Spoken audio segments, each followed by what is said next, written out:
Hello everyone, so in this video we are going to learn about the top 15 Gmail automation. So this video is going to be a complete guide for you so that you can ease your work and automate your Gmail as per your requirement. What we are going to learn over here is first that you can send reminders, emails to your employees to update the spreadsheet. Next, you can send email attachments to Telegram also, that too automatically. You can write email subject with the help of OpenAI and you can do this with the help of an automation. You can also auto-generate blogs from the emails that you have received via Gmail, and you can send WhatsApp messages from the Gmail emails that you have received. And all of this is not the only thing. You can do much more. We are going to learn the 15 top most amazing and immensely useful automations that you can create with the help of Pabbly Connect. Come to my screen and let's learn how to do it.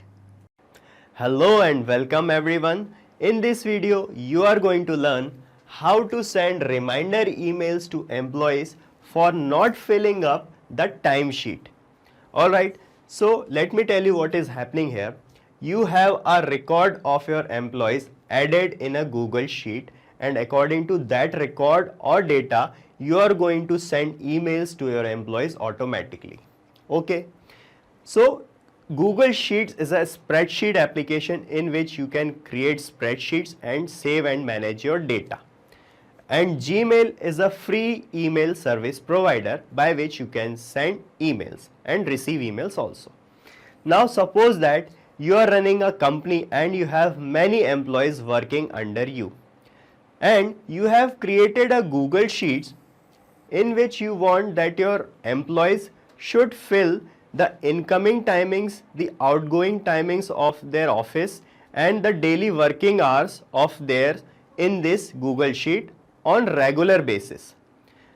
But if some of your employees forgot to fill this sheet regularly, you want to send them emails to remind them that they have forgotten to fill the timesheet. So to get this done, you have two ways.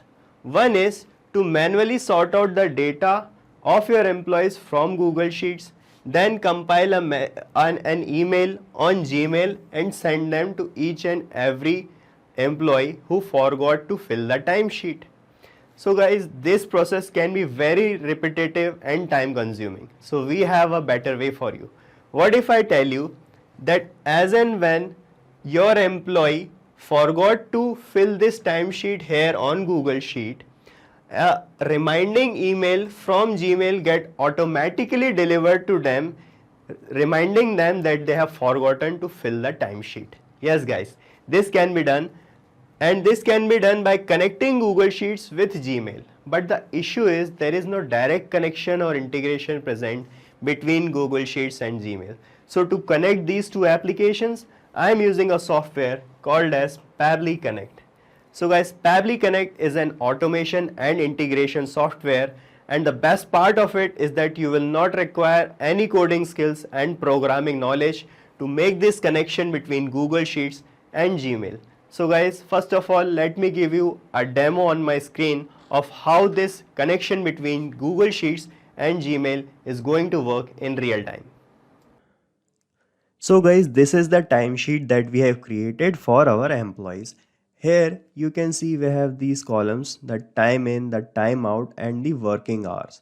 So this is the timesheet we have created for our employees, and they have to fill this timesheet on regular basis.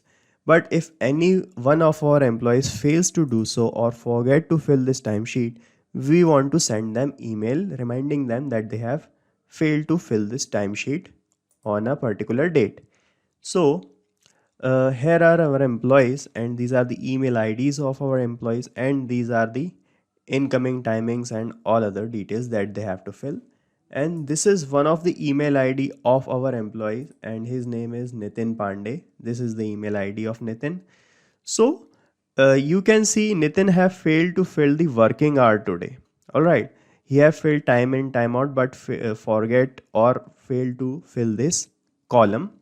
Now we will see if in his email account here he receives the reminding email from our side or not, reminding him that he fails or missed to fill the working hours. So let's wait. Alright, let's see in the email box of our employee. So it has received this email, you can see, When I open this email, it is saying, "Hi there, Nitin Pandey. Your timesheet entry for today is overdue. Please fill it out as soon as possible. And if you have any problems or question, let your manager know." So this is how it is going to work in real time. So Nitin Pandey failed to fill this timesheet properly, and he have received this email. So guys, now you are wondering how I managed to bring this email here without any manual compilation of mail, with this filling of timesheet only.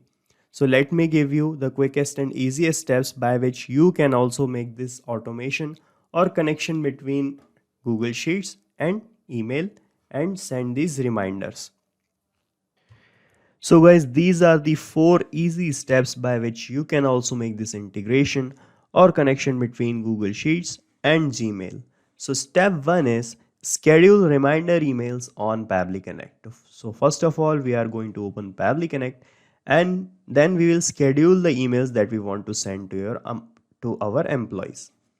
Step 2 is connect Google Sheets to Pabbly Connect. So in second step, we will connect Google Sheets with Pabbly Connect. Step 3, collect the data from Google Sheets in Pabbly Connect. So in third step, we'll bring the data from our Google Sheets here in Pabbly Connect. And step 4 is send the same data to Gmail as our new email.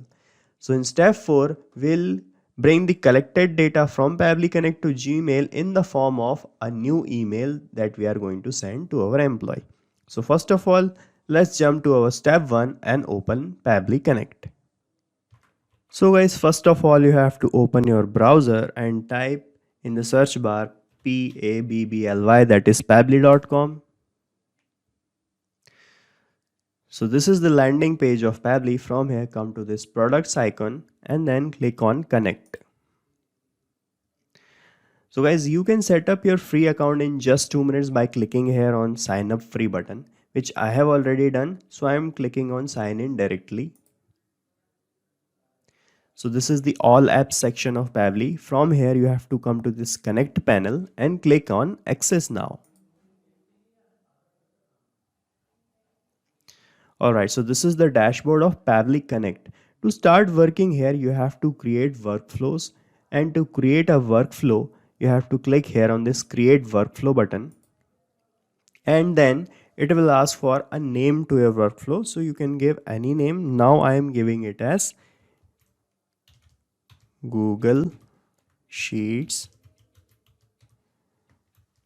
to Gmail emails. Alright, now I'm clicking on create. So as a workflow get created, you will find these two things, the trigger and the action. So Pabbly Connect work on these two things. The trigger says when this happens, action says Pabbly Connect do this. As in our use case, the trigger would be data in Google Sheet. So when someone fails to fill that data, a new email from Gmail will be delivered in as the action of that event. All right. So first of all, click here on the trigger option, and then first of all, what is our first step? Our first step is to schedule the reminder email. So from the choose app, choose the application as scheduler from Pabbly. So this is scheduler. So choose it, and then it will ask how often you want to run your workflow. So we want to send whenever someone fails to fill the timesheet. So we want to send reminders, let's say every day.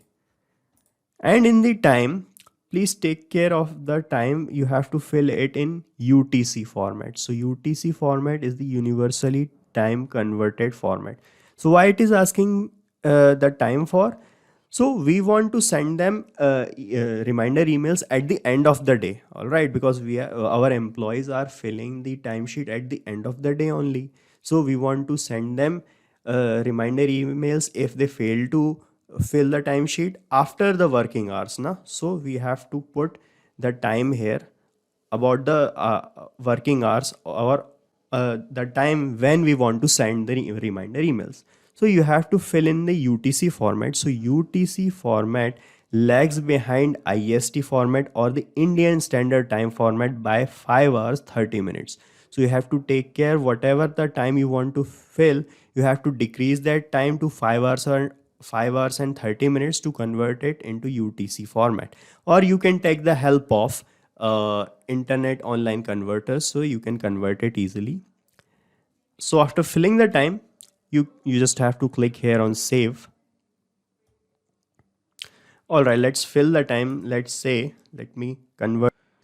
So I want to send the emails to my employees on 7 p.m. regularly. So I have filled the time as 1:30. So I've converted 7 p.m. into UTC format, which is 1:30 p.m.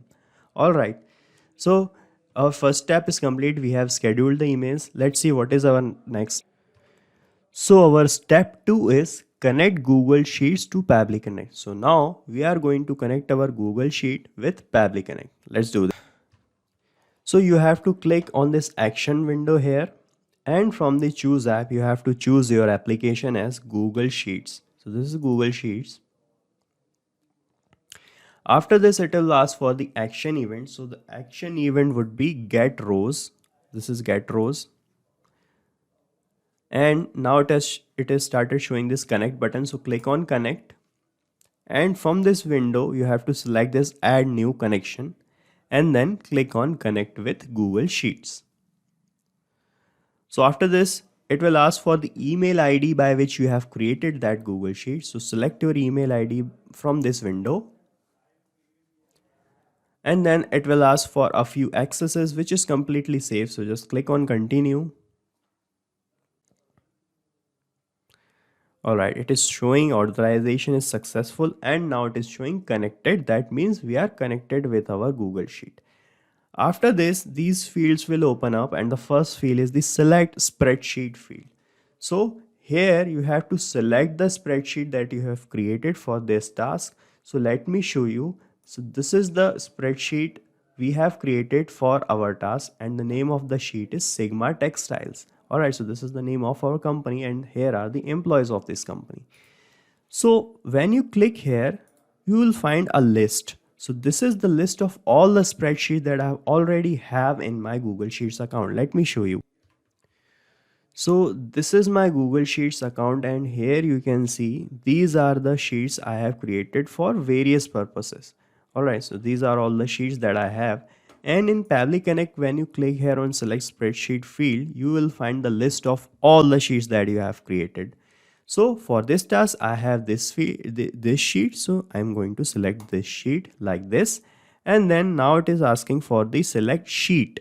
So we can have several sheets in a spreadsheet here. So you can see the name of this sheet that I have created is the timesheet.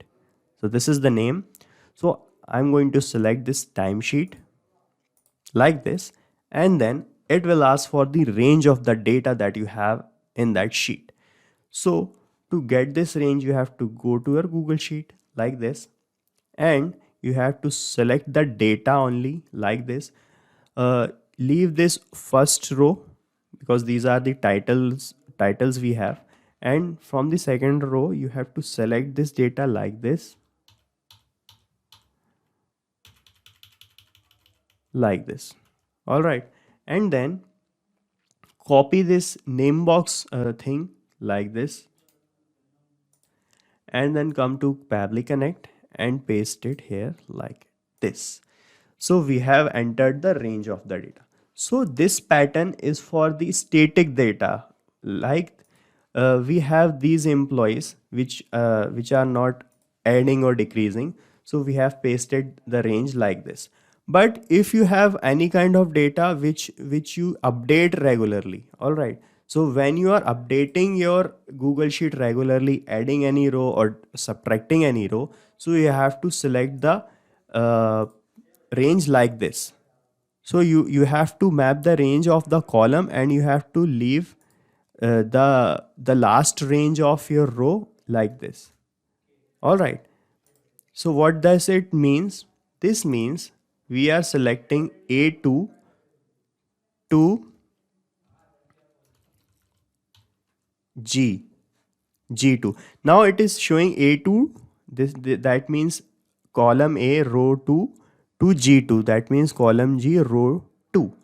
But if I uh, leave this backspace this, so that means we have not decided the end range of our data. That means if you keep on adding the rows, it will automatically take the data from our Google Sheet in Pabbly Connect. That's why we have put it the range like this. Now it is time for our second step, which is to bring the data from Google Sheet to here in Pabbly Connect. So when I click on this save and send test request button, Pabbly Connect will capture all the data which we have in our Google Sheet like this. So before this, let me do one thing also. You have to toggle this simple response button to off. I'll tell you why we are doing this, and then click on save and send test request. All right. So when I toggle this response button to off, it is showing the data in this array format. You can see it has all the data, the employee name, the email, the department, the time in, out, working hour, all the data, but in this array format, right? So after this, you have to click on this plus button, and let me introduce you another function of Pabbly, which is the iterator. So from the choose app, you have to select this iterator, and then it will ask for the choose array. So from here, you have to choose this array. This is the response result array of data we have. So from the iterator choose array option, choose this array by here only. You can see Google Sheets response result array. Select this and then click on save and send test request. So now you can see our data is segregated in this format. So we have toggled this button off to employ this iterator by Pabbly. What iterator will do? Iterator will ensure that the workflow will run row by row, right?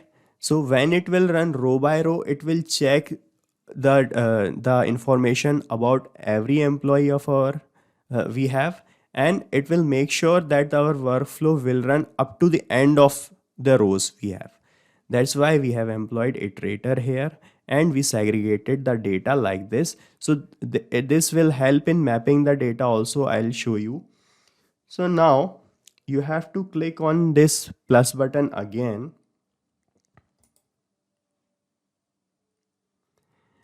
and then from the choose app, you have to choose another function by Pabbly, which is called number formatter. After selecting number formatter by Pabbly, in the action event, you have to select spreadsheet formulas and then click on connect here. And here it is asking for the formula that we want to use. So let me show you. You can check the list of formulas by clicking here, check full list here. And you can see we have these formulas. So you have to go to this logical operation that we have. So this is the logical function, and this is the AND formula we have. So you just have to copy this AND formula format from here like this, and go to Pabbly Connect and paste this AND formula here. So why we are using this AND formula? Because we want to compare these three things: the time in, the time out, and the working hour. So why we are comparing these three things? Because we want to send the email reminder only when one of this column is empty. So when our employee failed to fill any of these three things, he will receive the email from our side. So that's why we are applying an AND formula here. So in the AND formula, it will make sure that if any column remains blank, the employee will receive an email from our side. So to compare these things, you have to map the data like this in the AND formula. Let me show you. First of all, you have to put a comma here, and then from this iterator by Pabbly, when you click here, you will find all the data that we have segregated like this. When you click here, you will find this data. So in the first thing, I am comparing this time in, then I'm putting a comma again, and second thing is timeout. So I'm putting a comma and mapping the timeout by clicking here on the iterator option. This is the timeout, putting another comma. And the third thing we want in the AND formula is the working hour. So I'm clicking here again, and in the working hour I'm just mapping it like this and putting another comma. So this is how we are going to employ the AND formula. After this, when I click here on save and send test request, you will see it is showing the result as blank. So it will show the result as 0 or blank. This means we are missing any one thing. So we are missing here, you can see working hour is blank. You can see the working hour is blank. That's why in the end result it is showing this blank. All right. After this, you have to click on this plus button, and from the choose app you have to choose another tool by Pabbly which is called filter. So by using filter, we are going to ensure one thing. Let me show you first.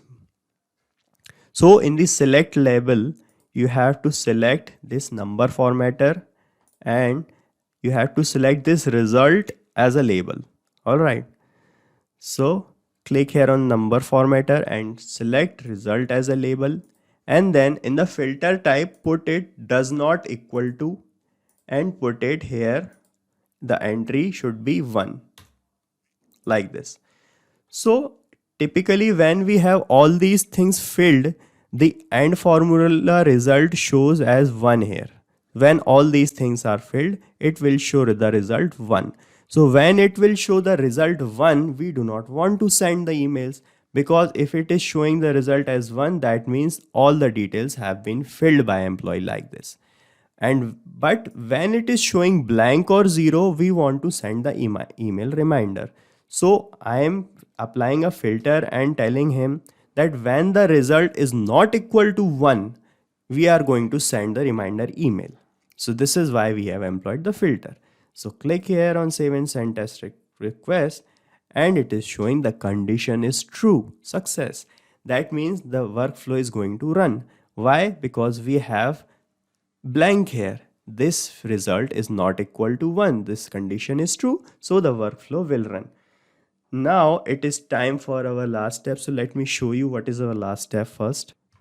So the final step is send the same data to Gmail as a new email. So now we are going to send from the data that we have collected in Pabbly Connect to Gmail as in the form of new email to our employee. So let's do this. So now you have to click on this plus button again, and now from the choose app, choose your application as Gmail, and in the action event you have to select send an email. After this, click on connect button, and from this window select this add new connection, and then click on connect with Gmail. So now it will ask that which ID you want to use to send the email. So this is the email ID I am going to use to send the email. So I'm selecting this, and it will ask for the access. So click on continue. All right. So now it is showing connected. That means we are connected with Gmail. After this, you will find these fields. So first field is the recipient's name. So you have to map the data of your recipient by clicking here. And when you click here, you will find these options. So to get the data of the recipient name, you have to click on Iterator by Pabbly, because here we have segregated the data with the help of Iterator like this. You can see. So just map this data by clicking here, and you will find the employee name. So click here, and we have mapped the recipient's name. After this, it is asking for recipient's email address. So the same process will follow. Click on Iterator, and you'll find the email. Just map this.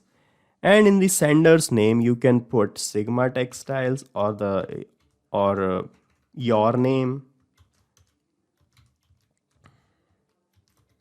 or you can put the name of who is going to send this email.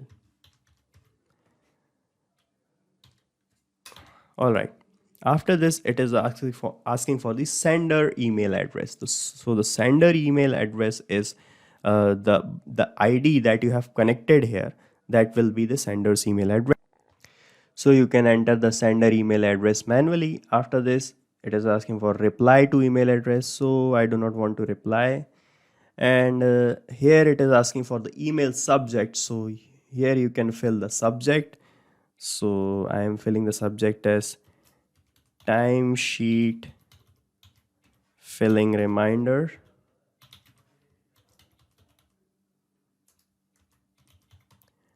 All right. After this, it is asking for the email content. So here you can type the email that you want to send. So I am writing here, dear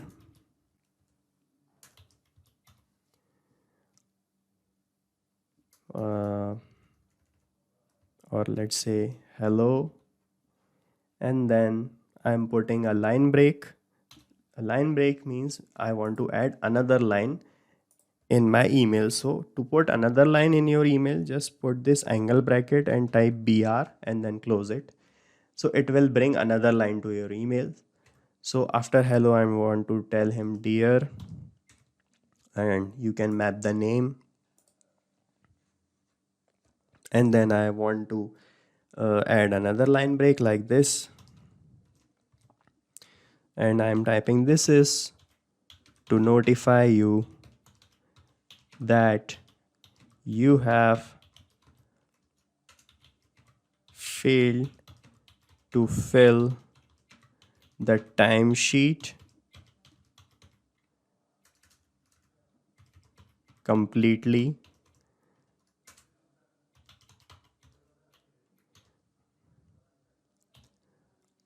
on. You can enter the date like today's date only, so you can fill it manually. So I have completed compiling the email like this, and now when I click here on save and send test request, it will send this email to the recipient, which is this email ID. So I'm going to click here on save and send test request, and you can see it is showing sent. And let me show you in the email ID. This is the email ID that we have entered, and it has received this new email, and the subject is timesheet filling reminder. And it is showing, hello dear Nitin Pandey, this is to notify you that you have failed to fill the timesheet completely on this date. Please fill it out as soon as possible. So this is the same email that we have compiled here. All right, so this is how it is going to work. So let me give you a quick recap what we have done here. So first of all, we have scheduled the email reminders by using scheduler by Pabbly like this. After this, we have connected our Google Sheets and then bring the data from Google Sheet here in Pabbly Connect like this. Then we have used iterator to segregate this data in row by row format and to ensure that the workflow will run up to the last row.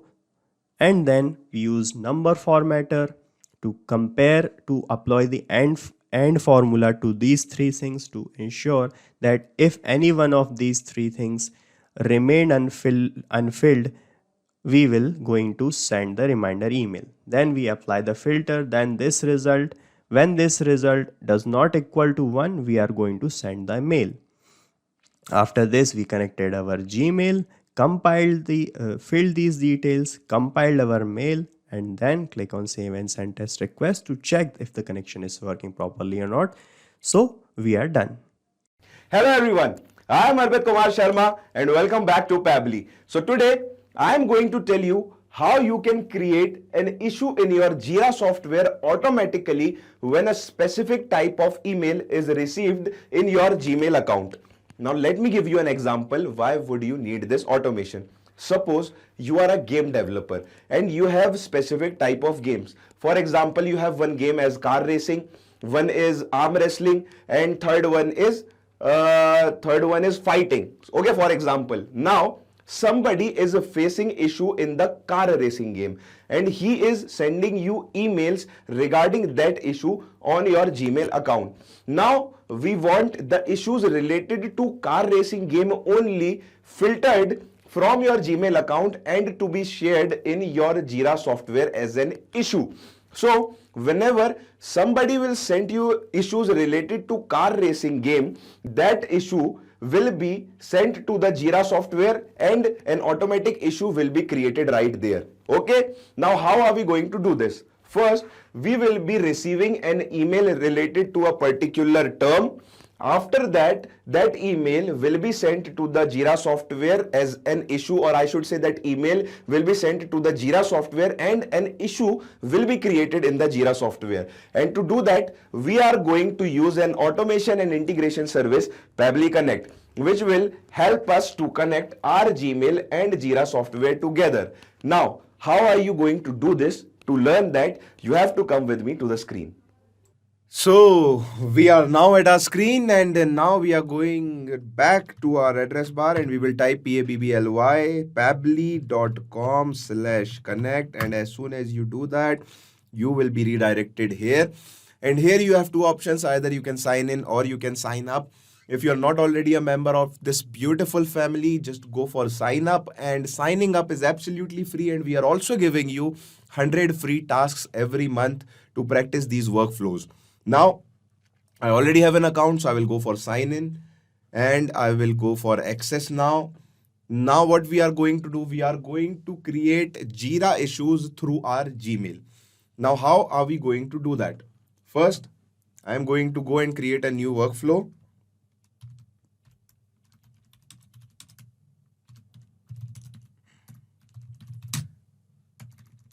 So I'm just going to name this Gmail to Jira issues, okay?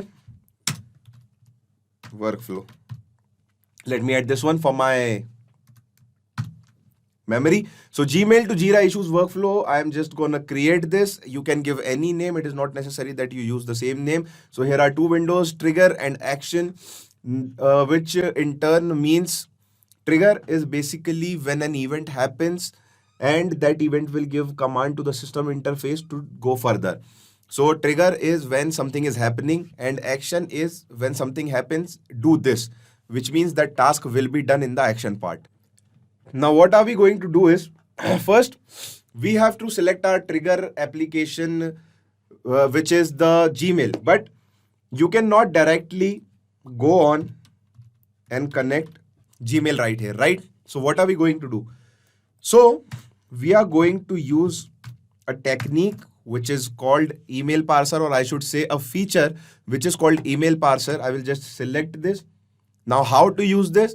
What we will do is, whenever somebody will send us an email to our Gmail account, that email will be redirected to this email address, or I should say this, this email address, and then this email address will in turn collect the emails from our Gmail account and send it to the Pabbly Connect interface. From there, we will create a Jira issue. First we will connect the Jira to Pabbly Connect, and then we will collect those issues into the Jira interface. Now, how are we going to do this? First, I'm gonna copy this. Okay, so let's copy this. Now, what you have to do? Let's say you have to send mails to this email, which is michaelkaras481@gmail.com. Let me copy this first, then we will copy that later. So copy this, go to see all settings, filters and block addresses, and then just go for create a new filter. From here, you have to leave this field blank and to, which is our own Gmail address, michaelkaras481@gmail.com. Click on create filter. Now add a forwarding address. Now what is this forwarding address? This forwarding address is this address which we are going to get from Pabbly Connect. So let's copy this and let us paste it here. Next. And as soon as you will click on proceed, a response will be captured in Pabbly Connect. You can see this. And now you will see that it is asking us for a confirmation code. So where you are going to find this confirmation code, just come back here and search for body text. So this is body text, and here is the confirmation code 528076316. Let me copy this Let me put it here, Control plus V and verify. So you can see now our mails have been forwarding to this mail address, which is something @pcmailhook.com. But do not forget to select it. If you will not select it, your process will not carry on further and it will not take place. So just select this and go for save changes. And you will see a message right on the top of your email account that you are forwarding your email to this mail address. Now what we are going to do, we are going to go back again here and we will recapture email parser response. And now what we are going to do, we are going to open another mail account. Let me open this one.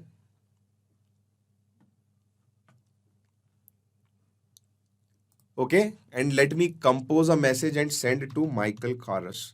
So this is Michael Karas 481. Subject is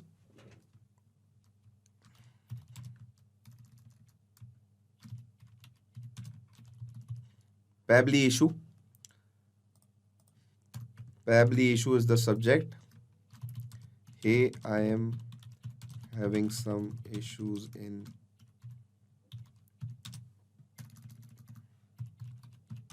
Pabbly Connect.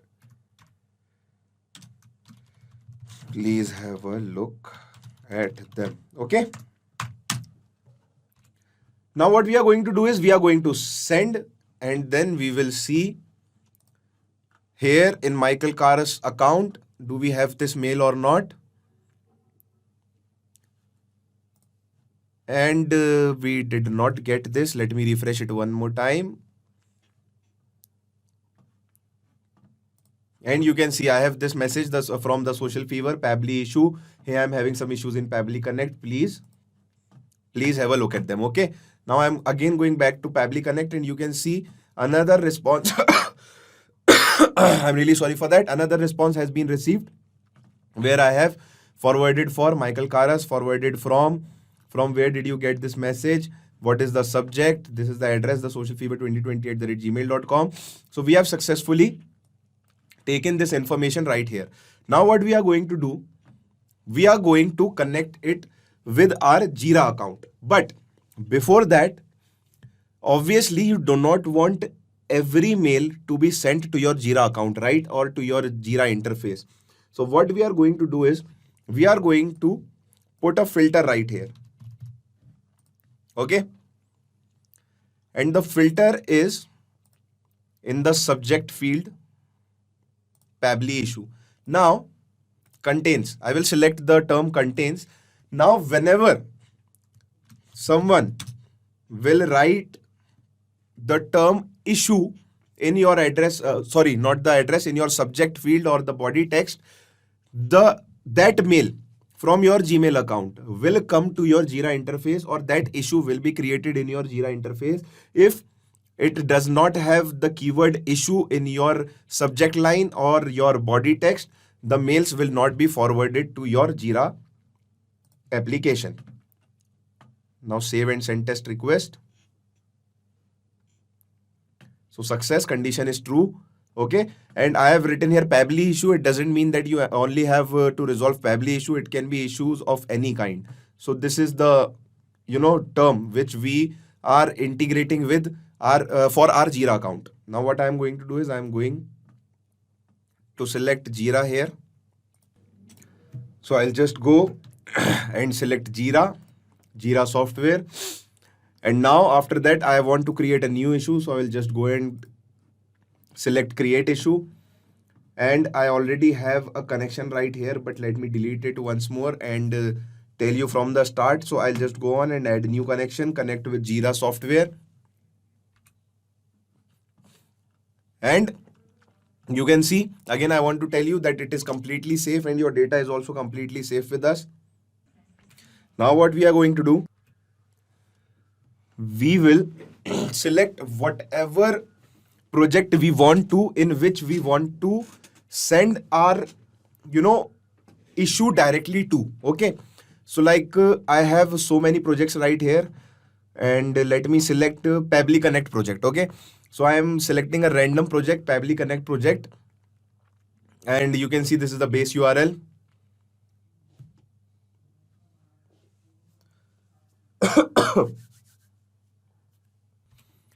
Now I'll just go issue type. If you want to select anything else, I would just stick on with the task summary. So summary is the subject line of my email, which is Pabbly issue. Description is the body part, which is body text. And this is, here I'm having some issues in Pabbly Connect. Please have a look at them. Okay.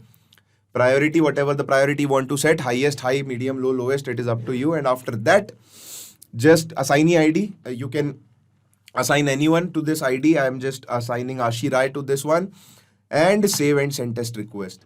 And as soon as I do that, you will see when a new ID is created. And let me go back to the account, and this is my project. Let me go to Pabbly Connect project and refresh this. And you can see there is a new issue, Pabbly issue description. Hey, I am having some issues in Pabbly Connect. Please have a look at them. Okay. Now let me give you example. This is my mail to Michael Kharas. Subject: problem in software. Okay. So this is the subject, problem in software. Hey, I am having problems with my software. This is the message. As soon as I'll send it, and I'll go back here, so you can see that the message is sent to my Michael Kharas account. It is taking some time to refresh. So this is the message, is the social fever, problem in software. Hey, I am having problems with my software. Now you can see we do not have the issue keyword in subject, and we do not have it in body as well. So we do not have any issue right here in this project. Okay. Now let me give you one more example. To Michael Kharas 481, subject software issue. Software issue. Okay.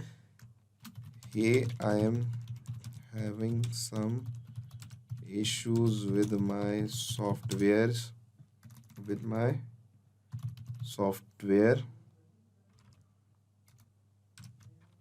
I can't access trigger window. Okay. Hey, I am having some issues with my software. I can't access trigger window. Let me send this. Let me go back to this email. Refresh. One more time, refresh. And it is still not here. One more time, refresh. It is taking some time, and it is here. The social fever, it is saying software issue. Hey, I am having some issues with my software. I can't access trigger window. Now I'll again go back to my Jira, and I'll refresh this account. And you can see I have a new issue, software issue. Description: hey, I am having some issues with my software. I can't access trigger window. So this is how you can integrate your Gmail with your Jira, so that whenever a new email, or I should say a new issue email is created and sent to your account, that would be redirected to your Jira project, and your team can successfully work on it. Okay. So if you want to work and copy this amazing workflow you can just go on to my description and just copy the link and paste it in your, or should I say clone it in your interface. But for that you have to sign up, because without that you will not be able to do anything. So what are you waiting for? Come on fast and sign up right now so that you can use this amazing workflow. Thanks a lot for watching me. I'm Arpit Kumar Sharma. Keep watching, keep learning. Love you all. Take care and hasta la vista. Hello everyone, I am Arpit Kumar Sharma and welcome back to Pabbly. So today I am going to tell you how you can send an automated email to Webflow form submission. Now let me just give you an example. Why would you need this? Suppose you are having a website through Webflow. Now what is happening? You have given 10 people's 10 tasks about creating 10 different pages. Now what will happen? Whenever they will create their page, they will have a form submission through Webflow, and when they will submit the form, what will happen? We will receive their page to us. Then we will check that page, and after checking that page, if we will feel that it is good or it is relevant to our website, we will make that page live on our server, and we are going to send an email to that person that the page you created is very good and we are putting it live on our website. So what will happen? Whenever he will do a form submission through Webflow, he will be automatically sent a mail through Gmail. Now to do this automation, we are going to use an integration and automation service, Pabbly Connect, which will help us connect Webflow and Gmail together. Now let us look at that example on our screen. So to learn this automation, you have to come with me to the screen. And now we are going to give it the name. So I'm just going to give it the name Webflow to Gmail. Because I'm connecting Webflow to Gmail, so I'm giving it this name. You can name it whatever you want to. It's completely up to you. Now click on create, and as soon as you will click on create, you will see that we have these two windows here. First one is trigger, second one is action. So trigger window is the window where an event is happening at the start of the process. Action window is the window where an event is happening at the end of the process or when the final event is happening. Now what we are going to do, first in trigger we are going to take Webflow. And in trigger event, we are going to have new form submission. Now, as soon as you will do that, you can see here we have the option of webhook URL. Now, webhook URL is the URL which will help us connect our Webflow account to our Pabbly Connect account. So here, what we have to do, you can see these are the instructions given here. You have to follow these instructions, and then you have to connect your Pabbly Connect account to your Webflow account. So I'm just going to follow these instructions. First, I will go to my Webflow. Now here, this is my page. So I will just open it. And after going to this page, I will just go here where this W is written for Webflow. Then I'll go to project settings. After going to project settings, I will go to integrations. And after going to integrations, we will look for webhooks. So you can see this is the webhook. Let me just delete this old webhook. So let us just delete this and add a new webhook. Now what we are doing here, so it is asking you to select the trigger type. The trigger type is form submission. So just go for form submission and webhook URL. So copy this webhook URL from Pabbly Connect account, go back and paste this webhook URL here. Click on add webhook and you can see now webhook has been added and our Pabbly Connect account is now connected to our Webflow account. Now what we will do, we will go back, and what we will do after going back, okay, I'm really sorry. Let us just go back once again. Open our page. And now what we have to do, we have to fill in this form which I have already made here. You can see name is this, email address is this, and page name is this. So I'm just going to put out. Oh, I'm really sorry. First, I have to publish it. I forgot to publish it. So I have to publish this form, and as soon as I will publish it, I'll just go back. After publishing, I'll just fill up this form. So let's just click on publish, publish to selected domains.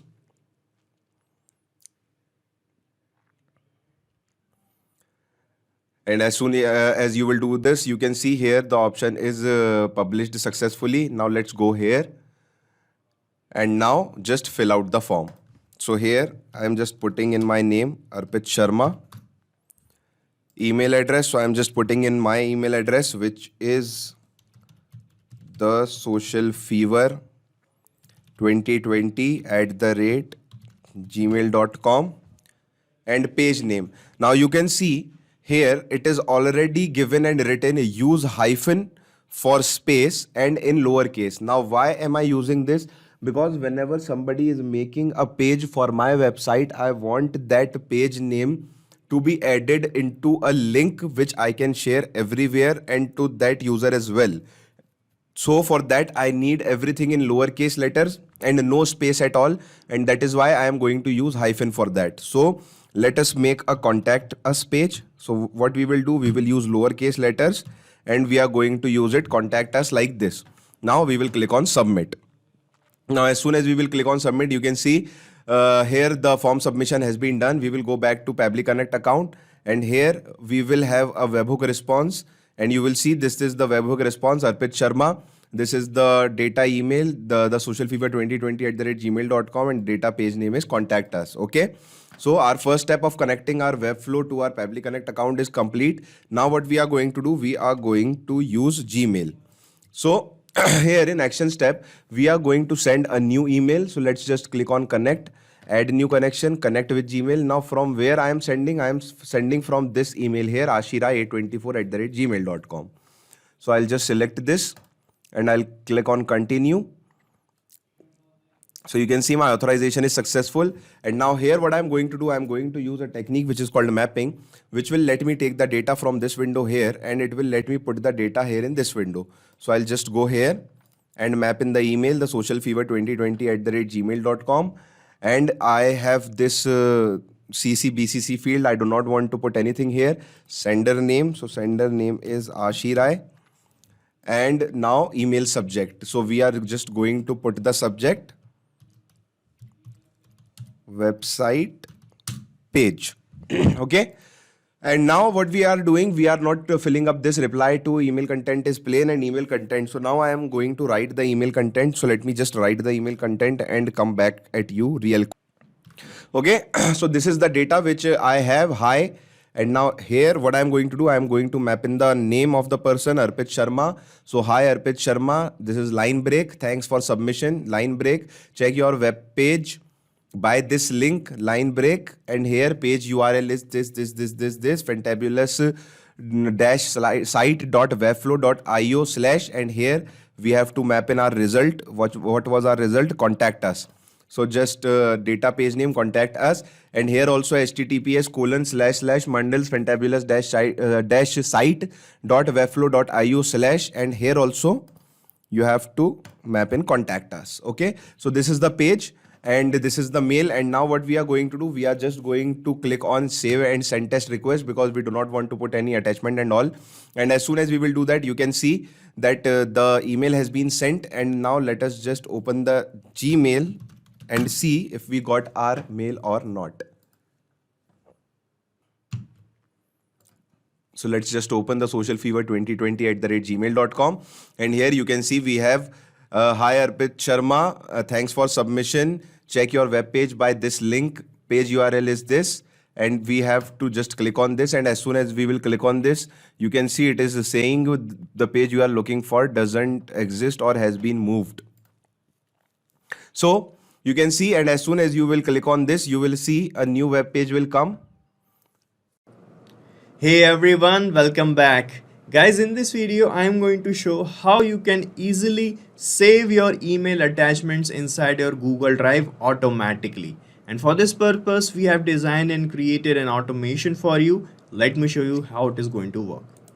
So this will be the flow of this automation. Here, as and when you receive any email, and if there is an attachment attached in this email, the same attachment is going to be saved here in your Google Drive automatically. So you need not to manually download the attachments and manually upload it here on Google Drive. So it will surely save a huge amount of your time and manual efforts. And to make this happen, we are going to use a feature of Pabbly Connect, which is called Email Parser. I'll show you how it is going to work. And guys, you can set up this automation in very few easy steps without any coding skills or programming knowledge. So anyone can set up this automation very easily. So now let's set up this automation together. So guys, first of all, log in into your Pabbly Connect account and reach the dashboard of Pabbly Connect. And to reach here, you can use the link that we have pasted in the description for you, from where you can set up your free Pabbly Connect account in just 2 minutes. And you will get 100 free automation tasks for every new month. So sign up right now and log into each here. And guys, here you need to create a workflow of automation, and to do that just click here on this create workflow button, and here you can give any suitable name to your workflow. So I'm giving the name here as Gmail to Google Drive automation. Okay, now you have to click on this create button, and you can see your workflow is getting created here like this. Okay, and on this page guys, you will find these two things, the trigger and the action. So this automation is going to work on these things. So the trigger is the happening of that event which is going to trigger or start this workflow, and the action would be the response towards the trigger. As in our use case, the trigger would be receiving of a new email with an attachment here in your Gmail inbox, and the action towards that trigger would be to save the attachment in Google Drive automatically. Okay, so first of all, let's set up this trigger. So guys, here in this trigger we are going to use a feature by Pabbly which is called email parser. Okay, so search for email parser here. So guys, what email parser will do, guys, email parser will fetch out the details or parse out the data of the email that you're receiving on any particular email account, and the same email is going to be captured on this address. You can see when I selected email parser, it has given us this email address. Okay, so whenever you receive an email with the help of this feature, the same email is going to be captured on this address, and you will see the details of the emails along with the attachments here in this response. Okay, so this is the functioning of email parser, and how we can use this, let me show you. So guys, you just have to copy this forwarding email address from here like this. Okay, so you can see it started showing waiting for email parser response. Okay, now guys, you have to open your Gmail inbox from where you want to fetch out the emails, okay, or the email attachments. So guys, this is my email Gmail inbox. Okay, and here whenever I receive an email with an attachment, I want to save the attachment in my drive. Okay, so here you have to click on this settings icon, then click on see all settings, and from here guys, you will find this forwarding and pop IMAP option. Click on this option, and here you will find this add a forwarding address button. Click on add a forwarding address, and here you have to paste the email address that you got here. Copy this email address and paste it here in this forwarding address field like this. Then click on next, and from this window you have to select proceed. Okay, click on proceed, and it is saying a confirmation code has been sent to this email address. Okay, so click on OK here, and here you can see in your response received section in your workflow, we got the response here. Okay, as you clicked on proceed, we got the response here. And here guys, when you scroll down, you will find a label which is called body text, and in the body text label here when you open it, you will find a verification code attached in this body text. You can see this is the code, confirmation code. Okay, so you have to copy this code guys, copy this code and paste this code here in this confirmation code field like this. Okay, then click on verify. Okay, so you can see this email parser's address got verified. Now check this button, check this bullet. Okay, select this forward a copy of incoming mails to this. Okay, then scroll down and click on save changes, and you can see it started showing this, you are forwarding your emails to this address. Okay, now this means whenever you receive a new email here with the attachment, the data of that same email will be parsed here, and you will see it here in this response. Let me show you. First of all, let's click on recapture email parser response. Click on yes, and you can see it started showing waiting for the response again. Okay, now what I'm going to do, I'm going to open another email account of mine.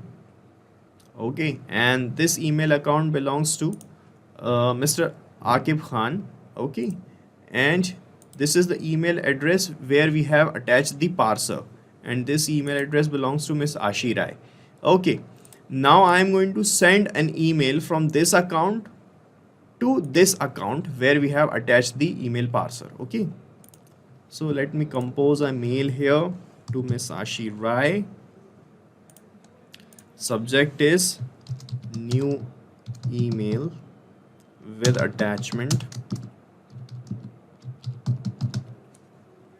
and here let me attach a file. So here I have written this email, hello, here is a new logo for you, thanks and regards, and here I have attached a file which is a PNG file, you can see. Now I'm going to click on send, and you can see the message was sent here.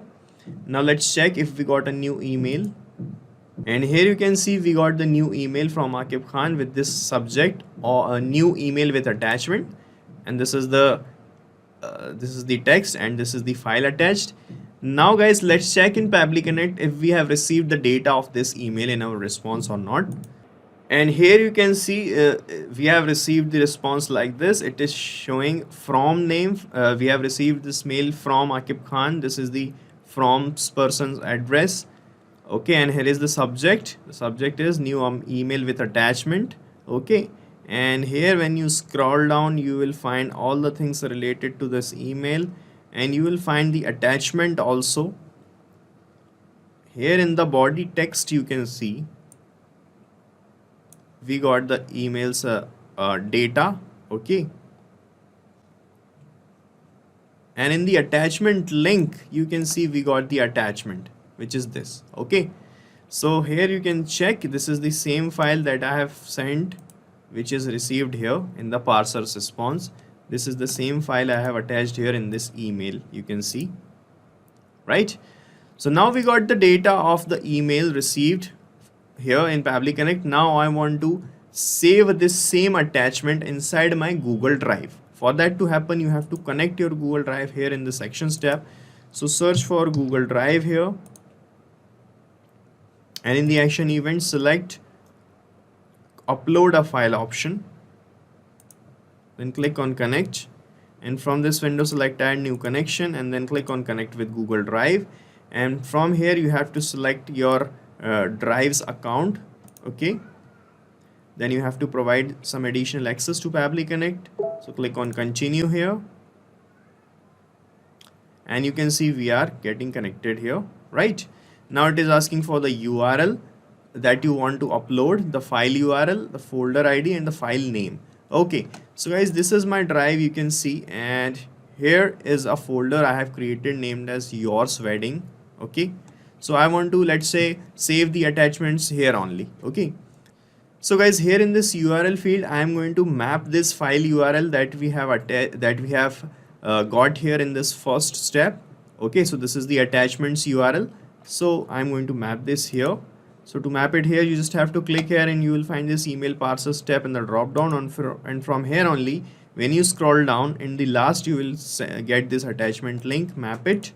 And for the folder ID, you need to open your folder, and when you open your folder, you will see in this top search bar, in the address, you will see this string of integers and alphabets. Just copy this string. Okay, copy this and paste it here, and this is the folder ID, guys, right? So for giving a name to this file that you are saving, you can use the data that you have received here from the email parser. Okay, so here you can see we got the data of the person who have sent us the email. We got the name of that person. Okay, so I'm just going to map this display label. Okay, so I want to save the file in on the name of the person who have sent us this file. Okay, so to map the name, just click here, and from this email parsers tab, just map the name of the person, and then you can check your connection with your Google Drive by clicking on save and send test request, and you will see a new file getting saved here. Let me show you. I am clicking on save and send test request, and let's see what happens. And here you can see we got this type of response. Let's check in our drive if we got a new file, and here you can see a new file got saved here with this name Akib Khan, and the file is the same file that we have received here in the attachment in our email. and we got this file saved here in our Google Drive automatically. Okay, so we are done setting up this automation and that is working fine. Let me just show you how we have done this. So first of all, in the trigger, I used email parser feature by Pabbly to parse out the emails from a particular email inbox. And after that, I fetched the response of a demo email like this, and we have received the data like this. And after that, in the Google Drive, in the action step, I connected Google Drive and map the data like this of a file. And when you map the data like this, what will happen? Whenever you receive a new email, this data is going to change and a new file will be saved here automatically. So you need to set up this automation only once. After that, you don't have to do anything manually. After that, it is going to work automatically. And guys, the best part is you can use the same workflow that I have created, because I'm going to paste the link of this same workflow in the description, so that you can clone it in your own free Pabbly Connect account and start using this automation instantly. Hey everyone, welcome back. Guys, in this video, you will learn to set up an automation to send Google Form responses to multiple email addresses automatically. So guys, generally when you create a form inside Google Forms application, it gives you an option to receive notifications about the form submissions to the form owner. That means to the person who have created the form. Okay.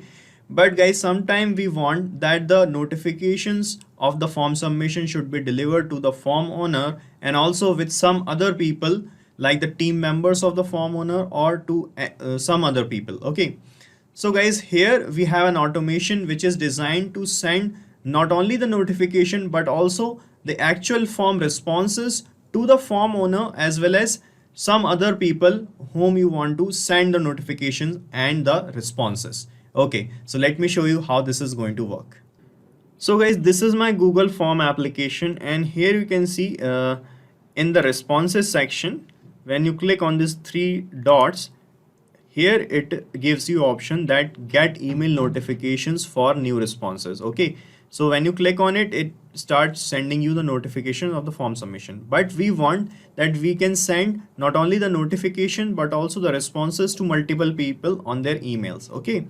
So for that, we are going to set up an automation with the help of Pabbly Connect, which is an integration and automation tool. And we are going to start from the dashboard of Pabbly Connect. So guys, to reach here, you can use the link that we have pasted in the description for you. That is pabbly.com/connect, from where you can set up your free Pabbly Connect account in just 2 minutes, and you will get 100 free automation tasks for every new month. So sign up right now and log in to reach here on the dashboard. And here guys, you can create a workflow of automation by clicking on this create workflow button. And here you can give a suitable name to this workflow. So I am giving the name here as Google Forms responses to multiple emails. Okay. So after giving the name like this, just click on create and you can see your workflow is getting created here. And here guys, you will see the trigger and the action. So guys, automation work on these two things. So the trigger is that event which is going to trigger or start this workflow, and the action would be the response towards the trigger. As in our use case, the trigger would be a new form submission that we are going to receive with the help of Google Forms, and the action would be to send emails to multiple people with the form submission. Okay. So first of all, you need to set up this trigger. So from this choose app field, you have to choose your trigger application first. In our case, it is Google Forms. So search for Google Forms here. You can see here it is, select the Google Forms. Okay, and in the trigger event, it will show this new response received option. So it will trigger this workflow when a form is submitted. Okay. And here it will give you this URL. This is called as a webhook URL guys, and with the help of this we are going to capture the data of the form submission here inside Pabbly Connect. Okay, so guys, to make this connection, first of all you need to open the spreadsheet that is connected with this form where you are capturing the data. Okay, so you can see we have a spreadsheet attached here. Let me create one. So guys, this is the spreadsheet connected with Google Form. Okay, and here as and when the form submission happens, the data will be captured here in the rows of this sheet. Okay, So guys, to make this connection with webhook, you need to follow these instructions written here, so you can read them carefully and follow them. Let me show you how exactly we can make this connection. So reach the spreadsheet, and from here you will find this extensions option. Click on extensions, and from this add-on section click on get add-ons, and from this Google Workspace Marketplace window you have to install a plugin here which is called Pabbly Connect webhooks, or an add-on. Okay, so you have to install this Pabbly Connect webhooks add-on here. Okay, so it will just take 2 minutes to install it. So you can see it is already installed in my spreadsheet, so I do not need to install it again. But guys, as you install this add-on here, after that you need to refresh your spreadsheet. This is an important step. After installing Pabbly Connect webhooks here, you need to refresh your spreadsheet. Okay, and after that, when you click on extensions, you will find this Pabbly Connect webhooks option here available in the drop down, and from here only you have to click on initial setup. Okay, and under this initial setup window guys, you have to paste the webhook URL here in this field. Okay, so you can see we have webhook URL here. Just copy this webhook URL and paste it here in this field, and in the trigger column you have to enter the name of the final data entry column of your spreadsheet. Let me show you. This is my spreadsheet guys. I have to start entering the data from the column A, then after B, C, D, E and F, and as I enter the data in this F column, that is going to trigger the workflow, and the responses will be delivered to our workflow. Okay, so click on extensions, Pabbly Connect webhooks, initial setup. So you can select any of the columns as the trigger column. Okay, so let me paste webhook URL first here in the webhook URL field, and the trigger column is F.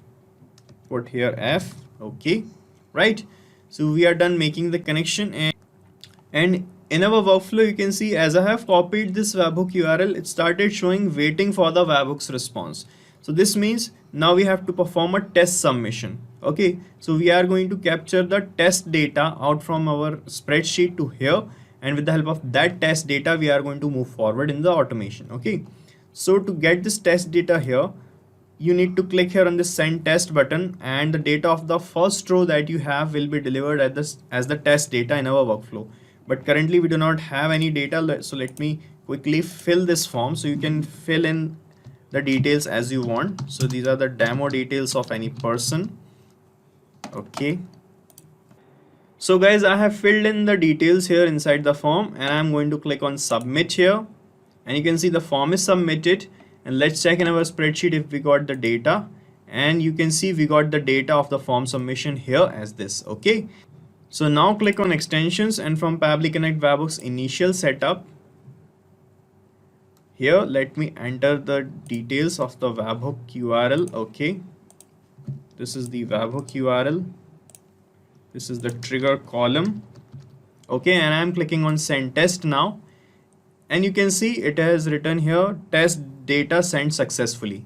Okay, so let's check in our workflow if we got the test data, and you can see in this response received section we got the test data as this: the timestamp, the name, the age, the email, the phone number, the profession. So these are the same details that we have filled in the form and we got here in the spreadsheet are captured now.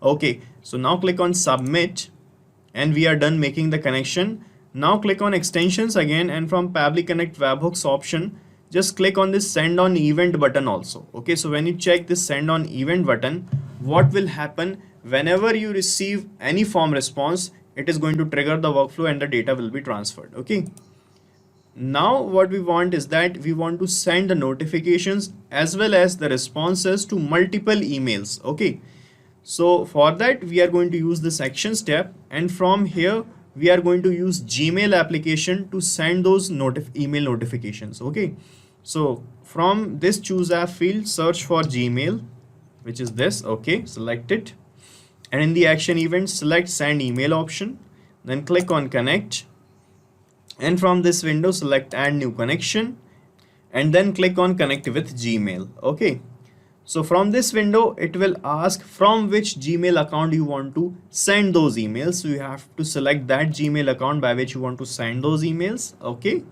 then you have to provide some additional access to Pabbly Connect. Just click on continue and you will be connected with Gmail application like this. And here it is asking for the recipient email address, the CC, the BCC, and all these things. Okay, so guys, here you have to enter the email address. And here in this recipient email address field, you can enter the email addresses of your team members or of the people whom you want to send those form submissions. Okay, so here let me enter the email addresses of the people to whom I want to send those emails. Okay, so like this you can enter the email addresses. So this is the first person. Now put a comma here and enter the email address of the second person. So guys, here I have entered email addresses of 3 people. One is this, second is this, and third is this. Okay, and if you want to put someone in CC or BCC, you can enter the email addresses here, and here you can enter the sender's name. So our sender's name is Ashirai. Okay, and here you can type the email subject as new submission received from Google Forms. Okay, so you can type the subject accordingly. Okay, and here you can reply to, and here you can select the email content type as plain or HTML. I'm selecting plain, and here you can type the email that you want to send to your people. Okay, so here I'm entering the email. So guys, I have typed the email for my team like this. Hello team, we have just received a new submission from a Google contact form. The submission details are as follows, and here I am going to map the details that I received as a test submission in the first step. So we have received the test submission here, you can see in the first step like this. So guys, I am going to map all these labels here in my email. So to map the data, you just have to click here in front of the name field, and you will find this Google Forms step in the drop down, and from here only you can map, you can see the details that you have received and map it from here. Okay, so similarly map the age as well, map the email as well. So guys, I have mapped the data like this. You can see now you can check your connection with your email by clicking on save and send test request, and this email will be delivered to these 3 Gmail accounts. Okay, so I can show you this. I have access of to these 3 email accounts that I have filled here. Okay, so I'm clicking on save and send test request, and I can show you how the emails will look like. So this is the response we have received here. Let me show you the emails. So this is the first email inbox you can see, and we have received an email here as this from Ashirai, new submission received from Google Forms, and this is the email, hello team, and you can see the data that we have mapped in the workflow is here in these like this. Okay, right, and this is the other email account, and this is the second email account. You can see Michael Karas that I have added in my workflow, and the same email is received here like this. Okay, and this is the third email inbox, and the same email is here, you can see. Okay, so these are the same email addresses that I have filled in the workflow that we received here. Okay, so this is how it is going to work, guys. So we are done setting up this automation, and let me give you a quick recap here. So first of all, I connected Google Forms in the trigger, and with the help of this webhook URL and these instructions, we made the connection and captured the test response as this.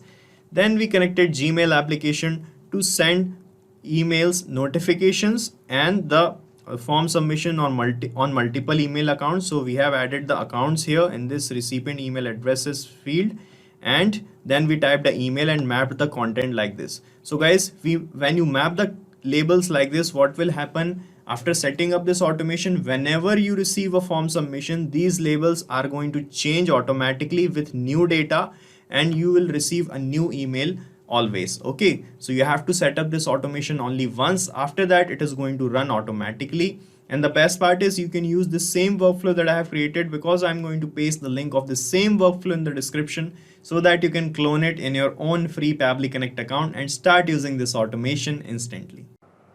Hey everyone, welcome back again, and in this video you will see another useful automation by which you can get email notifications on your WhatsApps automatically.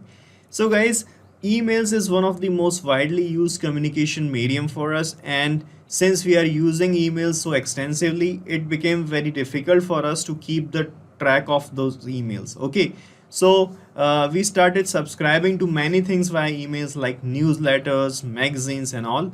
So we miss out some important emails that we get on daily basis. So this automation will help you in receiving the notifications for some important emails that you have to look for in your email account, and you are going to receive those notifications on your WhatsApp automatically. Okay, let me show you how this is going to work. So guys, this will be the flow of this automation. Here we are using Gmail to receive emails. Okay, and here, as and when you receive an email from a particular email address, the notifications for the emails you are receiving for a specific address are going to be delivered on your WhatsApp account automatically. So you need not to manually see and check the emails, and it will surely help you in tracking the emails. Okay, and to make this happen, we are using Pabbly Connect, which is an integration and automation tool. And guys, the best part is anyone can set up this automation without any coding skills or programming knowledge. So guys, now let me show you how you can also set up this automation. So guys, this is the dashboard of Pabbly Connect application, and we have to start setting up the automation here. And to reach here, you have to use this link pabbly.com/connect. We have pasted this same in the description as well. And from here, by clicking on this sign up free button, you can set up your free Pabbly Connect account in just 2 minutes. And you will get 100 free automation tasks for every new month. So sign up right now and then log in to reach here on the dashboard of Pabbly Connect. And here you have to click on this create workflow button. And guys, here you can give a suitable name to your workflow. So I'm giving the name here as email notifications on WhatsApp. Okay, so you can give any suitable name. After that, click on create button and you can see your workflow page is loading up here, and on this page you will see the trigger and the action. So guys, automation work on these two things. So the trigger is the happening of an event which is going to triggers this workflow. So it is a kind of condition. So it is saying when this happens, so action, when the trigger happens, action will make Pabbly Connect perform any action. So it is saying do this. All right, as in this use case, the trigger would be receiving of a email from a particular email address in your email inbox, and the action towards this trigger would be to send a notification about this email on WhatsApp. Okay, so first of all, you need to set up this trigger. So from this choose app field, you have to choose your trigger application as email parser. So guys, email parser is a feature of Pabbly Connect by which we can parse out the emails from our inboxes. Okay, so when you select this, it shows you this email address. So guys, we are going to use this email address as a forwarding address in our Gmail account, and as in when we start receiving any emails from that email inbox, the emails are going to be forwarded to this address, and the data will be captured here in this workflow. So let me show you how you can add this email parser address as the forwarding address. So guys, this is my Gmail account. Here I have this settings icon. So from here, click on see all settings, and in all settings section you will find this forwarding and pop IMAP option. Click here, and here you can see a button showing add a forwarding address. Click on it, and here you have to enter this address, guys, that you got in your workflow. Just copy it from here, paste it here, right? Then click on next.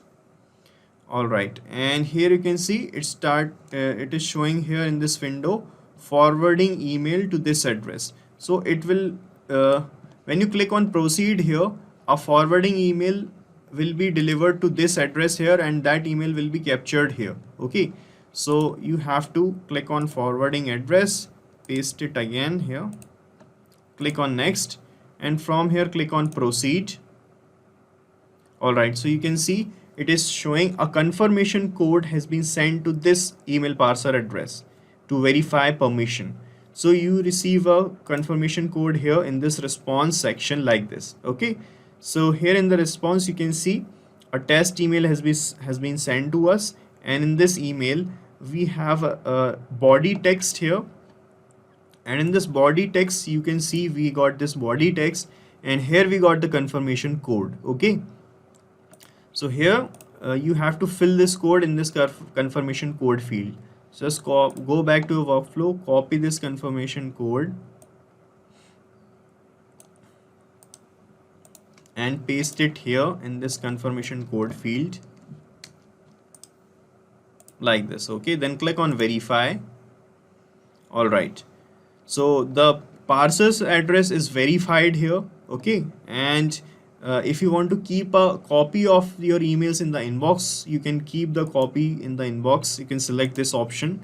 All right, and now scroll down and select this forward a copy. Just click on this button. All right, and now click on save changes here, save changes. Okay, and you can see here you are forwarding your emails to this address. Okay, so we have attached a forwarder address in our email inbox. Okay, now we are going to capture a test email, guys. Okay, so what I am going to do, first of all, I am going to click here on this recapture email parser response button. Click on yes, and it will start showing waiting for the parser response again. And now what I'm going to do, I am going to send an email to this inbox. Okay, so I am going to send an email from a particular email address, or from any email address. Let's say I'm using my address. Okay, and from here I'm going to send an email to this address. And as the email got delivered here, it will be captured here in our workflow because we have added this email forwarder. Okay, let me compile a message here, compile a mail to this person, Ashirai. Okay, so this is the email ID in which we have added the forwarder. You can see Ashira824. Okay, and I'm putting the subject here as important, and the message is this: Dear Ashi, this is to inform you.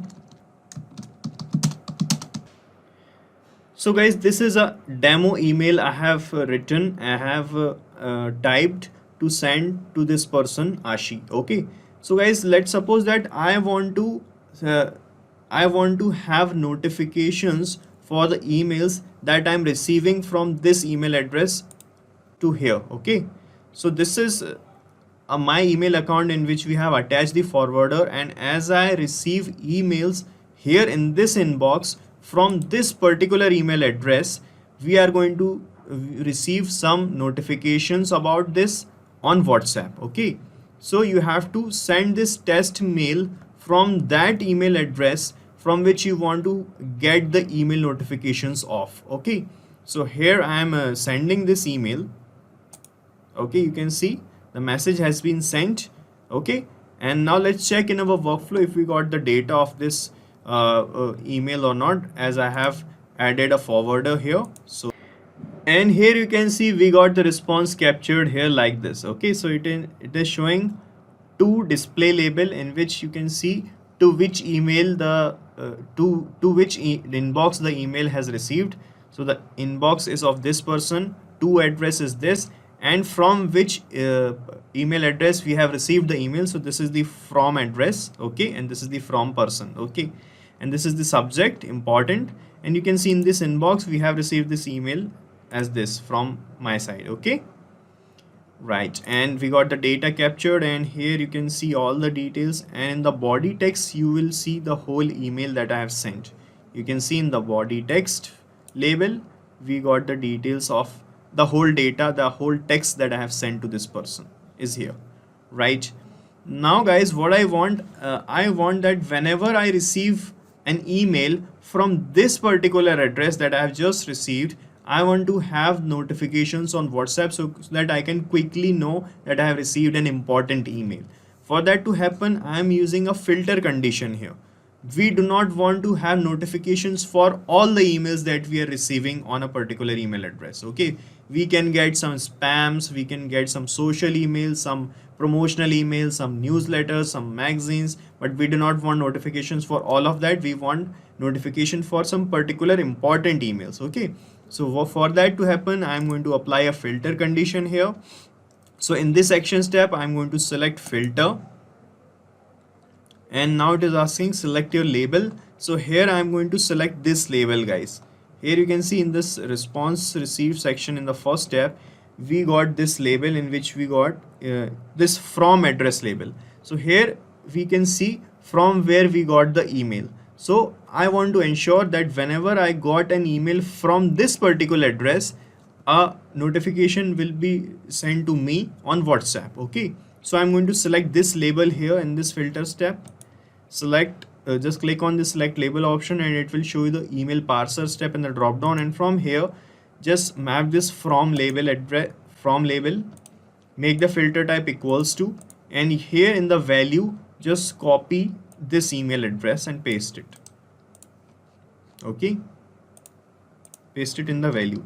So this means we are saying to Pabbly Connect that when you capture the email and when the from address is equal to this address, then continue this workflow and send a notification. Okay, so click on save and send test request, and here you will see the condition is true, the message is success. So now the condition is true, so the workflow will run, and what it will do, it will send a notification on WhatsApp. So I have clicked on this plus icon to open another action step, and here to send message on WhatsApp, I am going to select WhatsApp's Cloud API. Okay, so guys, to use this WhatsApp Cloud API feature, you need to set up your own Facebook Cloud or WhatsApp Cloud API, and to do that you can check the link that we have pasted in the description, from where you can learn how to set up your own WhatsApp's business API or Cloud API, and after that you can use it here.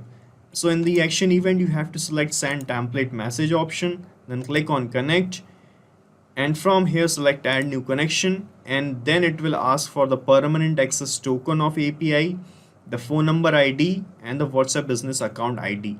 So after setting up your Cloud API, you will have these three things. Okay, and if you want to know where to find these three things, you can just click here on this here text.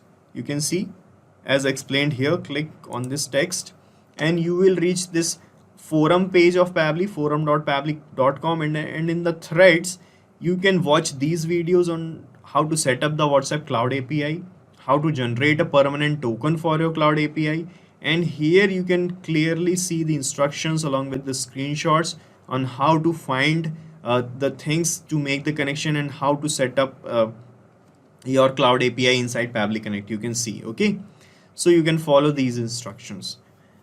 Here let me show you how exactly you can find these things. So guys, this is my Cloud API setup of WhatsApp. I'm under the Meta for Developers page. Here I have created an application named as My Connect Message app, and with the help of this application, I have set up my Cloud API. And here on this WhatsApp getting started page of this application, you will see this temporary access token. So first they gave you the temporary access tokens, but they expires in 24 hours. So you need to generate a permanent one. And when you scroll down, you will see this send and receive message step. Here you will find this phone number ID. So just copy this from here and you can paste it here. Similarly, you will get this WhatsApp business account ID, copy that and paste it in this field. Alright, so guys, generating the permanent access token of your WhatsApp Cloud API is a one-time task. Once you get your permanent access token generated, you can save it. You can save it for further use, because you can make the connection afterwards also with the same token. And guys, making the connection by this process, by selecting add new connection and filling these three things here, is also a one-time process. So after filling these three things and making the connection by clicking on save, the next time if you want to make the connection again, you just have to use this existing connection option. And by selecting this, you can choose any existing connection from this existing connections list, and you can make the connection again. As I have already made a connection before in a workflow, so now I can use existing connection option, and I have already selected this connection of mine, and now I can click on save, and you can see that we are getting connected again. All right, so we are connected again, and here it is asking for the template's name by which you can send messages on WhatsApp. So guys, to send messages on WhatsApp directly, you need to create message templates first in your cloud API setup. So let me show you. Here you can see on this page of your cloud API setup, here we have this tab, send messages with the API, and here it is written to create your own message template. Click here. So when you click here on this here text, you will reach this page, and from here you can create templates like I have created here, like this. Okay, so guys, these message templates are nothing but the predefined messages structures that you need to create to send messages to multiple people using the same template. Okay, so this is a kind of message template I have created, you can see, and this is the preview of this template. So this is how it will look when we are going to send it to any person on WhatsApp. So to create such message templates, here you can click here on this create message template button, and here you can select the category in which you want to create templates. So let's select, I want to create a template for shipping updates. So I've selected the shipping update category. Here you can give a name to this template. Okay, you can select the language in which you want to send the message. All right, after that just click on continue, and here in the message template structure you can add a header, and in that header you can add text or media, and in media you can send an image, a video, or a document. And here in the body box you have to type the main body, the main message that you want to send. Okay, let me show you like this, hello, and here you guys, you need to have some variable text also in the message body. As you can see, after hello, I want to address the name of the person to whom I'm sending this message. So the name of the persons are going to change with every new message, because we are sending these messages to multiple people, so there will be multiple names, so that is going to change with every new message. So to get these things change automatically in a new message, you need to add some variables. So just click here on this add variable button, and here's how a variable will be added in your template. So you have to put these variables into strategic places inside your message template so that you can have some things changed with every new message. Okay, and now you can add a footer, and you can add a call to action button also in the template, and you can see the preview of your template here like this.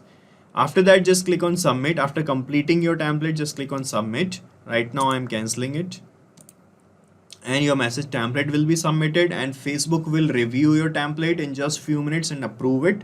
So after getting the template approved, you can use it to send messages on WhatsApp. So the template I am using, guys, is this one, email alert template. Okay, I am using this one. Here you can see this will be the message. This is how the message will look like on WhatsApp. Okay, hello Roger Binney, you have received a new email from this person. This is the subject, right? And here you can see I have 4 variables added here in the message. 1 for the name of the person, and 2 for the email address from which we have received this email, 3 is for the subject, and 4th is for your firm's name or whatever. Okay, so here you have to select the message template first from your from this template name field. It will show you the list. From this list select the email alert template, and you can see the language code and the IDs automatically populated. Now it is asking for the recipient's phone number or the WhatsApp number. So guys, here I am going to use here I am going to fill the WhatsApp number of mine only to receive the email notifications on WhatsApp. Okay, so you need to enter this number in this format, right? So you have to enter the country code, then you have to enter your number. Okay, so this is my number. On this number I am going to receive email alerts. Okay, now it is asking for the body fields. So to get these body fields of your message template filled automatically like this in a new message, we need to map the values of these body fields here inside the Pabbly Connect's workflow. So let's map these things. So just click here and it will show you these previous steps in the drop down, and from the first step, let me map the name of the person. Okay. Second is for from email address. Third is for, let's see in the template. Third is for the subject.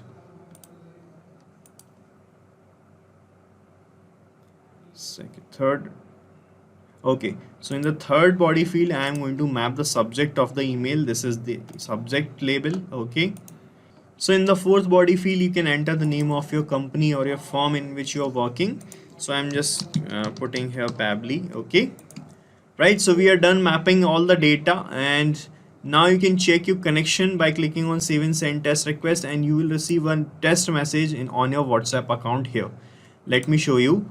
I'm going to click on save and send test request, and let's see what happens. So guys, this is the response we have received here, and you can see a new message is here on our WhatsApp, and you can see the message is this. It is showing, hello Akib Khan, you have received a new email from this person, and this is the subject, and this is the all the data. So actually I have mapped wrong data here. You can see here I need to enter the name who is receiving this email. Okay, so this person is receiving this email from this person. Now I'm going to click on save and send test request again, and I'll show you the right message. Okay, this is the response we have received. So this is the new message, and here you can see this is the kind of message we are going to receive, guys. Okay, so, hello Ashira, you have received a new email from this person. The subject is this. Okay, right. So this is how it is going to work, guys, and we are done setting up this automation. And guys, you have to set up this automation only once. After that, you don't have to do anything manually. After that, as and when you are going to receive any email from a particular email address, you will receive these WhatsApp notifications automatically. And the good part is you can use this same workflow that I have created, because I'm going to paste the link of this same workflow in the description so that you can clone it in your own free Pabbly Connect account and start using this automation instantly. In this video, we will learn how you can automatically extract an email attachment and send it on Telegram.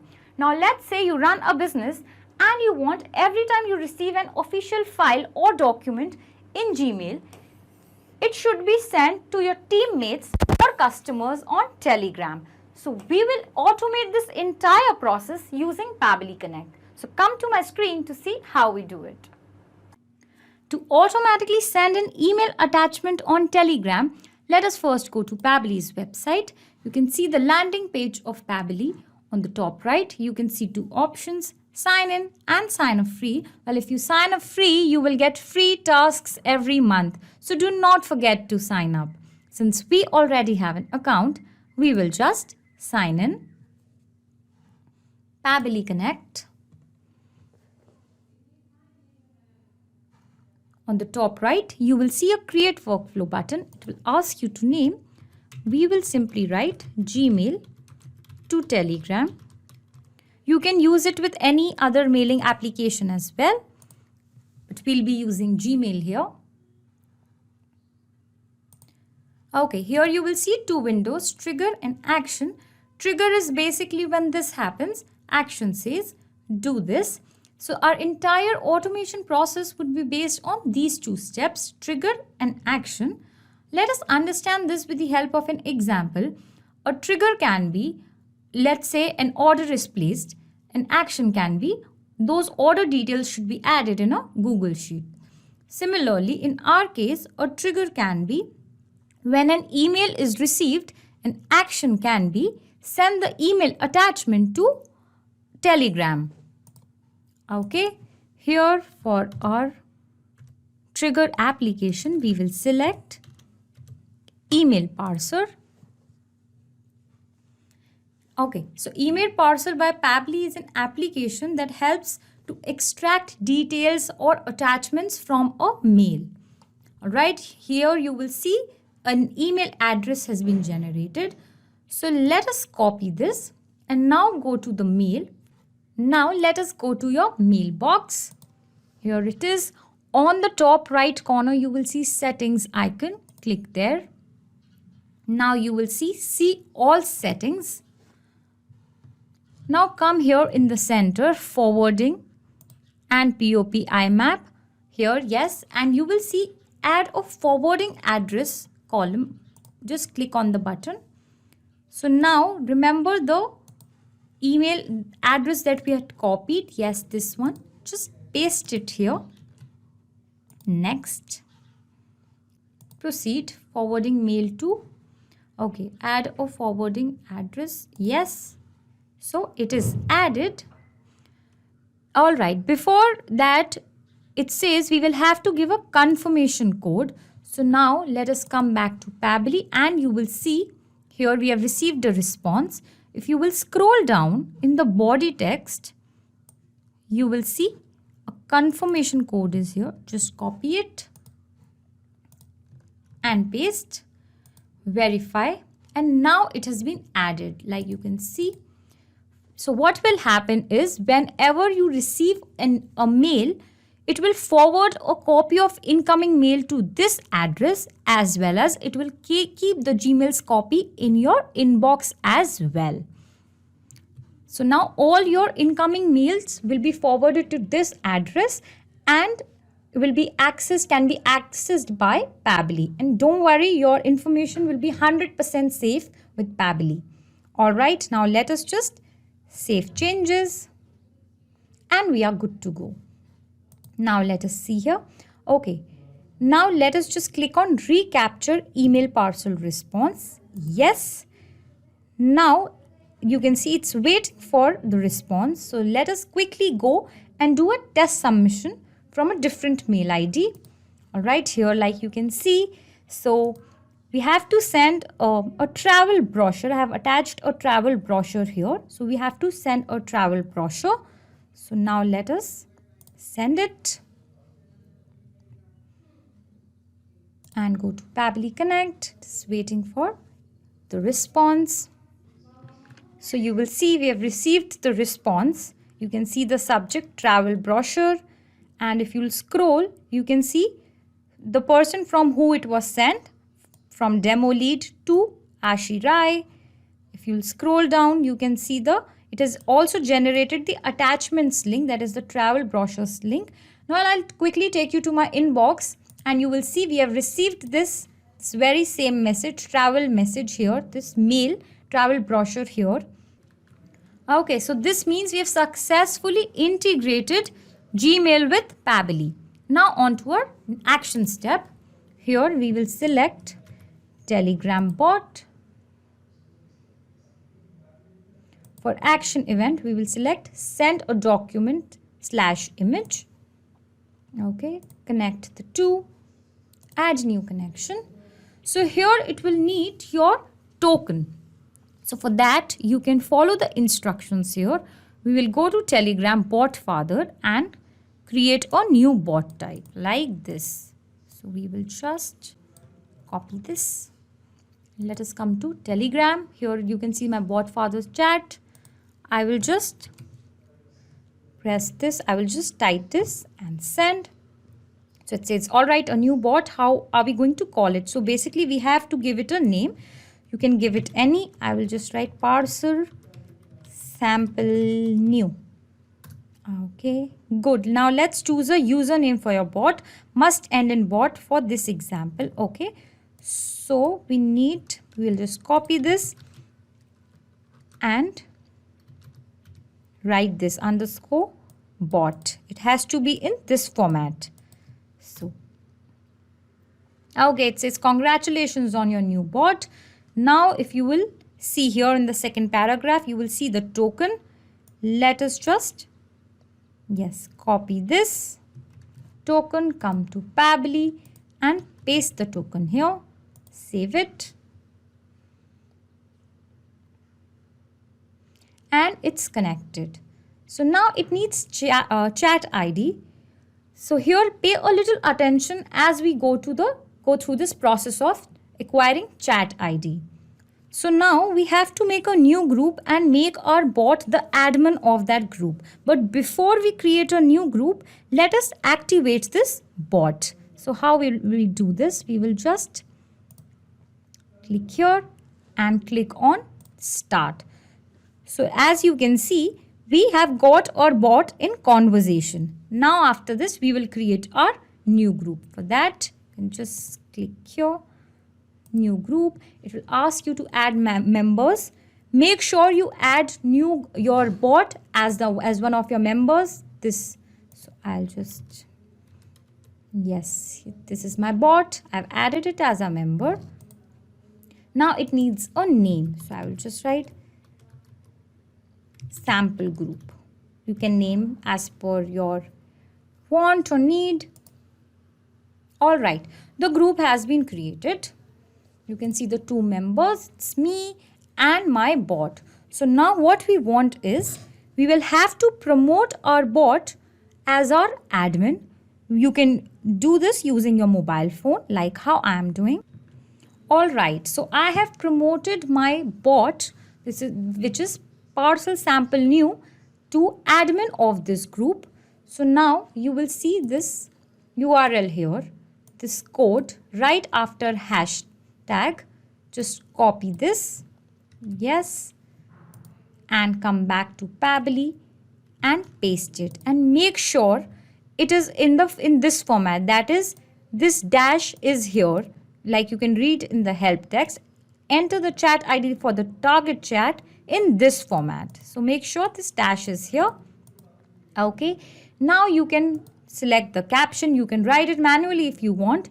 We will simply use subject of our email as our caption, which is travel brochure. Now we will have to attach the file ID link. Okay, I'll show you. Here you can see the bottom. It is the attachment link. You must be thinking, where exactly are we getting these details from? So I'll take you to the step 1, where we connected Gmail with Pabbly, and it brought us all these details when a mail was sent. You can see these details: travel brochure, from, to, and the attachment link that it has generated. So it's the exact same information that Pabbly has brought us here. So the important thing about mapping is, from next time, whenever a new mail is received with a new attachment, here these boxes, that is the file ID, URL file ID, and the caption, will automatically be mapped, and you will not have to do it manually. Okay, so looks, we are good to go. Let us just save and send test request. Okay, it says response received. Now whether the response is actually received in Telegram or not, for that let us quickly go to Telegram and see. And yes, here you will see we have received this message, this travel brochure. You can see it here. So this means we have successfully connected Telegram and Gmail using Pabbly Connect. Hey everyone, in this video you will learn how you can automate your whole business process, right from taking the orders to receiving the payments from your customers using Google Forms, Google Docs, Google Sheets, and Gmail applications. So this will be the flow of this automation, guys. Here we are using Google Forms to take orders from your customers. So we are connecting Google Forms as our trigger application, and the trigger event is the form submission. So as and when you are going to receive the order from Google Form, the action towards that trigger event would be to create an invoice in Google Docs application, and then the same invoice will be shared from your Google Drive in PDF format, and a confirmation email will be delivered along with the payment link to your customer automatically. So all this is going to happen automatically with the help of our automation.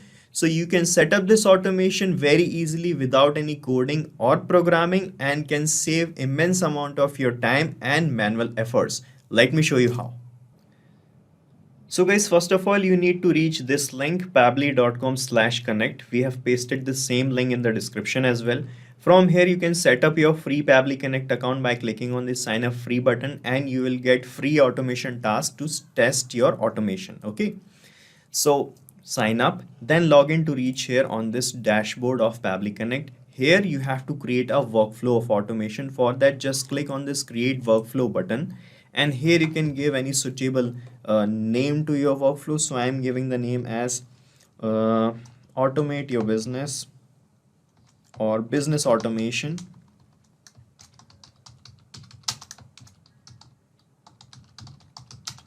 using Google applications. Right, so after giving the name like this, you just have to click on this create button, and you can see your workflow page started loading up here.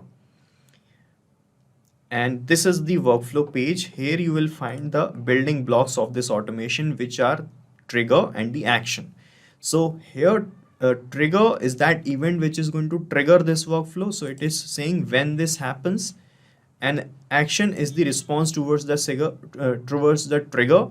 It will make Pabbly Connect perform any action. Okay. So here in the trigger, we are going to connect the form first by which we are taking the order. That is the first step for any business, that first of all we are going to take orders from the customer. So as the order has been received, I want that this workflow should trigger and run in the background and do our work. So here select the trigger application as Google Forms.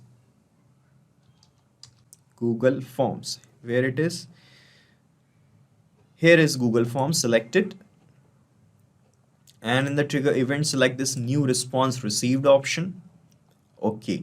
So with the help of these instructions and this webhook URL, we are going to make a connection with our form.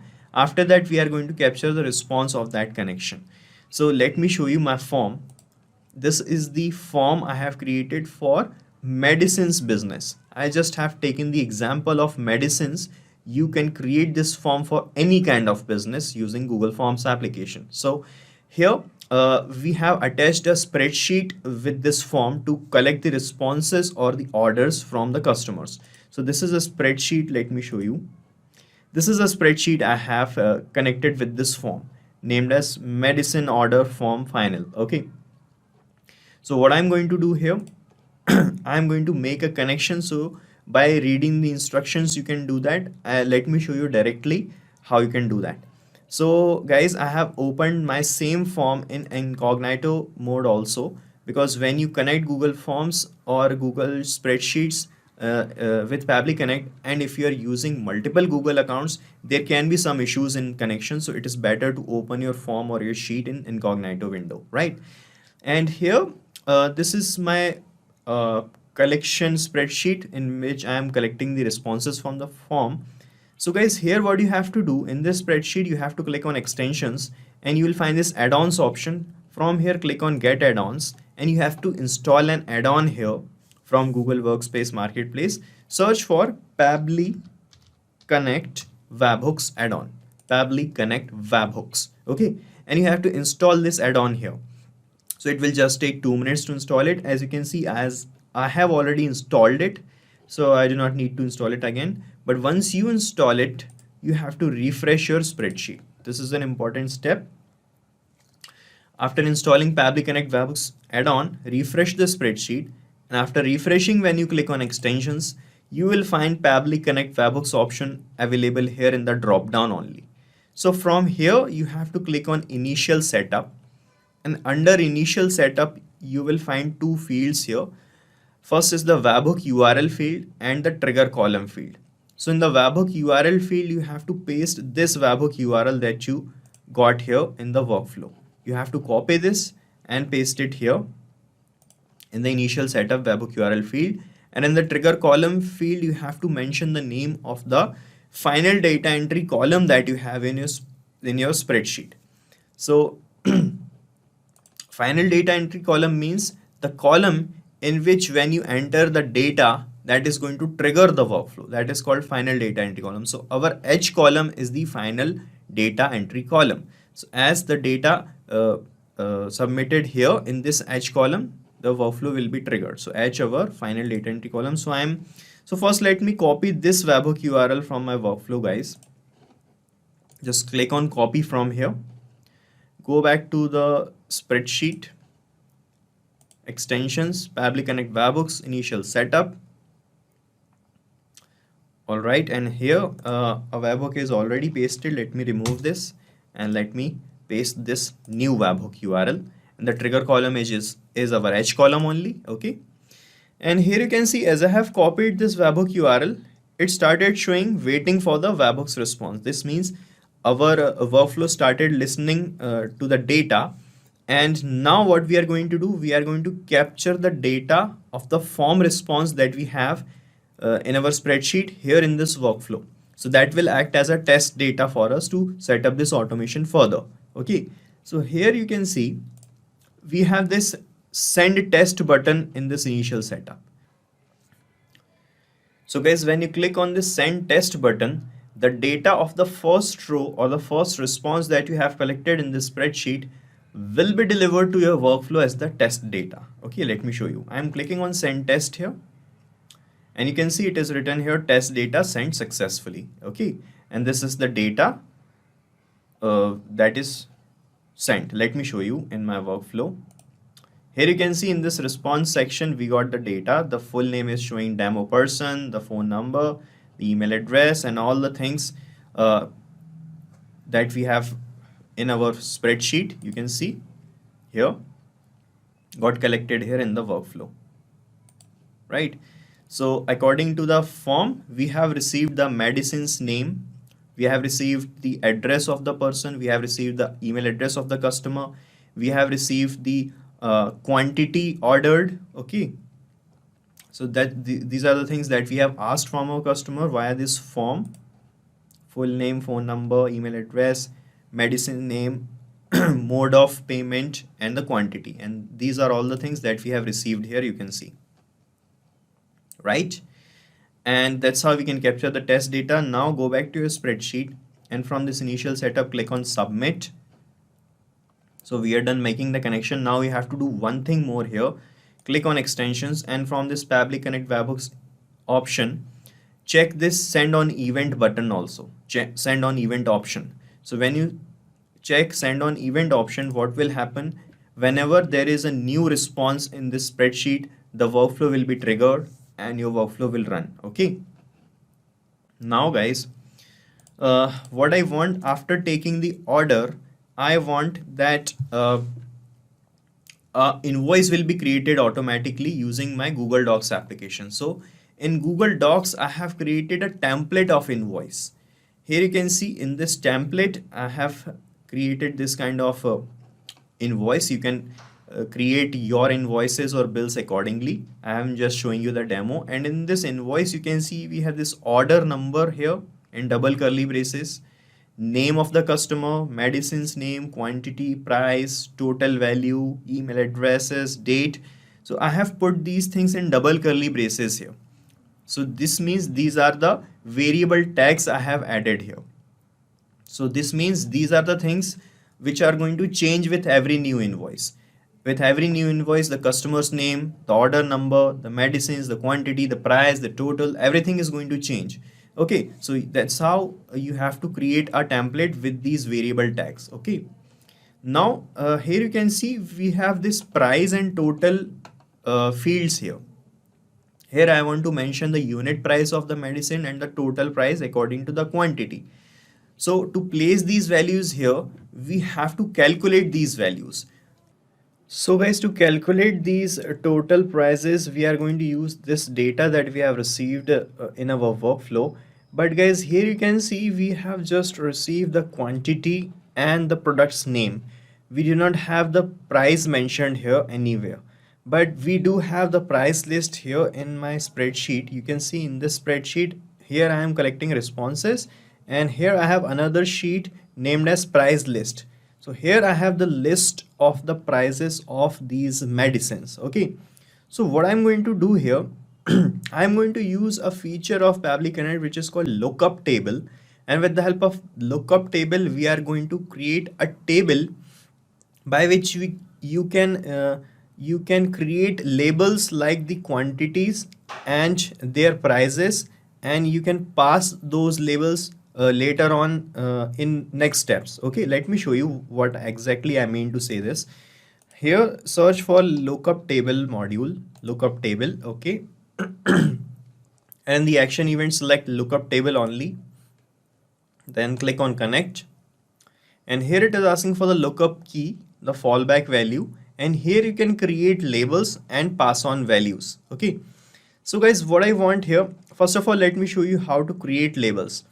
I want to pass the values of the medicines and their prices. Just like I have entered the data here, I want to create same entries here.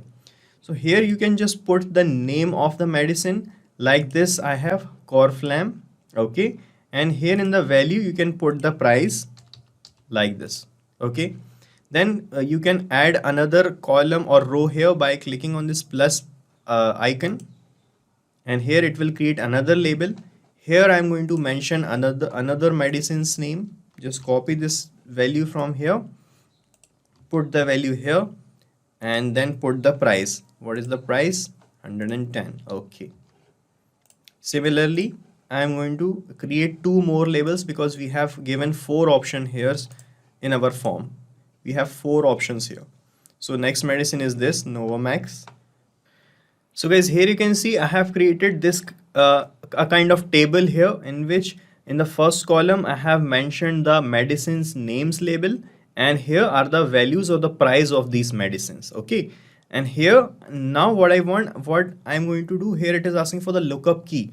So it is asking which value you want to look up for from this table that you have created. So I want to look up for this medicine whose name we have received here in the first step. So here I am going to look up for this medicine's name, aspirin 5 mg. Okay, and here I am going to look up for this value from this table. Okay, so we do not have the name of this medicine here, so let me create another label. I am clicking on plus icon. So guys, I have created another label here and put the price. Now let's look up for this value here in the lookup key field. Just click here and it will show you the previous step in the drop down, that is the trigger step. And when you click on it, it will show you all the data that you have received in the first step. So from here I'm mapping the medicine's name, and let's search for this value here in our lookup table. So I'm clicking on save and send test request. And here you can see we got this result label in which it is showing you the medicine's name and the result value in which we got the price. Now we got the respective medicine's name and the price according to our form submission. Now what we can do, we can calculate the total amount by multiplying this price with the quantity we have received here in the first step. Okay, so to multiply that, what we are going to do, just click here on this plus icon, and from another action step I'm going to use number formatter feature of Pabbly Connect. Search for number formatter and in the action event we have this perform math operation. So you can perform mathematical operation by this, select it. Okay, then click on connect, and here it is asking for the numbers on which you want to perform the mathematical operation. So guys, I am going to map this result value in which we got the price of this medicine and the quantity label from the first step.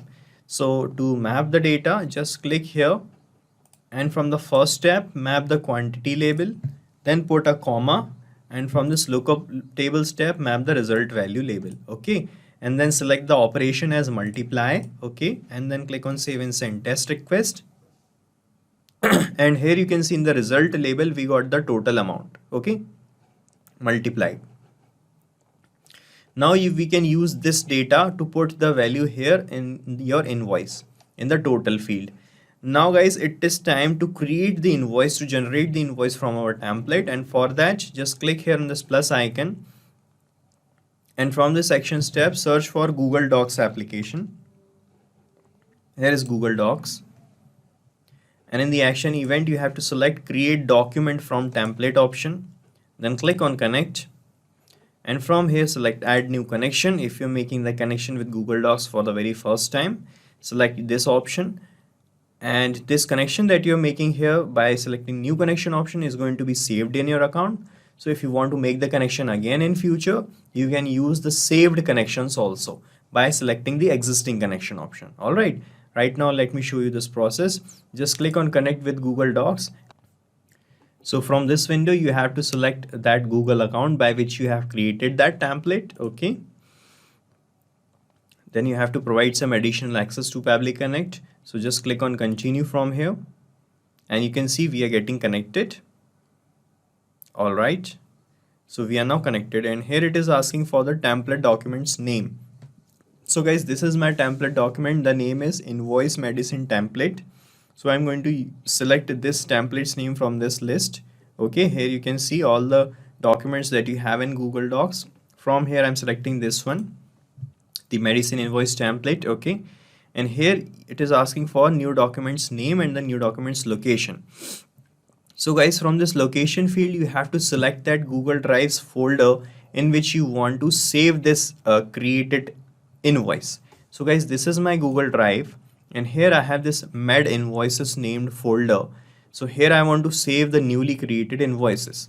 Okay, and so I'm going to select this med invoices folder from this folders list. Okay, and to give a name to this newly created invoice, I'm going to use the data of the customer. So from this first step, I'm going to map the person's name. Okay, and here I'm going to put the name as this person's name and an underscore and invoice. So on this name, the invoice will be created. Now it is asking for the order number, name, medicine, quantity, price, total, email, address, and date. What are these things? These are nothing but the variable tags that you have placed in your invoice. Okay, you can see order number, name, med, quant, price, total. These are the fields that are here. So to get these things changed automatically with every new invoice, we need to map the values of these things here in your workflow. So to map the data, I'm going to use the first step. So for order number, I'm going to use the Google Forms tab and I'm going to map the sheet ID as the order number.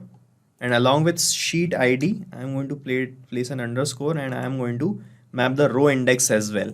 Okay, so to create a unique order number. Now for the name, use the first step only and map the name. And for the medicines, use the first step. This is the medicine's name. For the quantity, use the first step, map the quantity. And for the price now, we are going to use the lookup table step or the number format. No, the lookup table step. From the lookup table, we have fetched the price. So here is the result value. This is the price of this medicine, map it. And here in the total field, I'm going to use this number formatter step where we have multiplied and got the total value. So map this result label here. For the email, use the same way. The first step. This is not an email. This is the email. For the address, use the first step. And for the date, use the first step only, right? And this is how you can map the values. And guys, we are mapping these values from previous steps because after setting up this automation, whenever you are going to receive any order, these mapped labels are going to be updated automatically and a new invoice will be created with new details according to the mapped labels. Okay, so to check your connection with Google Docs, you can click on save and send test request and a new invoice will be created and will be saved here in this mad invoices folder. Let me show you. I'm clicking on save and send test request.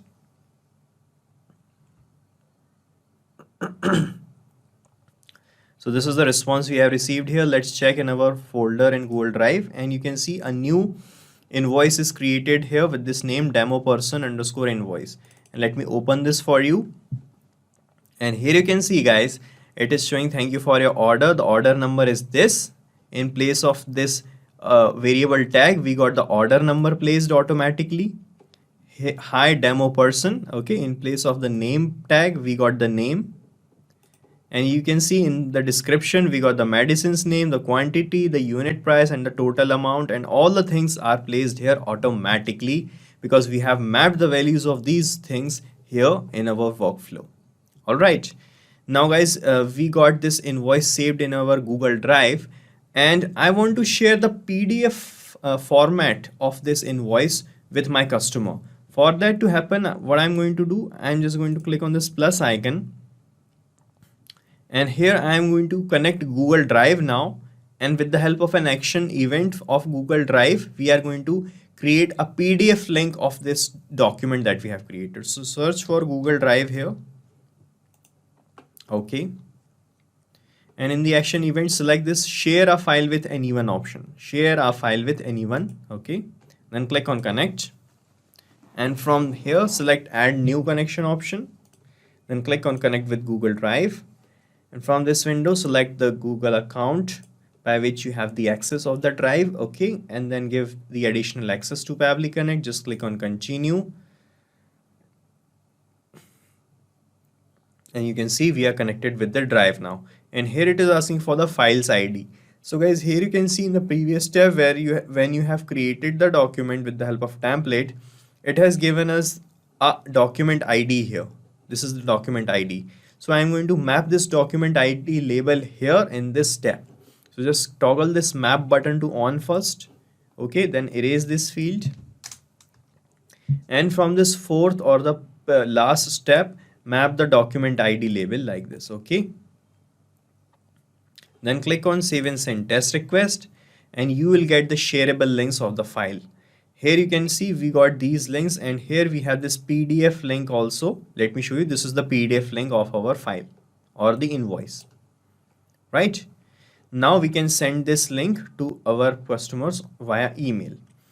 But before this, what I want to create a payment link for my customer to collect the payment for this medicines that the customer have ordered. For that to happen, just click here on this plus icon, and here I'm going to connect a payment gateway application, which is Razorpay. Okay, so in place of Razorpay, you can select Instamojo or PayPal or Stripe. I'm selecting Razorpay to show you the demo, and in the action event, we have this create payment link option. Select create payment link, then click on connect, and from this window select add new connection, and here it is asking for the key ID and the key secret of Razorpay. So to get these two things, you need to reach the settings of your Razorpay account, then you can generate the key. So let me show you my Razorpay account, guys. This is my Razorpay applications dashboard. Here you can see we have this settings option on the bottom left hand side. Under the settings page, we have this API keys tab. Click on API keys, and here you can regenerate a test key for yourself. So click on regenerate test key. Okay, I'm deactivating the old one, and here we got the key ID and the key secret. So you just have to copy this key ID and paste it here, and similarly copy the key secret, paste it here, right, and click on OK, and from here click on save, and you will be connected with Razorpay. So we are connected now, and here it is asking for the amount. So here it is asking for the amount of which you want to create the payment link of, and the currency and the type and all these things. So I'm going to use the previous steps. So for the amount, use this number formatter step where you have calculated the total amount. This is the result label, map it. For the currency, so I am residing in India, so my currency is INR, Indian National Rupees. So I'm just copying this INR and pasting it here. You have to find your codes from this list of supported currencies page. Here you can see the codes, and you can just enter the codes here in the currency field. The type of my payment link is link. Okay, here you can provide a description also of which thing you want to collect the payment of. So I am giving the description as payment link for the order of medicines, right? Here you can map the customer's name, the customer's email from the first step, the contact number if you have. All right, so if you want to expand your link, you can select expanded option, or if you want to make it in show more option, you can select show more. Here it is asking a receipts number, so if you want to put a receipt number, you can put it here. These are not compulsory things, so I'm leaving these things blank. So here it is asking for the expiry timestamp of this payment link. So every payment link have some expiration date.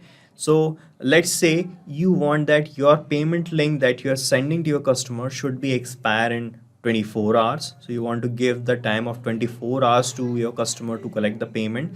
So you have to put the timestamp here. So guys, you can see we have received this data from our form, from the trigger.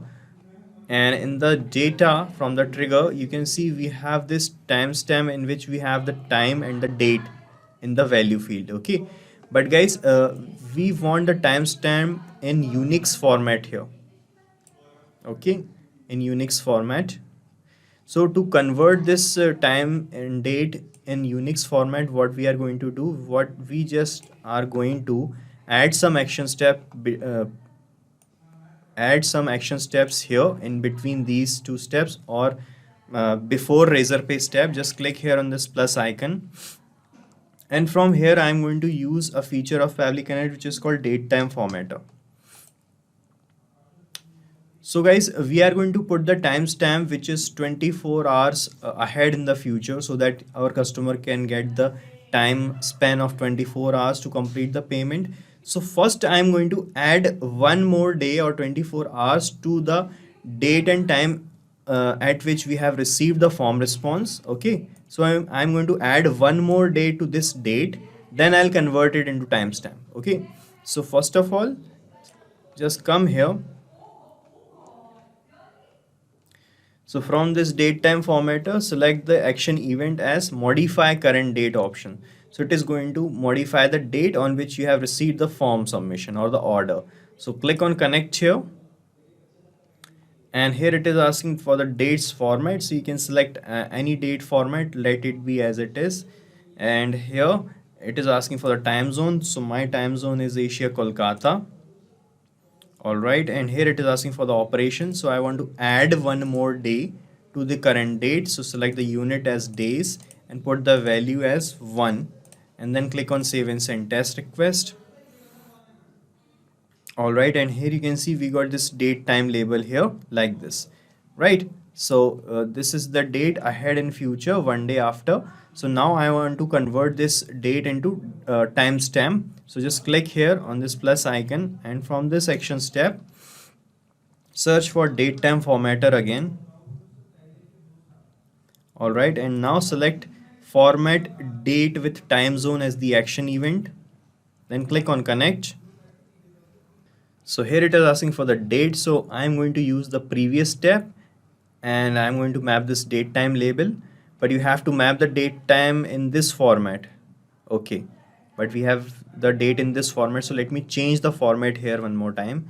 You have to select the date format accordingly. Select this one, this option, YYMMDD, a T in between, then hours, minutes and seconds. Okay, let me click on save and send one more time. Now we got the exact date format that we can convert it into timestamp. So map this date time label now here in this date field. So just click here on this field, and from the last step, the sixth one, map the date time label like this. Okay, here it is asking for the from format. So we got the date in this format only. So you have to select the date format in this format. You have to select this format in which you have mapped the date here. So this is the same format, no need to do anything here. And in which format you want to convert, you have to select here in this to format option. So I want to convert this date into timestamp. Here we have timestamp option, select it and select the time zone as Asia Kolkata. So my time zone is Asia Kolkata. You have to select your time zone. Okay, so I am selecting Asia Kolkata one more time. Okay, then click on save and send test request. And here we got the result label in which we got the timestamp. Now we can map this timestamp here in this field in razor pay step, where it is here in the expiry timestamp. Okay, it is not showing the previous steps because we have added two more steps in between the steps. So now you have to refresh the connection with Razorpay. So just click on connected button, and from here keep this select existing connection option selected, and now click on save one more time and your connection will be refreshed. Okay, and now when you click here on this field, it will show you the previous steps, and from this last or seventh step, map the result label. All right, and if you want Razorpay to send a notification SMS to the customer, you can select this option. Or if you want Razorpay to send the email, you can select this option. But I want to send the email, so I'm selecting you send the email option. Okay. Now we are done setting up this Razorpay step, and now you can check your you can just click on save and send test request to get the link of the payment. Just click on save and send test request here, and here you can see this is the response we have received, and in this response only you will find the link of the payment. So here is the customer ID, the description, and here is the short URL or the payment link. So let me show you the payment link here. So you can see a payment link is created for the order of the medicines. Now from here person can pay you the amount. So here you can see it is showing the payment amount as 1 rupee, but actually we have put the amount here as 100 rupees. We have put the amount here as 100 rupees, but it is showing us the amount as where it is 1 rupees, because it has added this decimal point before these two zeros. So it will happen in every payment link, guys. So you have to add 2 more extra zeros to get the corrected amount here in your payment link. So what you can do, you can just put 2 extra zeros. You can just read here, to pass to pass value of 10 rupees, you have to put 1000 here with 2 more extra zeros. So I have just added 2 more extra zeros manually here. Now let me click on save and send test request one more time to get the correct payment link. Right, so we got another short URL here. Let me show you now. And here you can see we got the corrected amount as 100 rupees. Okay, so we are done creating the payment link. Now the last thing left was to send a confirmation email with this payment link to the customer on email. So just click here, and here I am going to connect Gmail application to send that email to my customer. Now in the action event, select send email option, then click on connect. From this window, select add new connection, then click on connect with Gmail, and from this window you have to select that Gmail account by which you want to send those emails. Okay, then click on continue from here. Alright, and you can see we are getting connected with Gmail. Here it is asking for the recipient's email address. So here I am going to map the email address of my customer from the first step. Okay, I do not want to put anyone in CC or BCC, so I am leaving these things blank. Here it is asking for the sender's name, so you can put the name of your your firm or your business's name. So I am putting here the sender's name as Medicine Store only. Okay, or you can put the name of any person as well.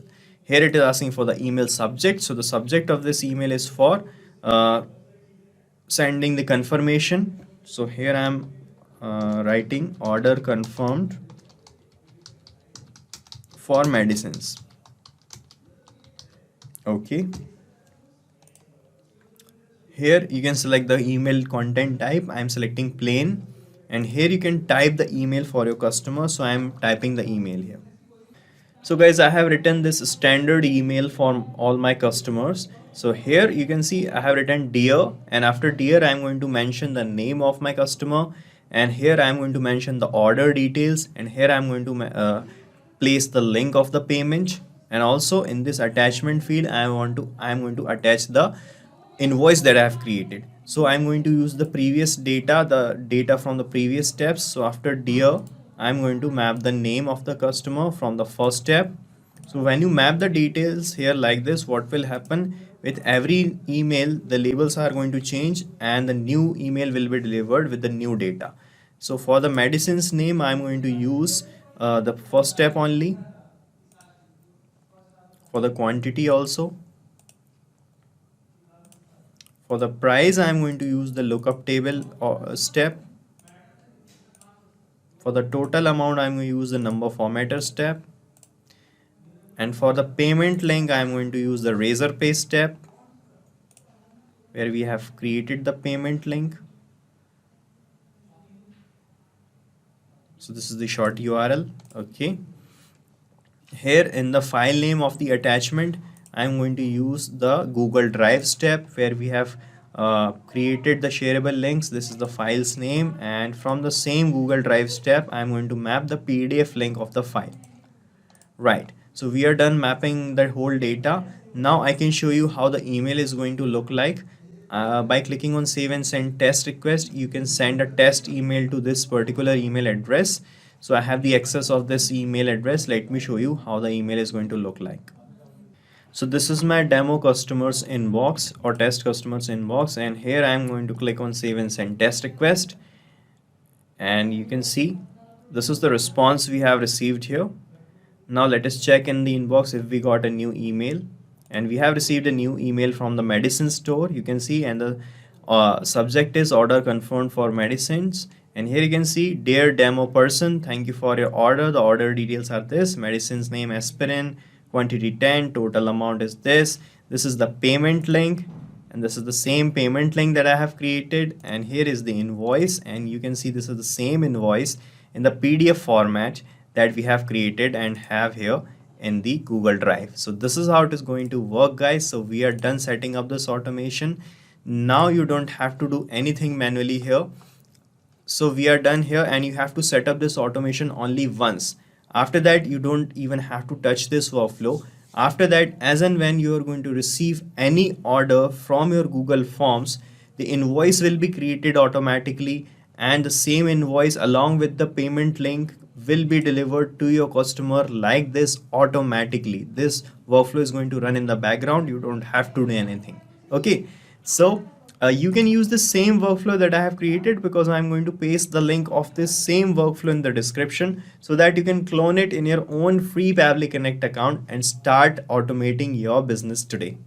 In this video, we will learn how to forward SMS to email automatically. So where exactly this automation is useful? Imagine that you are receiving lots of important SMS and customers query on a specific phone number provided by Twilio. Now whenever a new SMS is received, you want to send the same SMS to Gmail so that the person who are handling the queries do not have to check the phone for every incoming SMS query. They can actually access the queries via Gmail only. To do this automation, I just need to connect Twilio and Gmail with the help of an automation software, and anyone can set these kinds of automation for their business. Just follow my video till end. So I'm going to connect SMS application Twilio and Gmail with Pabbly Connect, which is an amazing integration and automation software. You can also reach to this website by typing pabbly.com/connect. Now create your account for free from here, and you will also get free task to test this automation. I am already an existing user, that is why without asking the login, it is taking me to the dashboard of Pabbly Connect. Okay, do not forget to click on access now Pabbly Connect. Now you can see I have reached to the dashboard. Click on this button, create workflow. Let me maximize it a little bit. Okay, click on create workflow and give any random name to your workflow. I have provided the name as auto forward the incoming SMS to specific email. Okay, click on create and you will find two boxes in front of you, trigger and action, and our automation is going to work on these two principles only. Trigger means when this happens, action means do this. When this happens, do this. Understand with an example. Whenever a sale happen in a payment gateway application, send an email via Gmail application. According to our use case, whenever the SMS is received in Twilio application, send an email to Gmail application. That is why here in my trigger app, I'm going to choose Twilio as an trigger application. Okay, And in trigger event, I want that whenever a new SMS is received, the system should trigger. That is why I have selected new SMS. Now you can see a webhook URL and some set of instructions. So basically, with the help of this webhook URL, we are going to connect Twilio and Pabbly Connect. Instruction for the same already given. Let me read it. Log in to Twilio account and go to console's number page. Well, I'm already logged into the Twilio account. Let me click on this link directly. Console's number page. Okay. Let me read the second instruction. Click on the phone number we want to use for webhook. Okay, so this is the console's numbers page. Okay, let me check it, and you can see this is the phone number provided by Twilio. I'm going to select this, and let me read the third one. Find the messaging section, and the message comes in option. Okay, under the messaging section I will find this particular option. Let me find it. Okay, so where exactly it is actually configured with a calls come in. No, we want a message comes in. Okay, here exactly it is, a message comes in. Webhook is already selected. Let me delete the existing one and let me copy and paste this particular one. Okay, and this is how I can actually build the connection in between Twilio and Pabbly Connect. You can see number was successfully updated. Now what it is asking, read it. Log into the application where you have added the webhook URL and do a test submission record so that the data can be recorded here in the webhook response. So basically it is asking you to send a test message, test SMS to this particular number so that the same data can be recorded here in the Pabbly Connect as a webhook response, and further we can actually create our automation. So I'm going to send a specific SMS to this particular number. Okay, let me show you what SMS I'm going to send it. Okay, so all right, let me show you. This is the SMS I'm going to send it. Hello Pabbly team, I'm facing an issue with one of my workflow. It is giving me an error. I'm trying to call your team multiple times but unable to reach out. Automation has suddenly stopped working. Please help me. You can call me on this number. Assume that a customer is facing an issue in the product and he is sharing his query on SMS by sending the SMS on this particular phone number. Let me send this SMS. Okay. Now you can see as soon as the SMS is received on this particular phone number, the same response, the same SMS details has been captured in Pabbly Connect as webhook response. Let me show you the details. Let me first show you the content, the body of the SMS. Here is the body. Let me show you, and you can see this is the same content which I have just shown you that I am about to send. Okay, that means the first step of our integration is actually working. It is successful. You can see other details are also here. The country is here.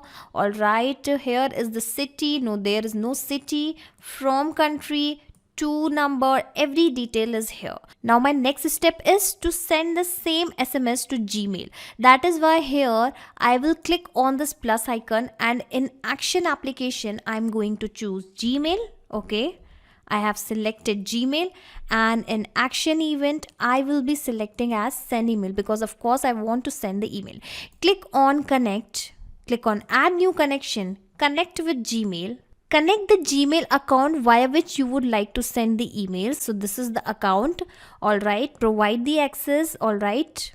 So I have provided the access. You can see the authorization is successful, and Gmail is connected. The very first thing it is asking is the recipient email address to whom you would like to forward these SMS. So basically I want to forward all the incoming SMS to specific email address. Okay, so that is why I'm going to write it manually. admin@pabblytools.com is the email address on which I would like to forward all the incoming SMS. Leave it blank, sender name, I don't have the sender name, again leave it blank. Email subject, so what subject line I would like to keep, so let me show you. I want to keep this particular subject line. New SMS or query of customer is arrived on your phone. Okay. Or let's say, let me change this to received on your phone. So let me copy this particular subject line, and I want that my team should get notified that new SMS or query of customer is received on your phone. Okay. Now moving further, reply to, keep it blank. Email content will be same. Email content type will be same. Now finally the email content, what exactly I would like to send. So I want to send which particular data? Of course, the content which I am receiving. This is the body. Hello Pabbly team, I am facing an issue. It is the same SMS which I have received in the above data. Let me show you. This is the same content. I don't need to copy this text and paste it here. This is actually the mapping which I have done. I have mapped it from the drop down, and whatever the data I'm going to map will be changed automatically. Let's say a new SMS arrived here. It will be replaced automatically, and a new SMS will be sent in place of this. Okay, and along with this content I would also like to write something. So let me give a space a little bit, and I have already prepared the content. Let me show you. I want to write something like, hi ABC. Assume that the name of the member is ABC. Okay. Hi ABC, new query is received on office phone number.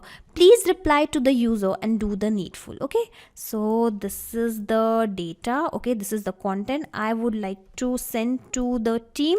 Okay. Let me do the formatting. All right. Also, this is the customer. Sorry, not the customer. This is the sender number. Okay, let me add the colon, and let me share the number also. Okay, from where I will get the send number, again open the response. Okay, and from here I'm going to type from. Okay, you can see this is the number of the user. Hi ABC, new query is received on office phone number. Please reply to the user and do the needful. The sender number is this, and the sender content. Okay, the customer's content, customer's query basically. Okay. So customer's query is here, and this is what I would like to forward to my team on their Gmail. Now I'm going to click on this button, save and send test request, and we'll see whether this particular SMS is being forwarded to Gmail or not. Okay, so you can see the response is received. Let me check my Gmail account as well. Okay, let me refresh it, and you can see new SMS query of customer is received on your phone. Let me open it. Hi ABC, new query is received on office phone number. Please reply to the user and do the needful. The sender number is this, customer's query is this, and this is how you can actually automatically forward all the incoming SMS which are actually coming to a specific phone number with the help of Pabbly Connect. Okay, and I am going to attach the link of the same workflow which I have just created in the description box, so that in case you want to clone the whole setup into your account for free, you can actually do it via this link. Okay, also a lot of people ask me even after watching the whole tutorial that do they really need to do any particular setting again and again. No, let me tell you, once you have created automation inside Pabbly Connect, you can simply close Pabbly Connect and everything will be done in backend. Pabbly Connect will do its job in backend. In this video, we are going to see how to write emails from subject line using OpenAI. So let's say that you have got different subject lines in Airtable. You are just trying to make your work easier. And every time there is a new record added, as in a new title is there, a subject line is there, you want that with the help of OpenAI, an email should be created on the basis of that subject line, and then it should be sent to the admin so that then he can send it to the employees or clients, etc. How can this happen? For this, you will have to have some integration between these three applications, and the same can be done using Pabbly Connect software. Here your trigger application would be Airtable, and your action applications would be OpenAI and Gmail. Now, how can you do this? Automate, integrate this entire process. To understand that, let me take you to my screen. To begin with the process, we are first going to type the URL pabbly.com/connect, and as we do that, here we are at the landing page of this software. Now here on the right hand side, we can see two options, sign in and sign up for free.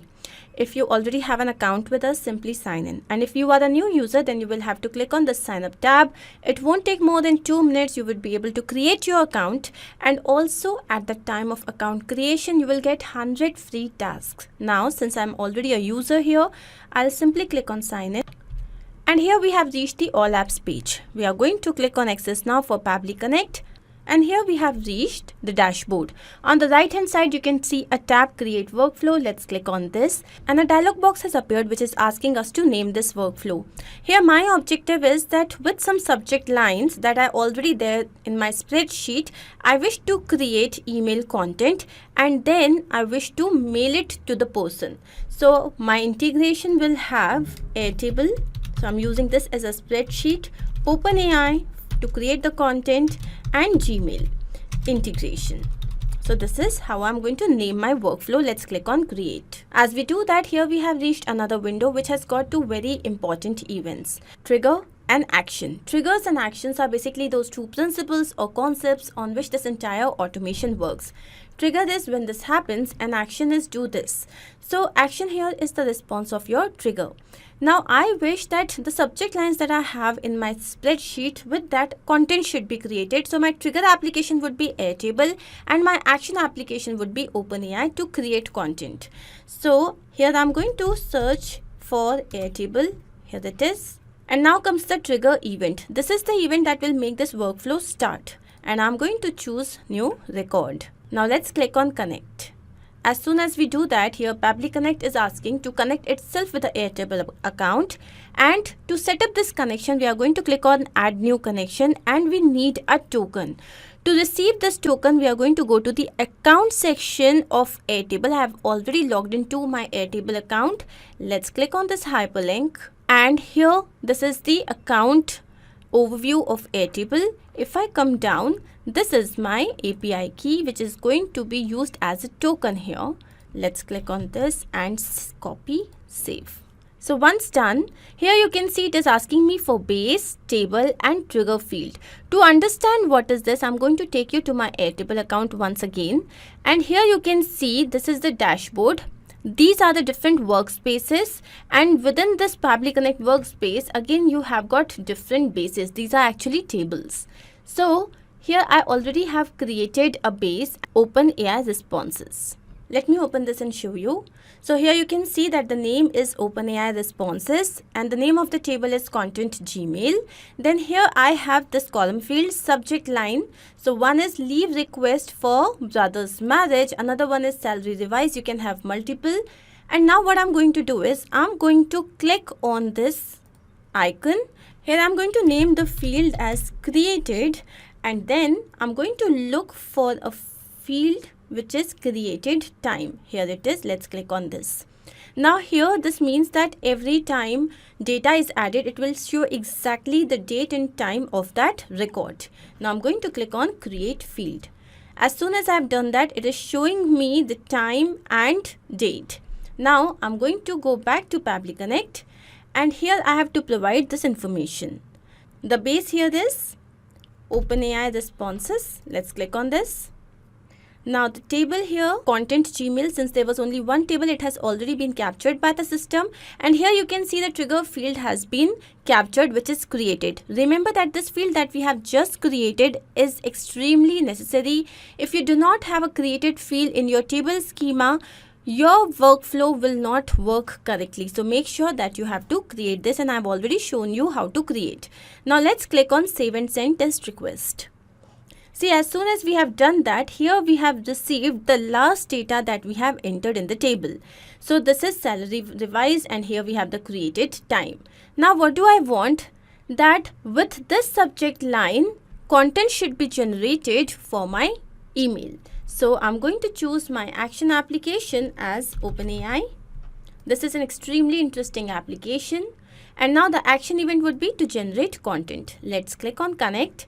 Here again Pabbly Connect is asking to connect itself with the OpenAI account. I'm going to click on add new connection. I have already logged into my OpenAI account, and here it is asking me for the token. So to understand what is this token, we have to click on this hyperlink. Let's click on this. And here you can see this is the API key. I'm going to quickly copy this, go back to Pabbly Connect and just paste it over here. Click on save to set up this connection. And now here you can see that Pabbly Connect is connected with OpenAI. Now here we have to select the model, then prompt, maximum tokens. To understand what are these things, now I'm going to take you to my OpenAI account. So this is the OpenAI website. You can reach here by typing openai.com and then you have to click on API. Once you're here, you have to click on login and log in with your credentials.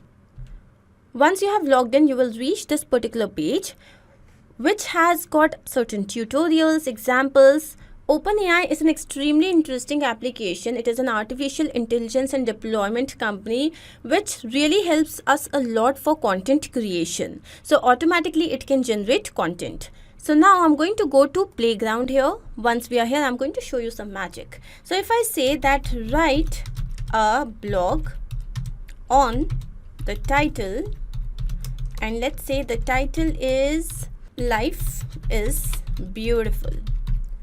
Okay, as soon as I do this and I click on submit, here you can see that it has automatically started generating content. Now, isn't that amazing? Now, this particular content that it has generated, the length of this content can always be customized. How? There is this option maximum length. So you can select from 100 to 4,000 tokens. Now I'm going to throw some light on the setting part. So these are the various modes and here is the model. So we are always going to select text the Vinci 002. Why? Because this is the most capable model in the GPT-3 series. It can perform any task that other GPT-3 models can.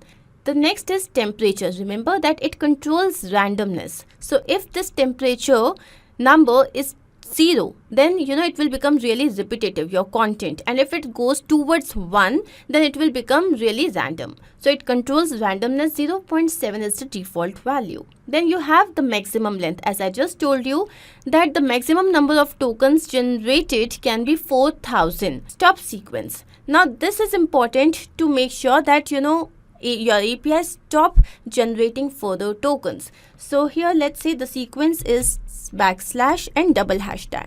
You can create your own. Let's click on add. Now we have top P, then the frequency penalty. Now frequency penalty decreases the model's likelihood to repeat the same line verbatim, and the presence penalty, it increases the model's likelihood to talk about new topics. So you can have it from 0 to 1. Let's say I'm making it 1. And then you have the best of. So this generates multiple completions server side and displays only the best. So if you wish to have the best of 4, 5, 6 up to 10, you can always do that. Here I'm going to select 3. So once done, we are done over here. Also, I'm going to show you something which is view code. Let's click on this. Understand that this is our prompt because this would be asked. So your prompt is actually anything which is written before the blog or before the content that you receive. I hope you have understood this. Now I'm going to take you back to Pabbly Connect and here we are going to map the data. Mapping means that I already have this information and I'm just going to retrieve it. So the model has already been selected. Now the prompt, as I just told you, let's say the prompt is write email content as per the subject line. Okay, and my subject line here is, now I'm going to map this data, go to Airtable and this is my subject line, right? Next is maximum tokens. So here I wish to write an email. I do not want it to be really lengthy. So let's say it is 256 tokens. Then the sampling type, we already know that we want random data every time. So temperature sampling, you have got two options, nucleus sampling and temperature sampling. Then the sampling value, I have already told you that it can be anything between 0 to 1 and the default value is 0.7. I'm going to write this. Then we have the presence penalty. So even if you do not fill this, it will take the default value. Here I have selected it as 1. Again, the frequency penalty was selected as 1 and the stop sequence was backslash double hashtag. And it was best of 3. Once done, let's click on save and send test request. So once done, here we have received the API response and here you can see the email. It is exactly in an email format as well. Hi, and there can be an employee name. We regret to inform you that your salary has been revised. Your new salary will be this much amount per month, effective immediately. We understand that this may be disappointing news, and we appreciate all that you're doing for the company. Thank you for your continued dedication and hard work. Now, doesn't that make your work really easy? So once we have received the content, now what is my objective? My objective is to send an email. So here I am going to select my next application as Gmail, and the action event would be to send email. Let's click on connect. Again, Pabbly Connect is asking to connect itself with the Gmail account. Let's click on add new connection, connect with Gmail, and I'm going to select the account through which I wish to share the mail. So once done, I've already logged into my account.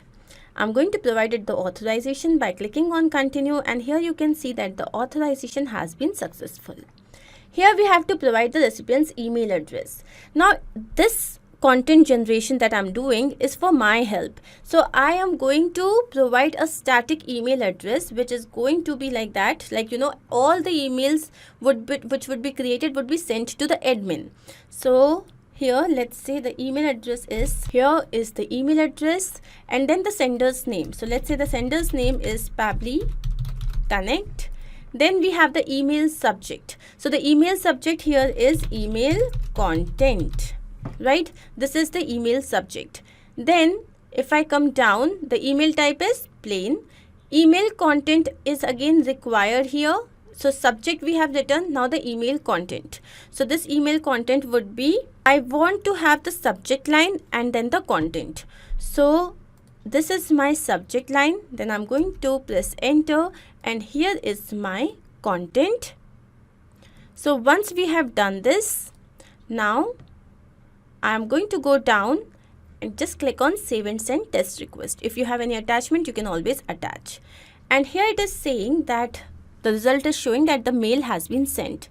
So now I'm going to take you to my email and show if we have received the mail. So let's just refresh this page once. And here you can see that yes, you have received an email through Pabbly Connect, salary revised, and this is your email content. This basically means this integration process is a success, but now we also need to check it in real. So I'm going to go back to Airtable, and here I'm going to put another subject line. Let's say new leave policy. Okay, so this is my new subject line, and the moment I write this, automatically an email should be shared along with the content. So I press on enter, right? And now I'm going to go back to my email account, refresh this page, and here you can see that I haven't actually received the mail. Why? To understand that, I'm going to take you to Pabbly Connect, and if I take you up, here you can see that this trigger will check for new data in every 10 minutes, which basically means that our trigger application has a polling time of 10 minutes. So after every 10 minutes only this workflow will work. So it will keep on checking for new data after 10 minutes. So let's wait. And do not worry if you do not receive your result instantly. Just have some patience, wait for 10 to 15 minutes. You will certainly receive your response. So it's been 10 minutes, and now I'm going to take you back to my email address, and yes, here you can see that we have received another email. This time it is about new leave policy, and here we have the data. We are excited to announce a new leave policy which will go into effect next month. This policy is designed to give employees more flexibility and choice when it comes to taking time off. Here are the details. Isn't that fantabulous? Exactly. So going back to Pabbly Connect, let's understand exactly the process. So our trigger application here was Airtable, where the event was new record. Then our next action application was OpenAI, where our event was to generate content. And finally, the action was Gmail, where our event was sent email.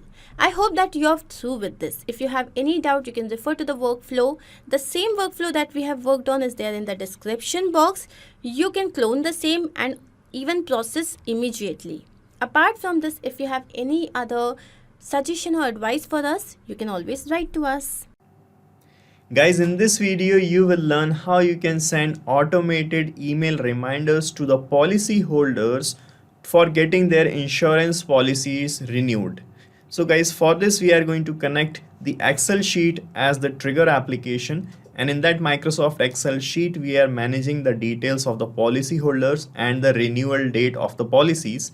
And guys, we are going to connect Gmail application as the action application to send the reminder emails automatically. Okay, so guys, as and when you are going to add the details of the policy holder and the renewal date of the insurance policy, 3 days before the renewal date, a reminder email will be delivered to that person automatically with the help of this automation.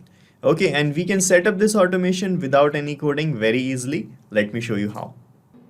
Guys, we are using Pabbly Connect to set up this automation. This is an automation tool, and we have pasted this same link in the description. From here you can set up your free Pabbly Connect account in just 2 minutes, and you will get free automation tasks every month to test and set up your automations.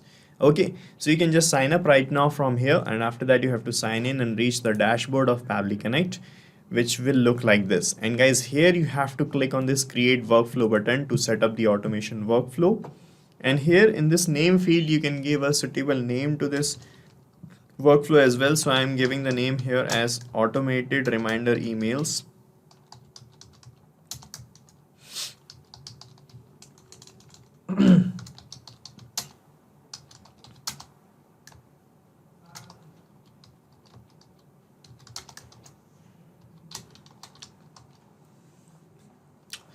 So I have given this name. Okay, and after giving the name, just click on this create button, and here you can see the workflow page is loading up here. And on this page, guys, you will find these two things, the trigger and the action modules. So with the help of these two things, we can set up any automation. So guys, in the trigger, you have to connect that application in which the trigger event is occurring. So the trigger event is that event which is going to actually start this workflow, and the action would be the response towards the trigger. So here in this use case, guys, our Microsoft Excel sheet is the trigger application, and adding of the details of the policy holders here will act as a trigger. Okay, so first of all, connect our trigger app, search for Microsoft Excel here. Here it is, select it. Okay, and in the trigger event, you have to select this new row in worksheet option. Select new row in worksheet.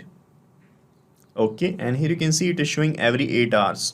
So this trigger is going to check for the new details in every 8 hours. Okay, so when whatever the details you are adding, this workflow is going to check in every 8 hours and start this workflow. Okay, so click on connect from this connect button, and from here you have to select this add new connection option, then click on connect with Microsoft Excel, and from this window you have to provide some additional access to your Microsoft Outlook account, because we have created a live spreadsheet in Microsoft Excel application using which is saved in my OneDrive. Okay, so from here click on yes.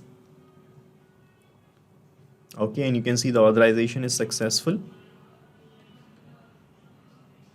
You can see we are getting connected here.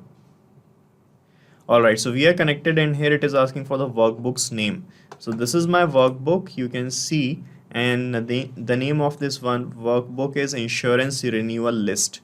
So I'm going to select this name from this drop down here, Insurance. Here it is selected. Okay, and the worksheet's name is Sheet 1. You can see Sheet 1 is automatically selected. Okay, now when you click on save and send test request button here, the data of the last row that you have entered in your worksheet will be fetched here as the test data in this response section. So you can see the last entry I have done is this was the last row I have added. Here in the name you can see the name of the policy holder is named demo.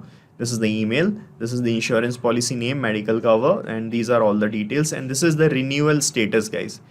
Okay, so they have to pay the premium fee for getting the renewal. Okay, so we are going to send the reminders to only those people in our list who have not paid yet, okay, who have not renewed their policies, right? Let's capture the test data first. I'm clicking on save and send test request here. And here you can see, guys, we got the test data captured like this, and here it is showing the row index is second.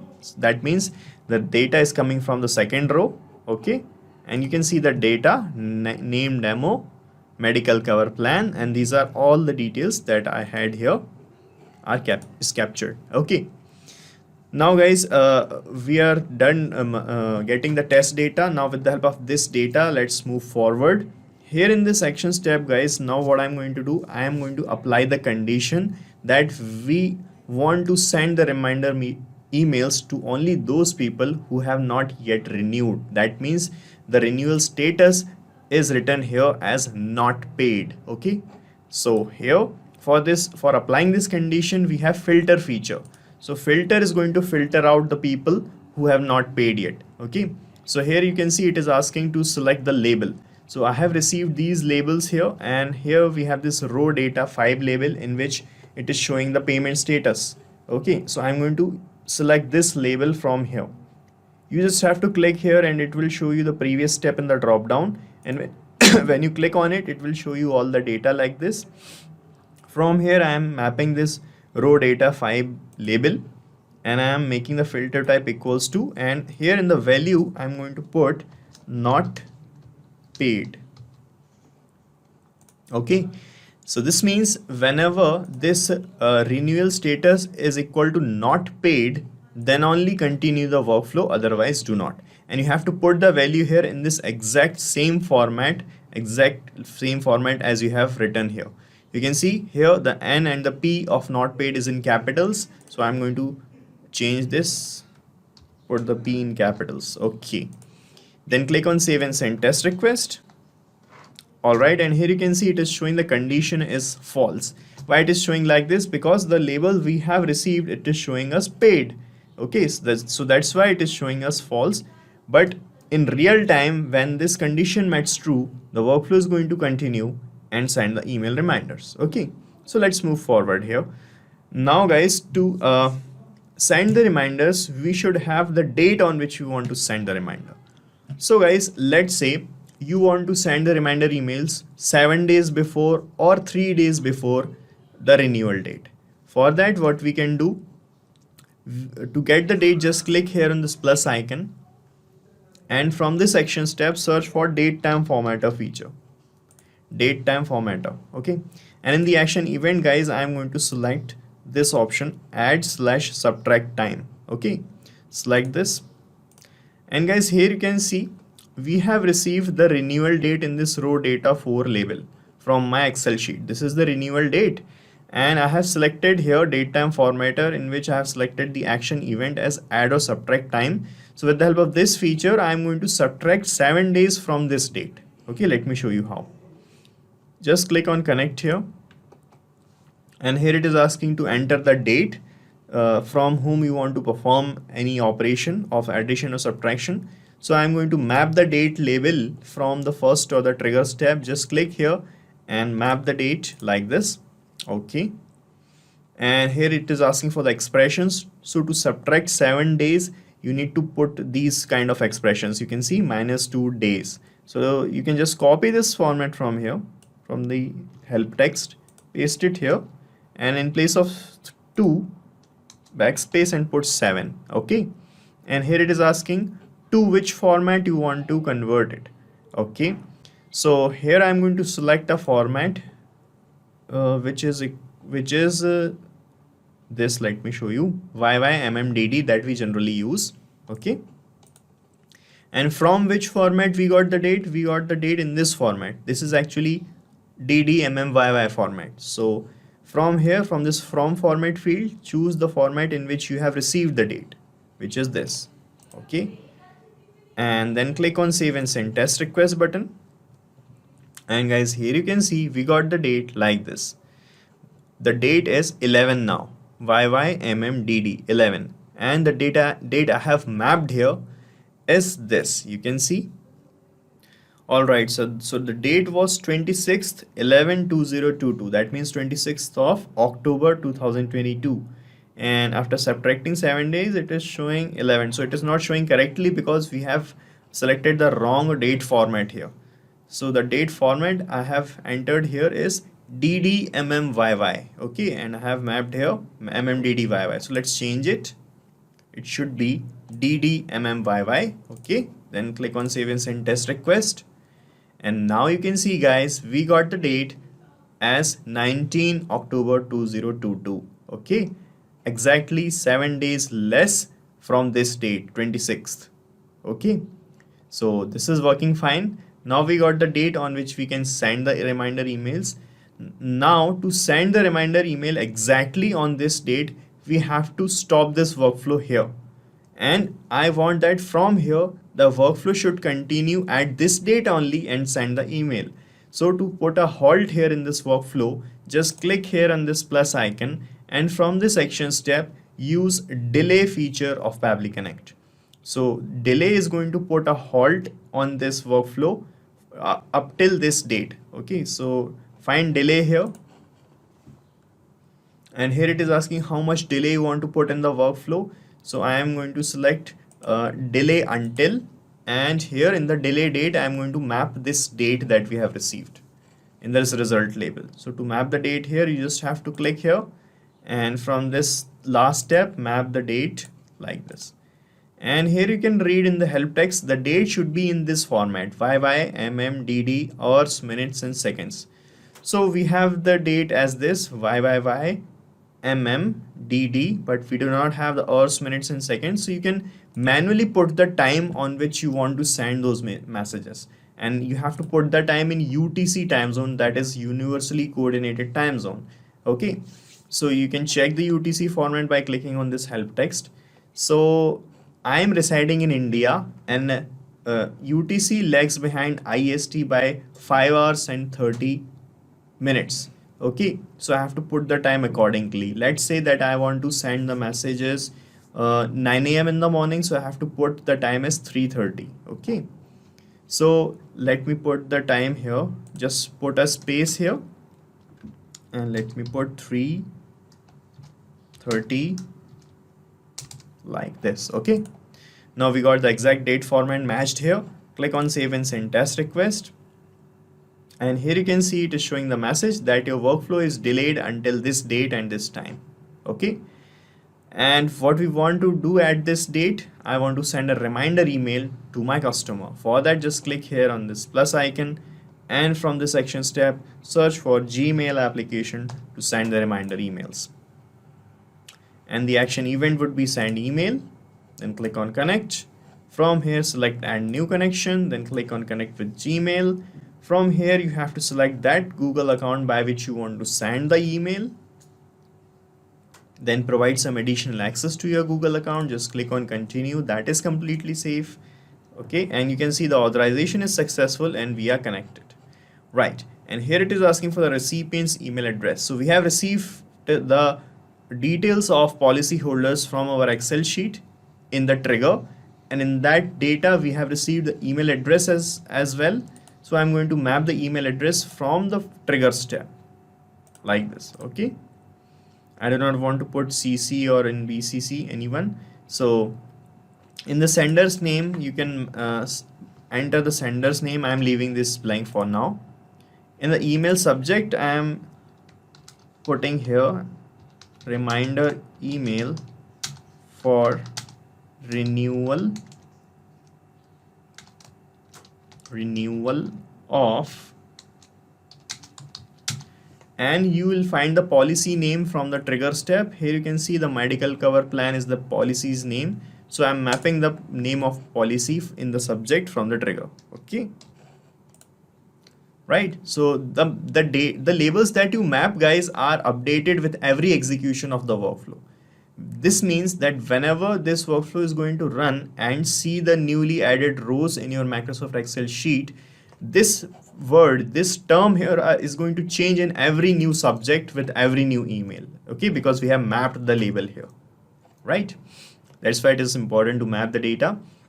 And here in the email content type, I'm selecting plain. And in the email content, let me type a standard email for all my policy holders. So guys, I have written this email for my policy holders, you can see, and I'm going to map a few things in this email also, so that those details will be updated with every new email. Okay, like the name of the person to whom we are sending the email. So after dear, I'm going to put my cursor and I'm going to put a space, and from the trigger step, I'm going to map the name of the customer. Okay, and we wish to remind you that I have given the space here, and after that I have put plan. So I am going to put the policy's name here, which you will find in the trigger. Now here you can read this plan. Okay, I can erase the plan also. Expires on. So here I am going to put the expiry date after on. Okay, please let us know whether you'd like to renew the policy on the same terms. Okay, and this is it, I think. Right, so I have mapped out 3 things here. And now you can check your connection with Gmail by clicking on save and send test request, and this sample email or test email will be delivered to this email address that you have mapped here. But this is not an original email address, so I'm going to put my email address here just to show you the demo. Let's say I have an email address which inbox is here, you can see. So I'm going to put this address here, then I'll click on save and send test request to show you the email. So I am clicking on save and send test request here. And this is the response we have received. Let's check in the inbox of the customer if we got a new email, and here we got a new email, you can see, and the subject is reminder email for renewal of medical cover plan. This is the same subject I have put in the workflow, and you can see here, dear name demo, we wish to remind you that your medical cover plan policy expires on this date, and please let us know whether you like to renew or not. And here you can read, please ignore this email if you have already renewed. Okay, and you can see the details are same according to the data we have entered here. So this is how it is going to work, guys. So we are done setting up this automation, and you have to set up this automation only once. After that, whenever you are going to add the details of policyholders here, the workflow is going to check for the new entries in every 8 hours, and the reminder emails will be delivered automatically 7 days before according to the workflow, or if you want to send 3 days before, it will work on 3 days before and send these kind of reminder emails automatically. Okay, so you can use this workflow as well, and you can change the expression here, and you can make it work for 3 days before also. And I'm going to paste the link of this workflow in the description, and you can clone it in your own free Pabbly Connect account and start using this automation instantly. So in this video, we are going to learn how to auto-generate blog with images using Pexels, OpenAI, Google Docs and Gmail. Now guys, in this automation, all you have to do is you just have to enter the title of your blog into a Google Sheet as a new row. Then after that, automatically from the title, we are going to search for a new image in Pexels. And then using artificial intelligence platform like OpenAI, we are going to generate the blog content, the text content for that particular blog. And at last, we are going to add all of these details, all of this data into a Google Sheet as a new document of a new blog. Not just this, guys, we are also going to share this same document of the blog with our team members via email just for the review. Now guys, how you can completely automate this process and set up this automation for yourself, to know this, you have to come with me to my screen. So as you can see, here we are on the Pabbly Connect dashboard. Now to reach this dashboard, you will get the free sign-up link of Pabbly Connect in the description box below. By clicking on that link, you can create your free Pabbly Connect account in just 2 minutes. And after reaching to this dashboard, just click on Create Workflow and give this workflow a name. For example, I would like to name my workflow as Auto Generate Blogs. So this is the name of my workflow. Let's click on Create. And now we can see that our workflow is open over here. So in this workflow, we have 2 different windows. First one is the trigger window and second one is the action window. So triggers and actions are basically those 2 concepts, those 2 principles on which this whole automation works on, where the trigger says when this happens and the action says do this. So let's begin with the trigger window. So the idea here is, first we are going to enter the title of the blog which we want to auto generate with images into a Google Sheet.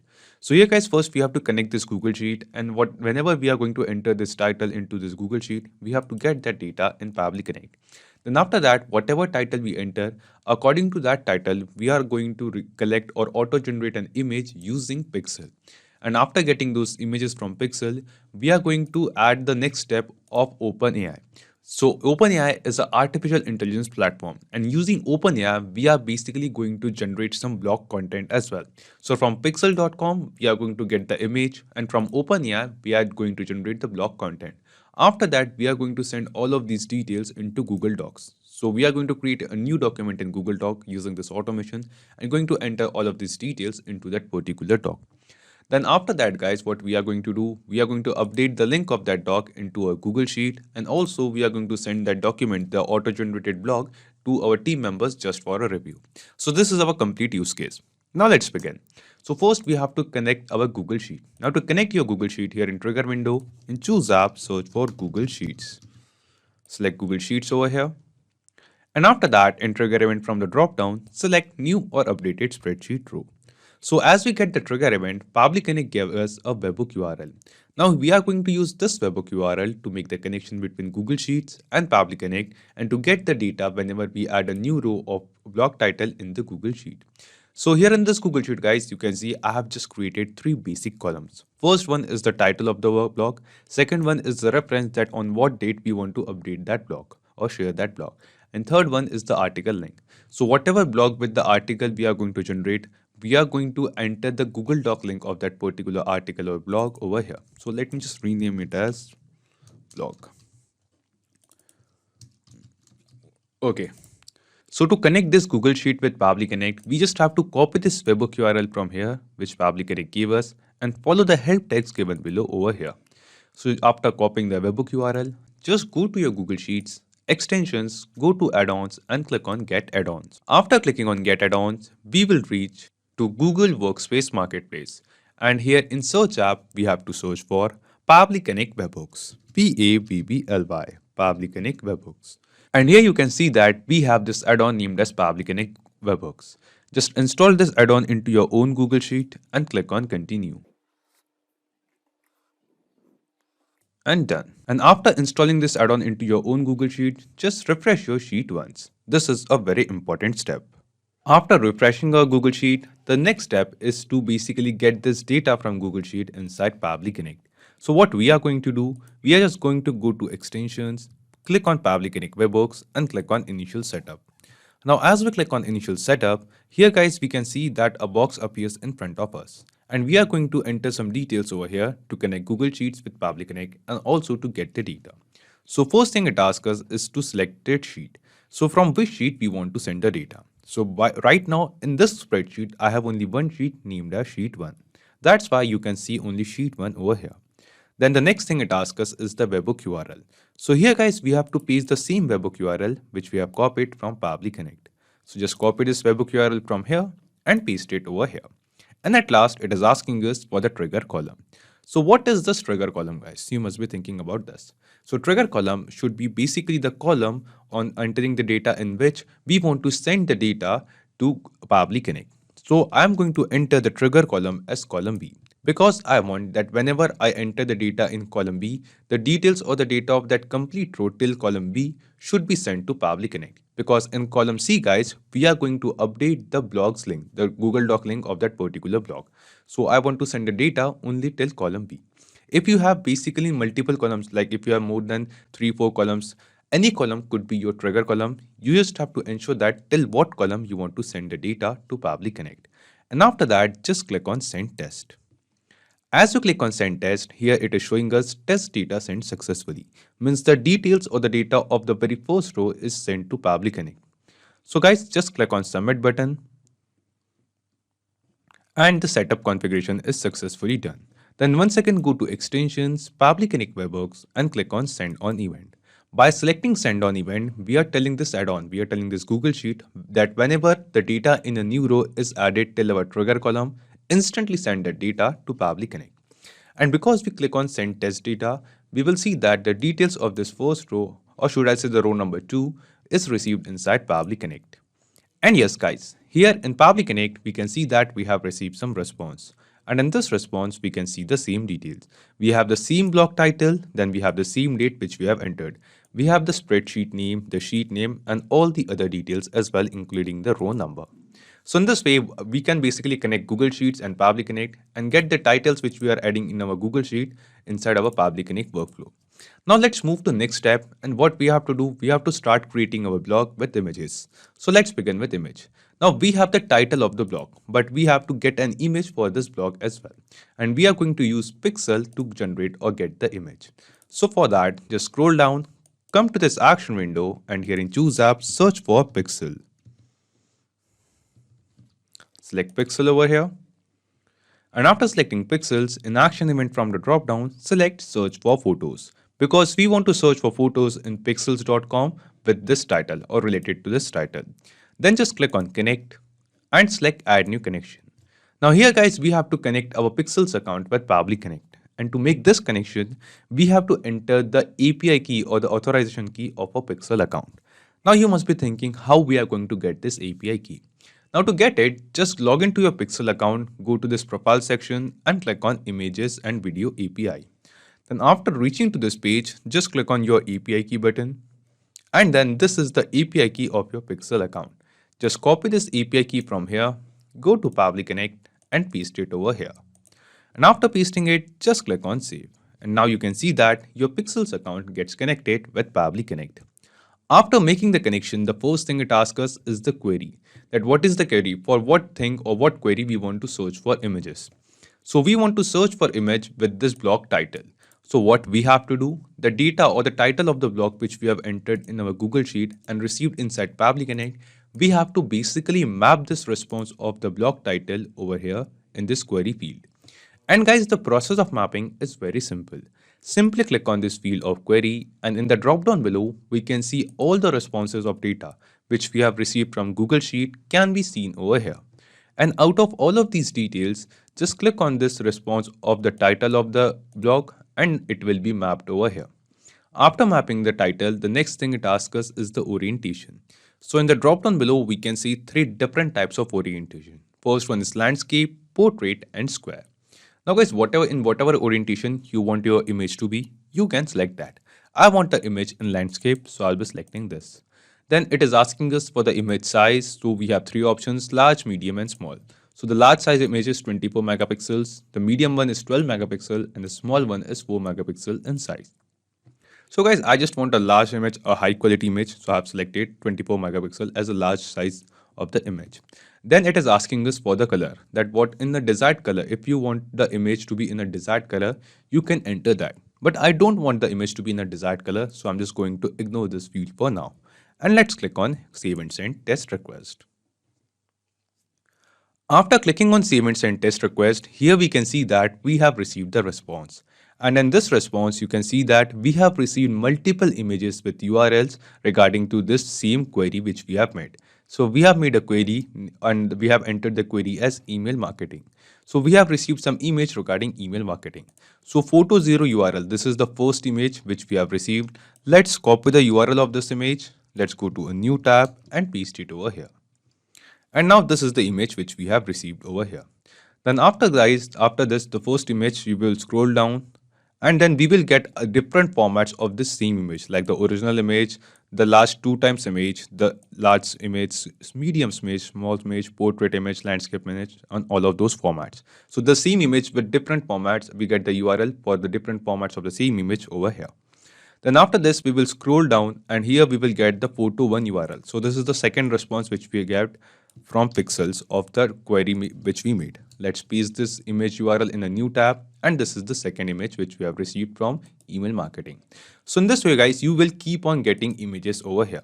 So here in this response, the first and the second response which we read is page 1 and per page is 15. So basically we can see that we have received the list of images in one page from one page, and the total number of images over here is 15. So we have received 15 responses, but we don't want all of these 15 responses of 15 images to be added into our document or the blog. So what we are going to do, just for the reference, because we are just crafting this blog using automation, we are just going to enter the URL of the very first image which we get. Okay, sorry, this was the URL, the very first image which we get. So using Pexels guys, we have received an image reference. Now guys, after generating the image for our blog using Pexels, now let's generate the actual blog content. So here from Pexels, we have received the image URL. Now after that, let's click on this add action step button over here. And then here in Choose App, we are going to use OpenAI to generate the blog content. So search for OpenAI. After selecting OpenAI, in action event from the dropdown, select Generate Content. Click on Connect and select Add New Connection. Now here guys, we have to connect our OpenAI account with Pabbly Connect. And to make this connection as well, we have to enter the API key of our OpenAI account. And to access the API key of your OpenAI account, just log into your OpenAI account and after that, go to right side for the profile section and click on View API Key button. And then here you can see the API key. Just copy this key from here, go to Pabbly Connect and paste it over here. And then just click on Save. And now we will see that our OpenAI account gets connected with Pabbly Connect as well. Now after making the connection, if you are familiar with the OpenAI, then you must be knowing what are prompts, select AI models, what are tokens and sampling type. But if you are not, let me tell you. So here in select AI model in the drop down below, we can see different models of the AI engines over here. So these are different models of AI engine which are going to be used to generate the content. So we will be using the text Darwin's 002, which is the most used, the most popular AI engine of OpenAI. Then after that, here we have to enter the prompt. The help text below it says, please make sure you are entering the prompt properly. You can check the supported prompt format over here.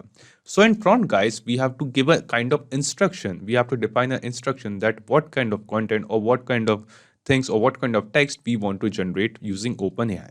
So because we want to generate or create a blog, I will be entering the prompt as write a blog on, and after this we are going to map the title of the blog over here. So from the drop down below, from the Google Sheet responses, select and map the response of the title of the blog. And this complete prompt will be like write a blog on email marketing or whatever title we enter. And this is, we are going to give this prompt to OpenAI, and using this prompt it is going to generate new text. Then guys, after this the next thing it asks us is max token. So the help text below it says enter the maximum number of tokens to generate the content. So basically what OpenAI do, OpenAI actually uses some tokens from your OpenAI account. So you have a token quota on your OpenAI account and it uses those tokens to generate the content.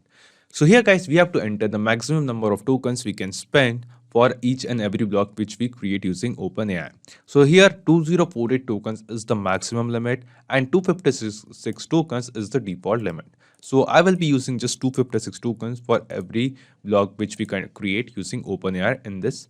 Now after this guys, the next thing it asks us is to select the sampling. So here we have two different sampling options. First one is the temperature sampling and second one is the nucleus sampling.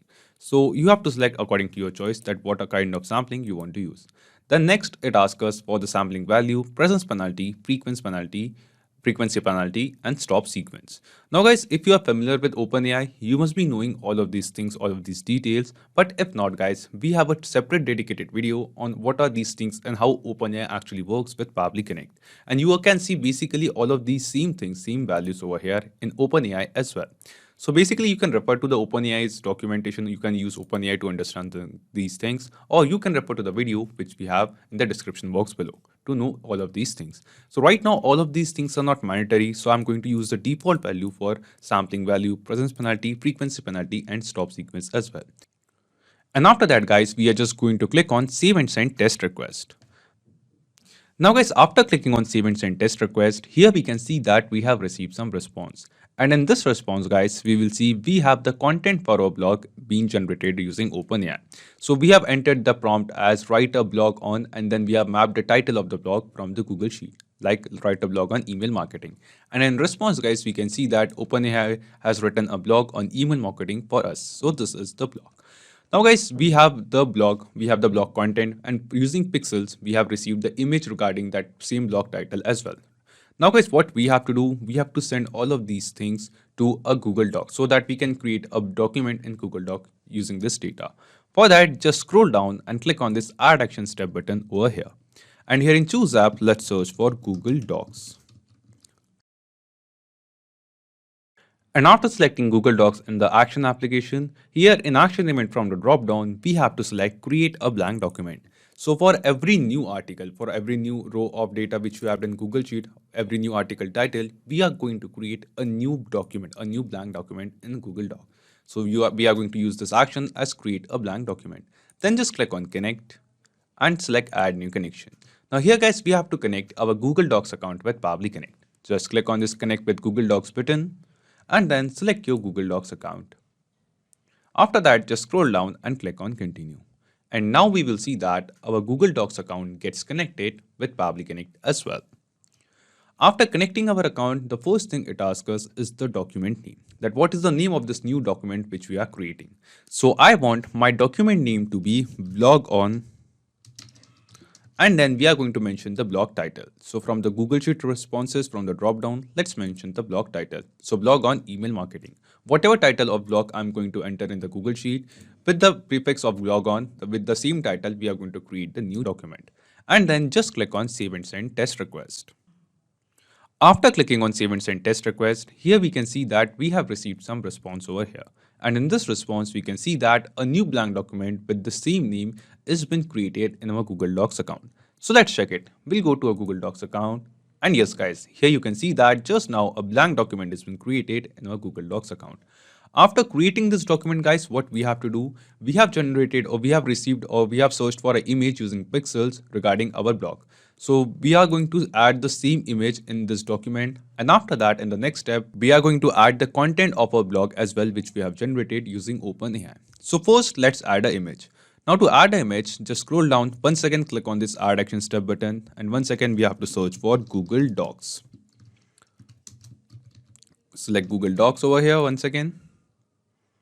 And then in action event from the drop down, we have to select the action event as insert an image to a document. Just select this action event and click on connect. Now because we have connected our Google Docs account in the previous step, we don't have to make another connection. We can use existing connection, just select existing connection and click on save. After this, it is asking us for the document. So in the drop down below, you will be seeing a list of all the documents which you have created in Google Docs. But right now guys, for every new blog guys, we are going to create a new document. So the name of the document is going to be a dynamic text. And after creating this document guys, in the responses, the last response which we have received is of a document ID. So this is the response of document ID, and this response of document ID is going to be unique for every new document. Now what we have to do, we have to basically map this response of document ID over here in this field of document. Just turn this button on of mapping, clear the default response which we have, and then from the drop down below, from the responses of Google Doc, create a blank document, select the response of document ID, the last response which we get, and then map it over here. So in this way, for every new block, we are going to generate a new document, and in the same newly generated document, we are going to add this image. Then after selecting the document, mapping the document ID, it is asking us to map the image URL. Just click here, and we have received the image URL from Pexels. So from the Pexels responses, map the response of image URL. So in Pexels guys, you can see that we have received multiple URLs for a same image in different formats. So we are going to use photo source src, photo 0 src landscape URL. Just select this URL and map it over here. Then it is asking us for the height magnitude point and width magnitude point. So what will be the height and the width of this URL or this image which we are going to insert in the Google Doc. So let's enter the height and the width as 400. So I'm just using a random number, but if you have a specific size, you can enter the same height and the width over here. And then let's click on save and send test request. After clicking on save and send test request, here you can see that we have received some response over here. And this is a positive response. This response shows that the image whose URL we have mapped over here has been added to this particular document. So let's check. We'll once again go back to our document. And yes guys, here we can see that the same document has inserted a new image. First we have created a blank document, and then after that we have added or inserted an image in the document as well. So this image is referring to this is the search image which we have received from Pexels for our blog title. Now after entering the image, let's finally add the content of our blog which we have generated using OpenAI in this Google Doc as well. Just click on this add action step button. Once again, search for one last time Google Docs over here. And then in action event from the drop down, so we have to select the action event as append a paragraph to a document. Select this action event over here and click on connect. So we just don't have to connect our Google Docs account once again. Select the existing connection and click on save. Then after that, once again, it is asking us that in which document we want to append the paragraph. So we are going to once again map the same document ID over here. Just turn on the mapping button, and from the Google Docs, create a blank doc responses. We are going to map the document ID of the same document which we have generated for this title. Then after mapping the document ID, it is asking us inserted text, that what is the text which we want to add. So just click here, and using OpenAI, we have generated the content. So from the OpenAI responses, select the response of the content which we have generated, and then just map it over here. After mapping this, guys, let's hit on save and send test request. And as we click on save and send test request, we will see the same text which we have generated, the same content which we have generated using OpenAI will be added in our Google Doc. And yes, guys, here in our Google Doc, we can see that we have our image and also we have content of our blog as well. Now, guys, what we have to do, the next step, what we have to do is to basically share this document. Now, we also want to update. We have successfully created a document using automation, like we have just entered till now. Using this automation, we have just entered the title of the blog which we want to generate in the Google Sheet. And this, using this automation, we have created a blog, and then the details, the content and the image of that blog is been added in our Google Doc. Now we want to update the link or the URL of this Google Doc into the Google Sheet in front of that same title. And also, guys, we want to share this same blog with our team member for review. Like using this automation, we have created this blog, but we want to send this blog for review, for a proofreading or for formatting and beautification and whatever it is. Now, guys, we are going to do the same two steps. First, we are going to make this blog shareable. So right now, as this blog has been generated or this Google Doc has been generated, you can see that the share permission of this blog is private to only me. But because we want to share this document, share this Google Doc, first we have to change the share permission. Now to change the share permission, we will just come back to our workflow, click on this Add Actions tab, and because this newly created document is stored in our Google Drive, we are going to search for Google Drive over here. Google Drive. Just select Google Drive. And then in action event from the drop down, select the action event as share a file with anyone. So here it is the action event, share a file with anyone.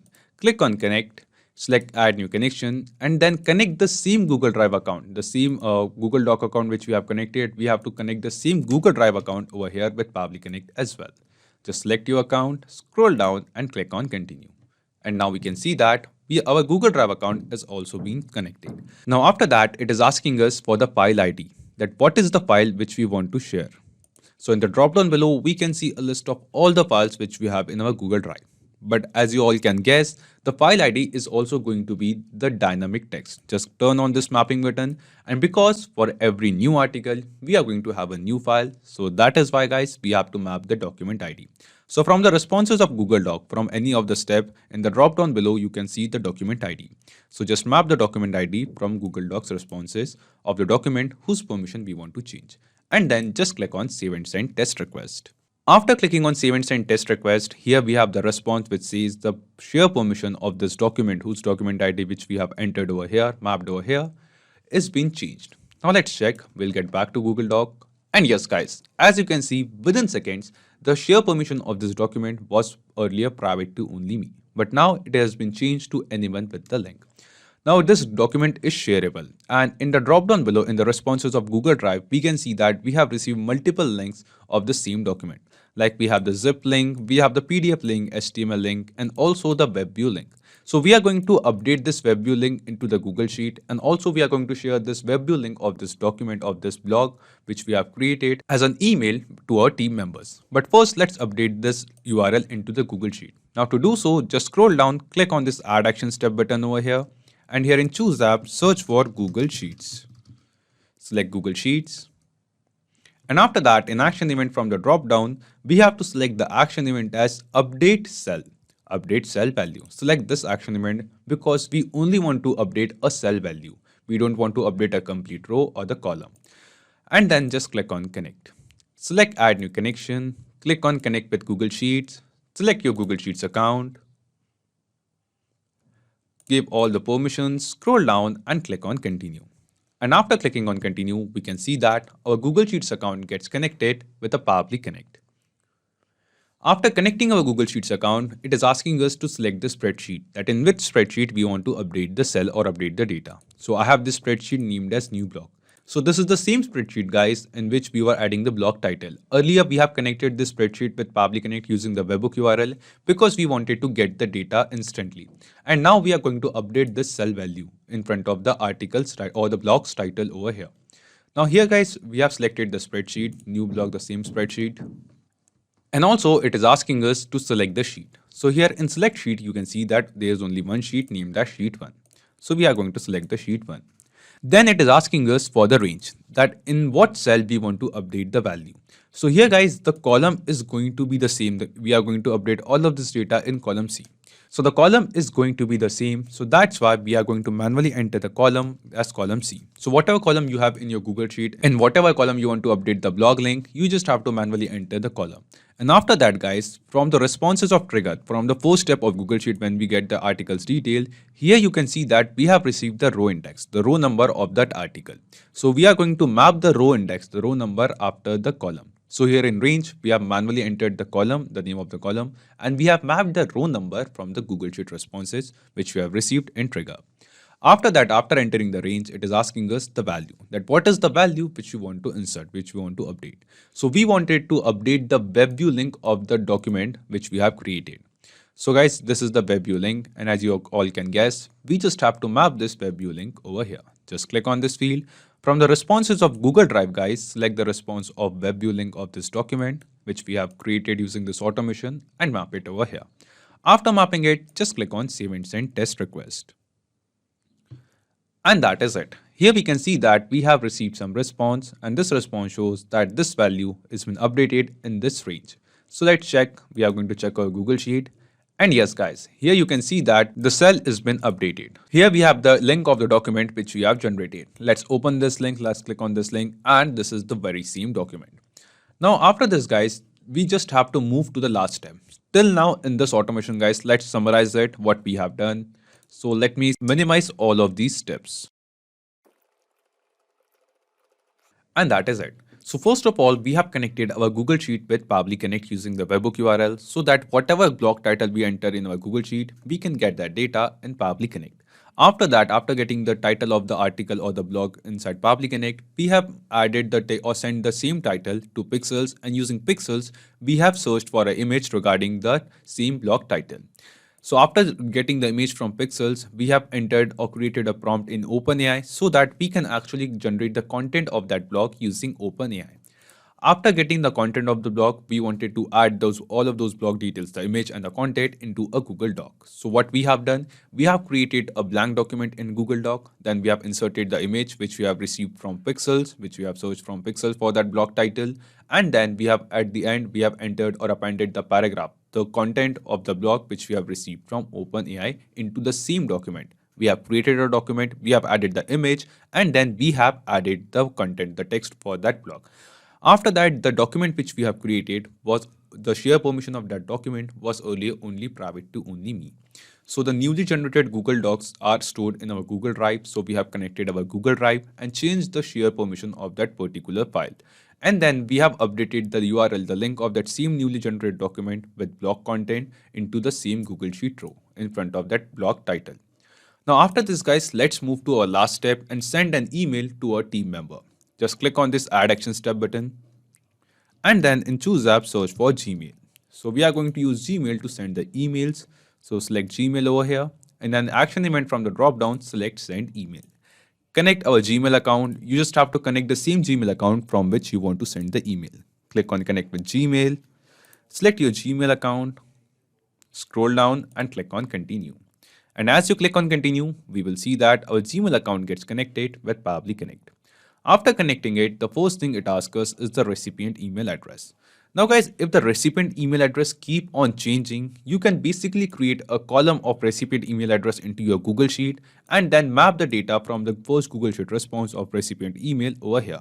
But right now, I'm just sending all of these newly generated blogs to the single team member. The team member is not going to change. So we are going to manually enter the email address of this team member.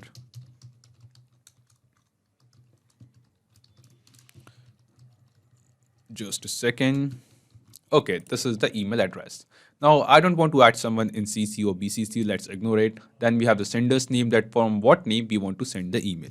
So for example, I want to send the email by the name of Pabbly. Then what is the subject line of the email? So the subject line is blog for review.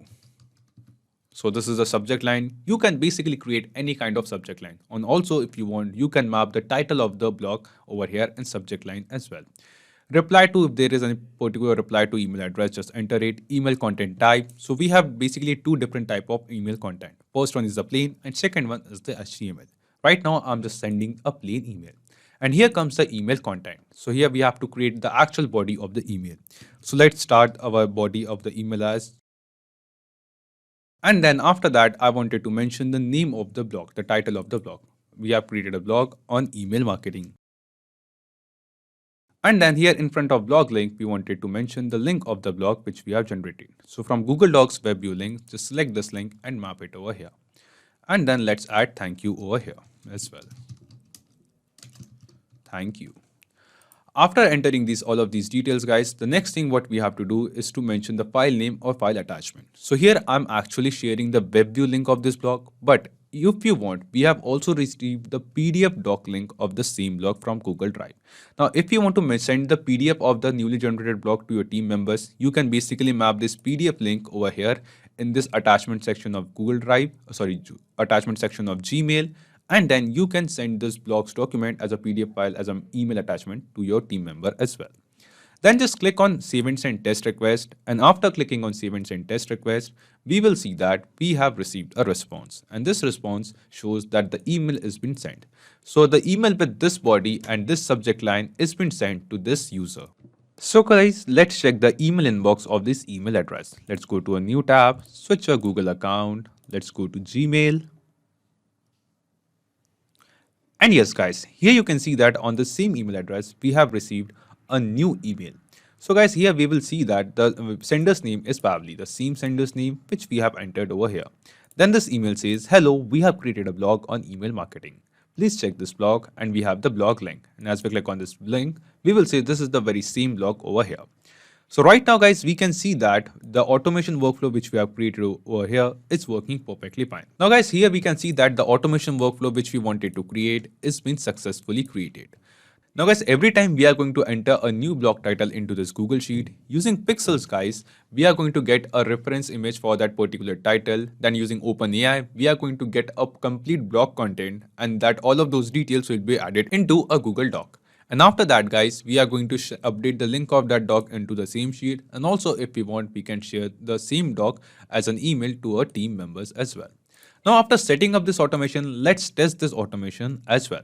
So let's write another blog using this automation on, for example, CRM applications. So this is my blog title. Let's add a date. For example, I'm writing this blog for 6th of November 2022. And then guys, let's do this. Let's hit enter. And just now in our Google Sheet trigger column, we have added some data. We have added the title of the blog and the date which we wanted to publish. So date is just a reference column. We are not actually using this date anywhere over in this workflow. So within few seconds guys, you can see that instantly a new link has been updated in the same sheet. Let's click on this link. And here we can see that this is a link of a Google Doc. So the title of this doc is blog on CRM applications. And here we can see that we have an image which we have searched on pexels.com. After that, we have the content, the body of the blog as well, the text of the blog which we have generated using OpenAI. All of this data is entered into a Google Doc, and the link of that Google Doc is automatically updated into the Google Sheet. And also an email is been sent to our team members for the same blog. And here you can see that we have received another email with the same blog document. So in this way guys, we can see that the automation workflow which we have created using Pabbly Connect is working perfectly fine. Now what we have to do, we just have to keep on adding the blog titles into a Google Sheet, and automatically using Pexels, it will get an image regarding or referring to that blog title. Then using OpenAI, we are going to generate some content, some text for the blog, and then we are going to enter it into a Google Doc and also update the link in the Google Sheet. So not just these applications guys, and not just this use case, you can basically create plenty of other automations using Pabbly Connect.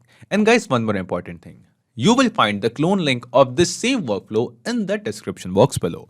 By clicking on that link, you can clone this same workflow into your own Pabbly Connect account and use this automation workflow for absolutely free. And you can start generating blogs automatically.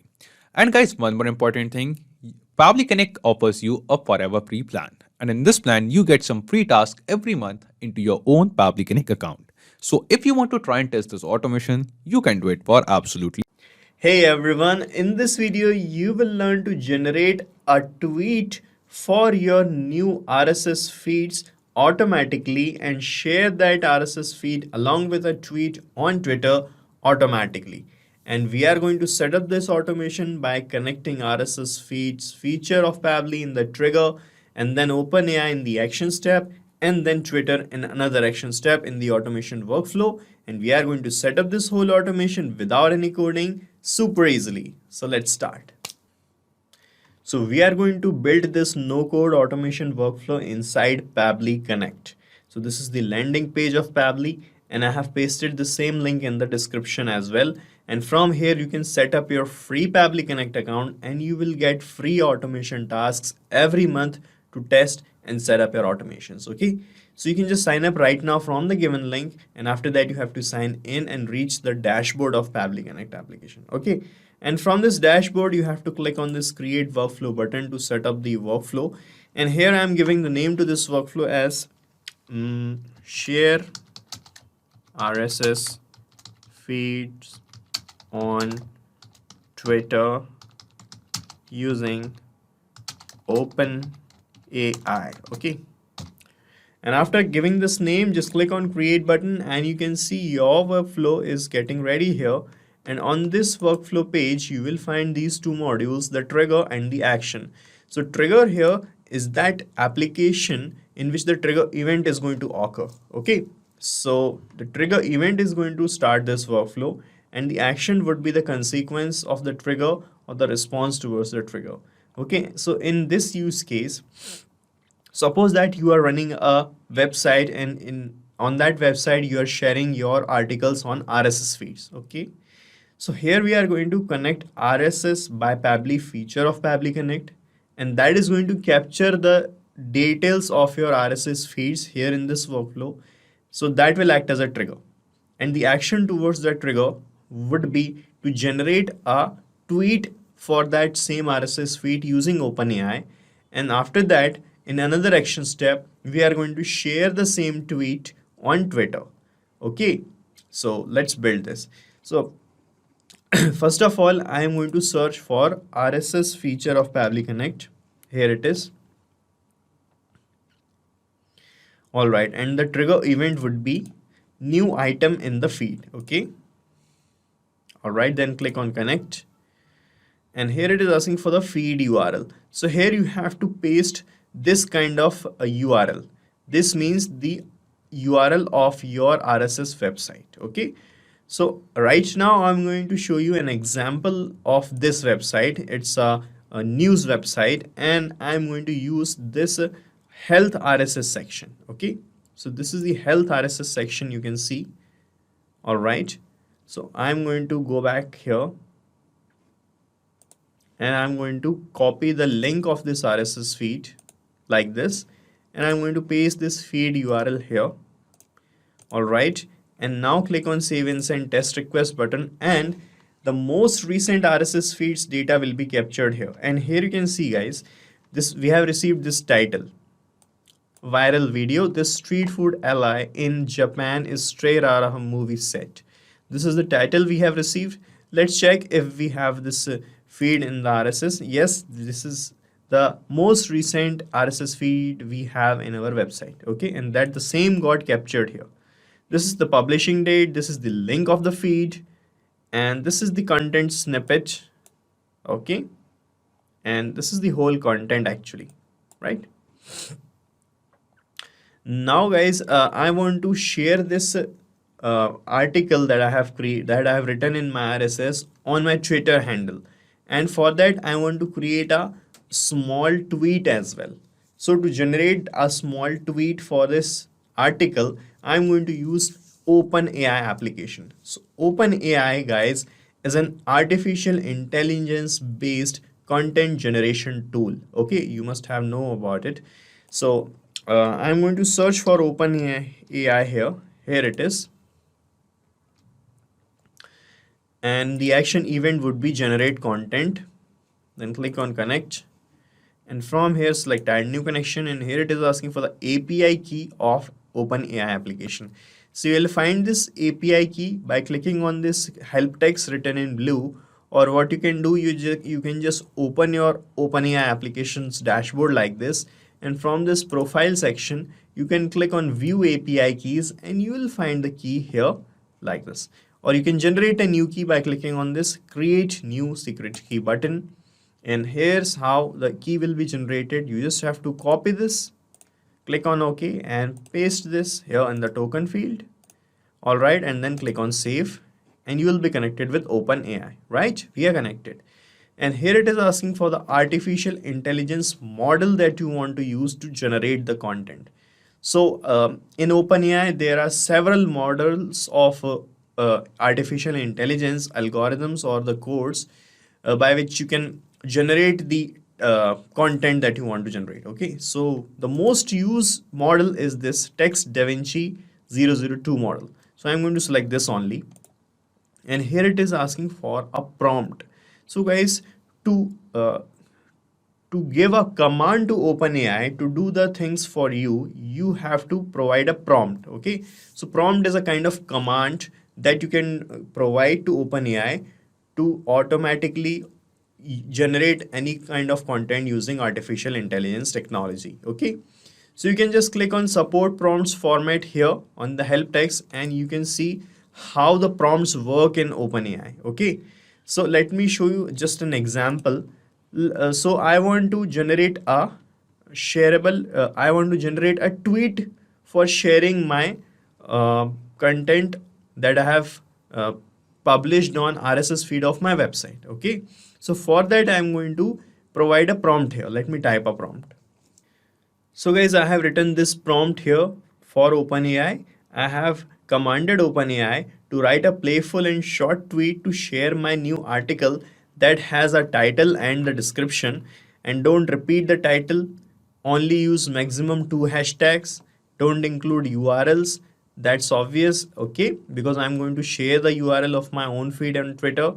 And do not use we word, use I or me, because I am a single person. This is a very specific prompt I have provided to OpenAI to generate a specific content. So you have to provide the prompts smartly. Okay, you will learn the giving the prompts when you practice it. Okay, and here guys, in the title and the RSS description section, I am going to map this title that I have received here in the first step. Okay, and the content snippet label as well. So when you map these things here, let me first show you how to map the data. So you just have to click here. So you can see I have inserted the double apostrophe commas here, and between these apostrophe commas I'm going to map the data. So you just have to click here in between the commas and the first tab will appear in the drop down like this, and when you click on it you will see all the data here only. So from here I'm going to first map the title. You can see the title got mapped here, the title label. Similarly, in the description I'm going to map the content snippet label. Okay, so this is a small content snippet about my title. Okay, so when you map the labels here like this, what will happen after setting up this automation in real time, whenever I'm going to publish a new RSS feed, these labels here are going to change, are going to be updated according to my feed, and new content, new tweets will be generated using OpenAI. Okay, according to the mapped labels, right? That's why we map the things here, right? And here it is asking for the tokens. So tokens are the maximum number of words that you want to generate. So the default value of those words are 256. In Twitter, we also have a limit of 280 words of tweets. So I'm going to put the limit here as, let's say, 280 only. Okay, the default value is 256. Now it is asking for the sampling type. So guys, artificial intelligence uses sampling technology to generate content. So there are two types of samplings here, temperature or nucleus. I'm using temperature only, that's a default value. Okay, You can provide sampling value between 0 to 1 here. Default value is 0.7. I'm going to put the sampling value as 0.8. Okay. You can put any random value as well. Alright, so you can leave this penalty and frequency penalty fields blank. These are not compulsory things. And you can provide a stop sequence also. So stop sequence are provided to inform artificial intelligence that alright, now you have to stop at this sequence. Okay, so you can just use a random random symbols and verse for providing stop sequence, as you can see in the example. So I'm just putting it here like this. Okay, best of option. So here when you select best of 1, 2, 3 or 5, it is going to resample the content and give you the best of 3 or 5 among the contents that have been generated. So I'm going to select here 3, so we can get the best quality content. Okay, now you can click on save and send test request button, and artificial intelligence is going to work for you and generate a tweet for you. Let's see what happens. So now you can see, guys, in the response section we got this kind of response. It is showing the ID and the object as text completion, and the model used is this. And so in this choices 0 text label, guys, you can see the actual content that has been generated for us, and this is a tweet created by OpenAI for us. So it is showing this street food ally from Japan is so amazing, it looks like straight out of movie set. Okay, so this is kind of a similar thing that has been generated, and this was our title, and this is how it has generated the tweet for us. So you can use this for sharing the tweet. Now for sharing the tweet, you just have to click here and another action step will open up, and here in this action step I'm going to connect with Twitter. So you have to search for Twitter and then select the action event as create tweet, then click on connect. From here select add new connection, then click on connect with Twitter. Alright, so if you're logged in your Twitter account, it will ask you to authorize this application to make this connection. So click on authorize app. Alright, so it will take a few moments like this. So your authorization is successful and we are connected with Twitter. So now, guys, taking this automation one step forward, what I want now that we are using an artificial intelligence tool to create tweets for us. But there is a possibility in future that our tweet will not be shared due to some technical errors or issues. So we are going to ensure the posting of tweet. I want actually that if in case my tweet doesn't get shared, I should receive an email over my email inbox informing me that my tweet is not shared. And if it is shared, I also want to receive a notification email telling me that my tweet is already shared. Okay, so for that, first of all, I am going to map the details I have used here, I have created here, I have generated here using OpenAI, and I am going to share a tweet. And after that, I'm going to create 2 routes for 2 conditions. One condition is that the tweet is actually shared. And so the second condition is that there is some error in this step and the tweet doesn't get shared. Okay. So for that condition in which there is an error, we are going to deliberately generate an error here. Okay. Let me show you how. So first of all, to share a tweet, we are going to click here. And you can see the previous steps are appearing here in the drop down. So from this OpenAI step, I am going to map the choices text label to create a tweet. And after this, I also want to share the link of my RSS feed, which you will find here in the first step. So map the link as well. Okay. Now click on save and send test request button to check your connection with Twitter, and a test tweet will be shared from your profile. Let me show you. I am clicking on save and send test request button, and this is the response we have received. Let me show you in my profile if we got a new tweet. So this is my profile, and here let me refresh this page,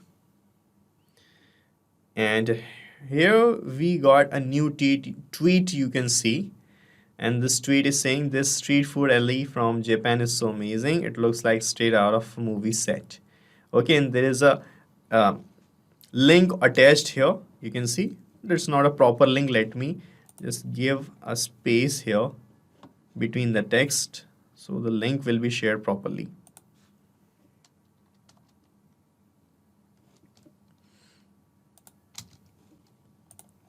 Let me click on save and send test request again. All right, now let's see.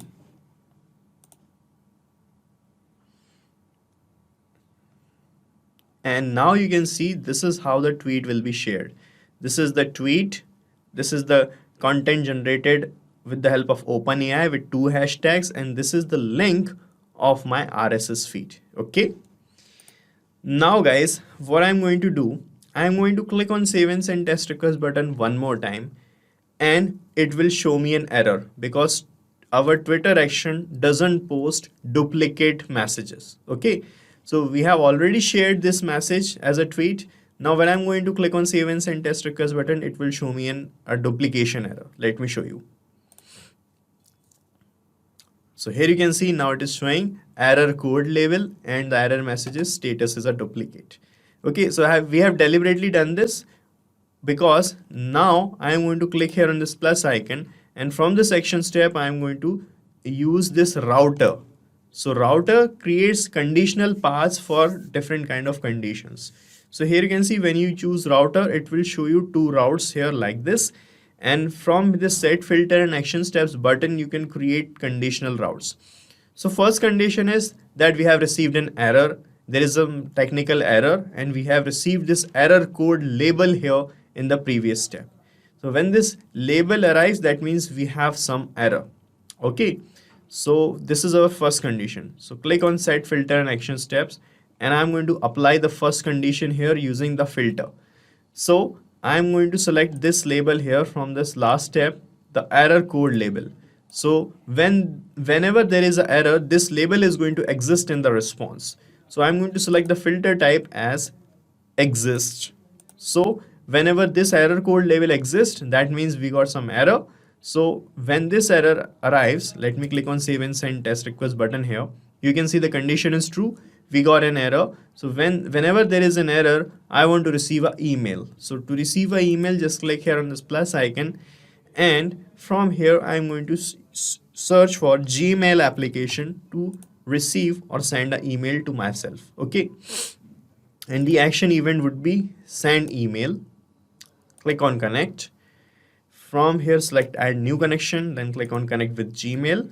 From this window, you have to select that Gmail account by which you want to send the email to your team member or to yourself or to any other person. So I'm selecting an email account here. Okay. You can see the authorization is successful. And here you can enter the email address of any recipient to whom you want to send this email. So let's say I have a team member who resolves these kind of issues, who is expert in automation. So I want to inform him about the automation errors. So this is the email address of that automation expert. Okay. Sender's name is my name. I'm just putting my name here. Email subject, tweet error update, or Twitter status update, tweet status update. Okay. Right, and here I'm selecting the email content type as plain, and here let me type an email for sending this issue. So this is a kind of tweet I have, this is the kind of email I have written. Dear expert, this is to inform you that due to some technical error, your automated tweet couldn't be shared. Please check your automation workflow to resolve the issue. Okay. Now you can check your connection also with Gmail application by clicking on save and send test request button, and this email will be delivered to this email address. Okay, this email address. So this is not an original address. I'm going to mention my address there, and I'll show you the email. Okay, so here guys, you can click on save and send test request, or you can just save this step. I'm just saving this step for now, and I'm closing this step. and right now I'm going to copy this same step because the second route will be similar to this route. We are just going to change the filter label. Okay, so I'm just clicking here on the three dots, and here we have this clone step option. Click on clone, then click on clone again, and you can see the same route get cloned one more time. Now you can delete this third route. Okay, and in this cloned route I'm going to just click on set filter and action steps, and I'm going to change this filter condition here. So when we are going to when there is no issue in tweeting or sharing the tweet, there will be no error code label in the response of the Twitter step. Okay, so I'm just going to change the filter type here, and I'm going to change the filter type as does not exist. So when there is no issue, there will be no error code label in the response. Now click on save and send test request button, and here you can see that it is showing the condition is false because here right now we have deliberately created an error. Okay, now the email is also going to change. Now the email is something like this. Let me change the email. So I have changed this email like this. This is to inform you that your automated tweet just got shared from your Twitter handle. You can check it from your Twitter account. Okay, now let's check the email connection, guys. I'm going to click on save and send test request, and I'll show you how the test email is going to look like. So let's say this is the email inbox of the automation expert to whom we want to inform about the tweets, and here I'm clicking on save and send test request button. Let's see if this account receives an email.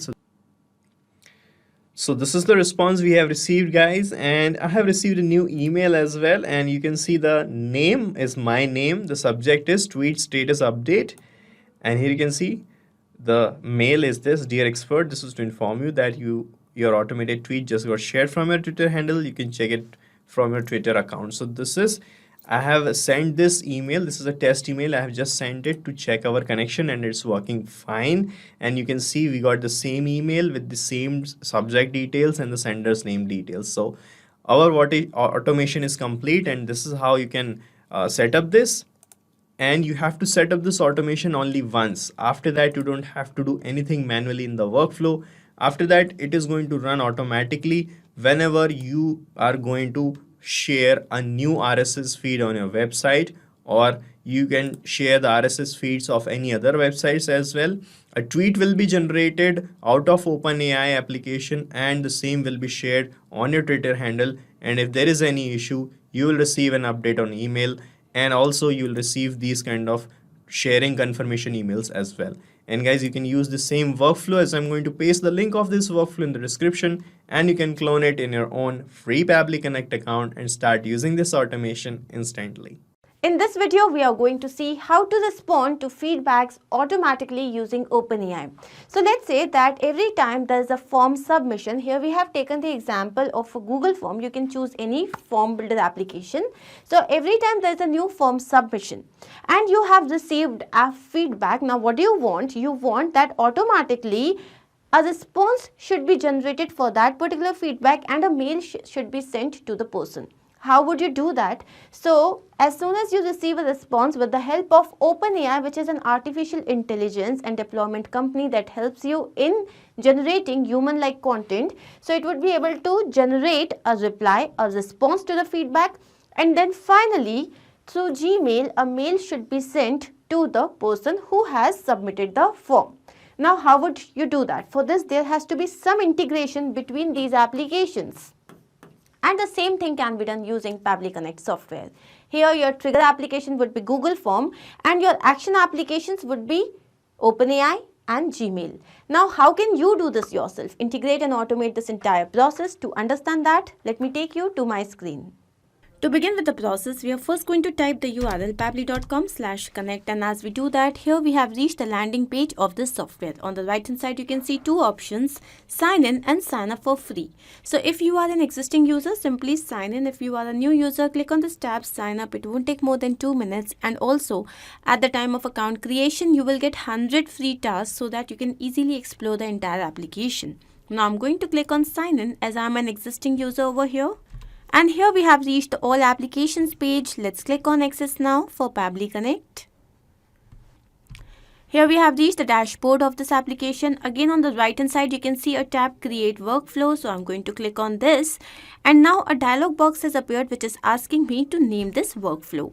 Here my objective is that every time a form is filled through Google Forms and you have received the response, so what do you want? You want to auto-generate a reply to that feedback that you have received, and then you want to share the feedback with the person who has filled up the form through Gmail. So I'm going to name it as automatically respond to feedback using OpenAI. Let's click on create. Now here we have reached another window which has got two extremely important events. One is trigger, another one is action. Triggers and actions are basically those two principles or concepts on which this entire automation works. Trigger is when this happens and action says do this. Basically, action is the response of your trigger application. Now my first trigger application as per this integration would be Google Forms. Let's click on this. And here the trigger event would be new response received. So every time I receive a new response through Google Forms submission, then this workflow is going to run. Now I have received this webhook URL which is going to act as a bridge for connecting Pabbly Connect with Google Forms. So now I'm going to click on this copy, and here I have copied this webhook URL. Now we have to follow the following steps to set up a connection. And please take your time, read this properly. Now I'm going to show you how to do this. So first of all, you have to open a Google form, and I already have created this feedback form over here. Let me open this. Yeah, so I have got a new HR policy for which I need the feedback of all my employees. So this is the feedback form. Here I have got the following fields: first name, last name, contact number, email address, department, and then we have feedback. Now what do we have to do to set up the connection? First of all, we have to go to the last question, and here we have the required field. We are going to toggle this towards the right. We are going to turn it on. Why do we do this? We do this so that the moment this form is filled and the moment the person reaches the last field and it is filled, then automatically a response would be shared. Now you have to go to responses, and here we have got these three dots. We are going to click on this. Where do I want to receive my response? So I'm going to select the response destination over here. So either you can create a new spreadsheet or you can select an existing spreadsheet. So here I'm going to click on create. I want to get a new spreadsheet created. So here I'm going to click on this, and here you can see that I have got a new spreadsheet with all the fields that I have just inculcated in my form. So here we have first name, last name, contact number, email address, department, and feedback, and we have one extra field which is timestamp. Basically this is going to record the time and date of the submission of the form. And once we have received this, I'm going to format the sheet so that it is absolutely clear and visible to you. So yeah, this looks a lot better. So once we are done with this, I'm going to go back to the form, and here I'm going to go to preview. Now here you can see that this is the form. So let's fill the form. So the first name here is dummy. Then we have the last name which is user. Then we have the contact number which is 9, and then we have the email address which is now the department. So the department here, let's say it is finance, and then the feedback. So here I'm going to write that I am highly satisfied with the new HR policy. Okay, so let's say this is my feedback. Once done, I'm going to click on submit. So as soon as we do that, here we can see that we have submitted the response, and now I'm going to take you to my Google Sheet, and here you can see that we have got my response over here. So once I have received this response over here, I'm going to set up a connection between my Google Sheet and Pabbly Connect. For that, I'm going to first go to extensions, and here I'm going to go to add-ons, then get add-ons. So here we have reached Google Workspace Marketplace, and here I'm going to look for Pabbly Connect webhooks. Let's click on this, and here you can see that it has already been installed in my system. So first make sure that once you install this, you close this, and then you have to refresh the page. This is extremely important. And once you have done that, we are going to wait for a few seconds, and then we are going to go back to extensions. So as you click on this, now you would be able to see Pabbly Connect webhooks. Here you have to go to initial setup. So here you can see that the sheet has already been selected. Now as I take you to Pabbly Connect, the webhook URL that we had received here, I'm going to copy this, go back to my sheet and paste this over here. Then the trigger column, so this is the final data column on which the data is added. So this here would be column G for us. So I'm going to write G and let's click on send test. So as we do that, here we can see that the test data has been sent successfully. Now I'm going to click on submit. So once done, here we can see that the configuration is all set. I'm going to close this, go back to extensions, go back to Pabbly Connect. Here we have got a crucial step. We have to click on this send on event. Basically this has to be checked. Why? Because every time we receive a response or we fill a form, then it is going to send the response only when the send on event has been checked. So once we do this, I'm going to take you back to Pabbly Connect to see if we have received the response. And yes, here you can see that this is the timestamp, spreadsheet name, spreadsheet ID, sheet ID, row index, last name, first name, and then we have the feedback email address, department, and contact number. Now once we have received this, what is my objective? I want to generate a response for the feedback that I have received. For that, I'm going to use an artificial intelligence application, which is OpenAI. Here, let's click on this. And the action event here would be to generate content. Let's click on connect. So as we do that, here Pabbly Connect is asking to connect itself with the OpenAI account. I'm going to click on add new connection. Now to set up this connection, we need this API key. And we can receive the same. But for this, first we have to log into our OpenAI account and then we have to click on this hyperlink. So I have already logged in, so I'm going to directly click on this hyperlink. And now here you can see create new secret key. So I'm going to click on this tab and my API key has been generated. Let's copy this. Once done, go back to Pabbly Connect and I'm going to paste this over here. So once done, let's click on save to set up this connection. So here we can see that Pabbly Connect is now connected with OpenAI and now we are supposed to fill in this information. But before I do that, I'm going to take you to my OpenAI website. So this is my OpenAI website. And what is OpenAI? OpenAI is an extremely powerful artificial intelligence and deployment company that helps in creating human-like content.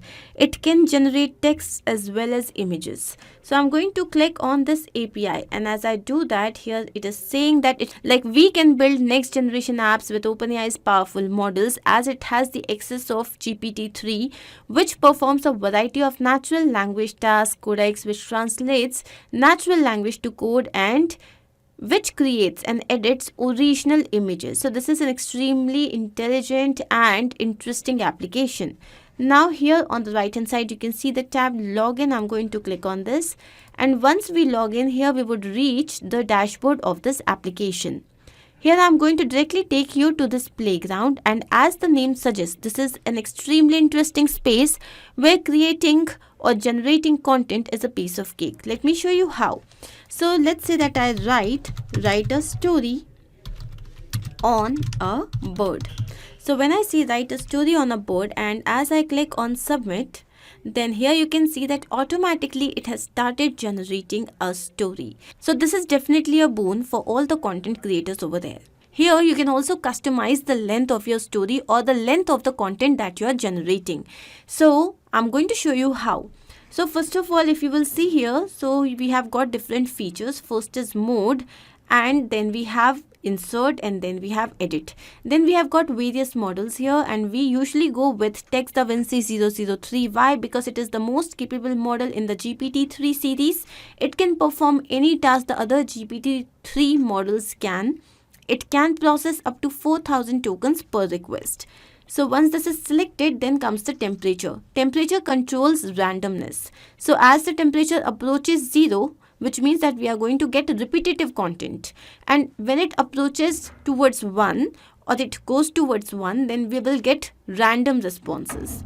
Then comes the maximum length. This is what I was explaining you, that here you can actually control the maximum number of tokens to generate. So one can request and can use up to 2048 or 4000 tokens shared between prompt and completion. Now what is prompt? I'm going to come back to that later. Now the exact limit of the tokens, the number of tokens that you can use, depends on the model that you're using. and one token is roughly 4 characters for normal English text.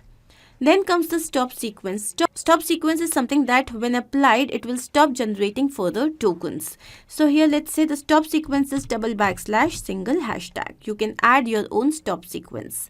Then we have the top P, then frequency penalty, which decreases the model's likelihood to repeat the same line verbatim, and presence penalty, which increases the model's likelihood to talk about new topics. And here comes the best of. Basically, OpenAI can generate multiple completions server side and displays only the best. So here you can go up to generating 10 different responses and it is going to show you the best one. So once this is done, I'm going to show you what prompt is. So as I click on view code, here you can see this is our prompt. Prompt is basically this: write a story on a bird for what we have just generated. Basically, it is the instruction that you provide. So what is prompt? It is the instruction that we provide. Okay. So once we have understood this, I'm going to take you back to Pabbly Connect. And here we are going to first select the AI model, which is Text Da Vinci. And then we have the prompt. So here I'm going to write a response to the feedback received. Okay. And here I'm going to write my feedback. So what is my feedback? For this, I'm going to map this information. And how do I map? As I click on this, it is going to show me the previous step. I'm going to click on this. And as I scroll down, here is the feedback. So I'm going to click on this. So it has taken the feedback. Now I could have written this manually, but I did not do so. Why? Because if I had written it manually, then every time the workflow would have run, it would have only taken the manual written data and then it would have never inculcated the new data. So that is why mapping is important. So once we are done with this, now the maximum number of tokens. So since we are planning for a reply, so I'm going to select, let's say 40 characters and then select sampling type. So here you have two options: temperature sampling and nucleus sampling. So since we want random data every time, I'm going to select temperature sampling. Now the sampling value and frequency penalty and presence penalty. Now the values vary between 0 to 1 for sampling value, -2 to 2 for presence penalty and frequency penalty. So I'm going to leave this blank so that it can take the default value, which is 0.70 and 0. Now let's put the stop sequence. So it is // hashtag. And finally, how many responses do we need? Let's say I need 2 responses. And now I'm going to click on save and send test request. So here you can see that we have received the API response. And if I show you this, so this is the text over here and it is written, "Thank you for your feedback. We are pleased to hear that you are satisfied with the new HR policy. We are always looking for our ways to improve and ensure a positive working environment for our employees." So once this is there, now what do I want? I want a mail to be sent to the person. So my next action application would be Gmail. Let's click on this. And now the action event here would be to send email. Let's click on connect. So once this is done, Pabbly Connect is asking to connect itself with the Gmail account. So I'm going to click on add new connection and then connect with Gmail. So once this is done, here you can see that we are asked to choose the account. And here I have chosen the account. And now it is asking me for some additional access to my Google account. So this is absolutely secure. I'm going to click on continue. And here you can see that the authorization has been successful. So once this is done, what's our next objective? We are supposed to fill in this information and send a mail to the recipient. So first of all, we need the recipient's email address. I'm going to again map this information. How do I do this? First, I click on this, go to step 1, and as I scroll down, this is the email ID of the person. Once done, if you wish to add a carbon copy or BCC, you can always do that. And then we have sender's name. So this is going to be static. Why? Because this is sent through the company. So the name is going to remain the same. I'm going to here give an example of Pabbly Connect. So once this is done, the email subject, feedback received. And now the email content type, so it is plain. Now email content, so I'm going to write dear. Now I need the name of the person, first name. So for this, I'm going to go to step Google Forms, and this is the first name, which is dummy. So dear dummy, and then I'm going to press. So the moment I map this information, now what I want to do is I have already received the response on OpenAI. So I'm going to map the information here. So first let's go to OpenAI, and this is the text. So once we have filled this text, now what do I want? I want that if I have certain file to be attached, then I should put the name of the file here and the attachments URL over here. So once done, let's click on save and send test request. And here you can see that you have received the response which says that the mail has been sent now. So let's check our email address. So here I'm going to take you to the email box. Let's quickly refresh the page once. And yes, here you can see, dear dummy, thank you for your feedback. We are pleased to hear that you're satisfied with our new HR policy. We are looking forward for many ways to improve and ensure a positive working environment for our company. So this here is the mail. Now once we have received this, we can understand that our integration process is a success, but we also need to check this in real. So what I'm going to do is, I'm going to go back to the form. Here I'm going to submit another response. Let's say the first name here is test, last name is user, then the contact number here is, and then we have the email address, and now the department. So let's say the department here is marketing. And the feedback is that I am not okay with the new HR policy. Okay. So once I'm done with this, I'm going to click on submit. And here we can see that the form has been submitted. Taking you to Google Sheet, yes, we have received a response here, which basically means that now with the help of OpenAI, it would have generated the content and then a mail should be sent to the person. So I'm going to take you back to my email address, and yes, here you have received another email, dear test, and this is the email. I hope this is absolutely clear to you. So here let's quickly check what we have done. So here our trigger application was Google Forms, where the event was new response received. Then our action application is OpenAI, where the event is generate content. And then the final action application was Gmail, where the event was to send email. I hope this is absolutely clear to you. If in case you have any doubt, you can refer to the workflow which is given in the video description. You can also clone the same and start to process immediately. Apart from this, if you have any particular integration that you wish to work on, you can always write to us. In this video, I'll show you how to automatically get WhatsApp messages from Gmail using email parser. So the idea here is, as soon as you will receive an email into your Gmail account, you can automatically get notified about the very same email on your WhatsApp number. Yes, it is possible. You can get notified about every incoming email of your Gmail account on your WhatsApp number without doing anything manually. You just need to set an automation in Gmail and WhatsApp with the help of an automation software. And after that, every time the email will be arrived here, you can automatically get notified on WhatsApp. Want to learn how you can do that? Come with me. I will show you the whole process step by step.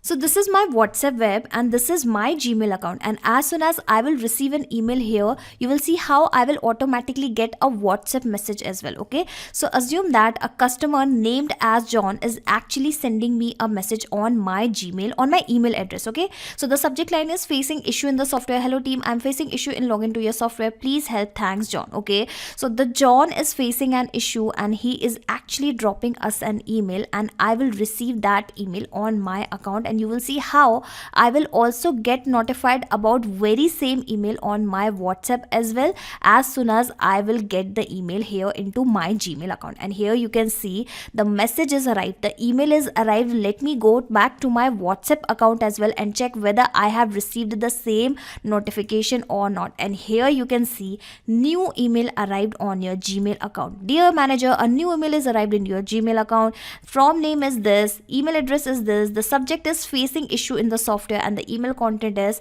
hello team, I'm facing issue in login to your software Pabbly, please help. Thanks John. So did you notice that how I have received the very same email on my WhatsApp as well? And I was able to create this automation by connecting WhatsApp application with the Gmail account, and I have connected these two with the help of Pabbly Connect. Well, it is an amazing integration and automation software via which you can easily connect multiple applications and automate your task. Well, you can also reach reach here by typing pabbly.com/connect. I will also attach this link into my description box. Now, if you are a new user of Pabbly Connect, you will have to sign up for free, where you will also get free tasks every month in your account in order to test such kind of amazing automation. Well, I'm already an existing user of Pabbly Connect, so that is why I have clicked on sign in. Then I have clicked on access now, and this is how I have reached to the dashboard of Pabbly Connect. Now click on this blue button, that is create workflow, and provide a random name to your automation, to your workflow. Okay, so I'm providing the name as when new email is arrived on Gmail, get notified on WhatsApp as well. Okay, so I'm providing this particular name to my automation, to my workflow. Now click on create, and then you will find two boxes in front of you. So these are actually trigger and action. So trigger means when this happens, action means do this. Whenever this happens, do this. Understand with an example also. Whenever a sale happen in a payment gateway application, let's say send an email via Gmail application. Okay, and here according to our use case, whenever a new email is received in Gmail application, automatically get notification on WhatsApp application. Okay, so this is how you need to always select the applications in which you are building an automation. And here currently I am building an automation in between Gmail and WhatsApp. So firstly I'll have to connect Gmail with the Pabbly Connect, then I'm going to capture that Gmail data into the Pabbly Connect, and then I'm going to send the same data to different application or to WhatsApp application. Okay, so for connecting the Gmail account and Pabbly Connect, we are going to search for the email parser. Yes, with the help of email parser, we are going to build a connection in between Gmail and Pabbly Connect. Okay, as soon as I have selected this email parser, here you can see it has provided me an email parser address here. Okay, so what exactly I'm going to do is I'm going to copy this email parser address, and then I will paste this email parser address here into my Gmail account, and will tell the Gmail that every time it is going to receive a new email, the same email should get forwarded to this particular email address as well. Yes, it is possible. So how I'm going to do that? I have already copied that email parser address. Click on see all settings, and here you will find an option of forwarding and POP-IMAP. Okay, so firstly I'm going to remove this existing forwarding a copy of email to. Okay, so I'm going to first delete this, removing it. Okay, and then I am going to add a forwarding address, and here the forwarding address will be the same email address which I have received via Pabbly Connect. Alright, so I have pasted. Click on next, and then it will ask you for the permission, so give the permission. So click on proceed, and this is how a confirmation code has been sent to this particular email address to verify the permission. Okay, so if you will come back to Pabbly Connect, here you will see a response is received, and in this particular response I have also received that confirmation code. Okay, so the confirmation code is actually in this body text. Open this body text, and here we have that confirmation code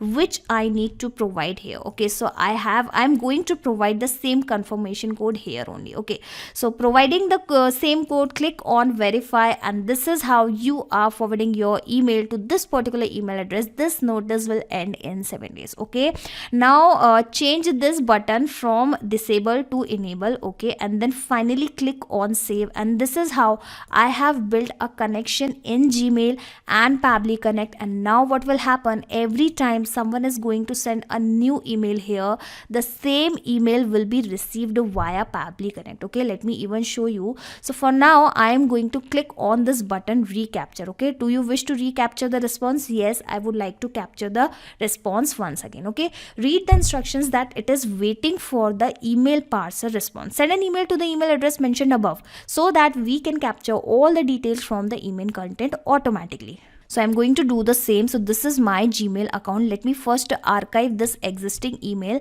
Then as a customer ID, from the customer ID, I am going to send a new email. Okay, so let me first add the email address of my Gmail account, admin@pabblytuts.com. Okay, and assume that a new customer, this time named as some other person, is facing an issue in their automation. Facing an issue in my workflow. Okay, so hello Pabbly team, I am facing an issue in my Google Sheets and WhatsApp workflow. Okay, can you please help? My number is, okay, so assume that customer is actually leaving their number, his number, so that we can connect with him and solve his query. Okay, I'm adding just a dummy number, and this time, thanks, Prince is actually sending this particular email. Now I'll be click on this button, and here you will see how the very same email will be arrived in the Pabbly Connect as well. Okay, so firstly what will happen, this email will be received on my Gmail account, and once this email is received into my Gmail account, the same email will be received via Pabbly Connect as well. Okay, so first let me refresh it. Okay, so I have refreshed it, and it is the same email. Facing an issue in my workflow. Hello Pabbly team, I'm facing an issue in my Google Sheets and WhatsApp workflow. Can you please help? My number is this. Thanks, Prince. Okay, coming back to Pabbly Connect, and here you can see the response is received. Let me show you the details one by one. Alright, so here I have all the details. So firstly, I have the display address. Okay, here we have the from name, here we have the from email address, here we have the subject line as well, and where is the content, let me even show you that as well. Alright, so under this body text, I have also received that very same content, very same email. Okay, so the presence of this data clearly shows that the first step of our automation of our integration is working absolutely fine, which was connecting Gmail account and capturing the email data into the Pabbly Connect.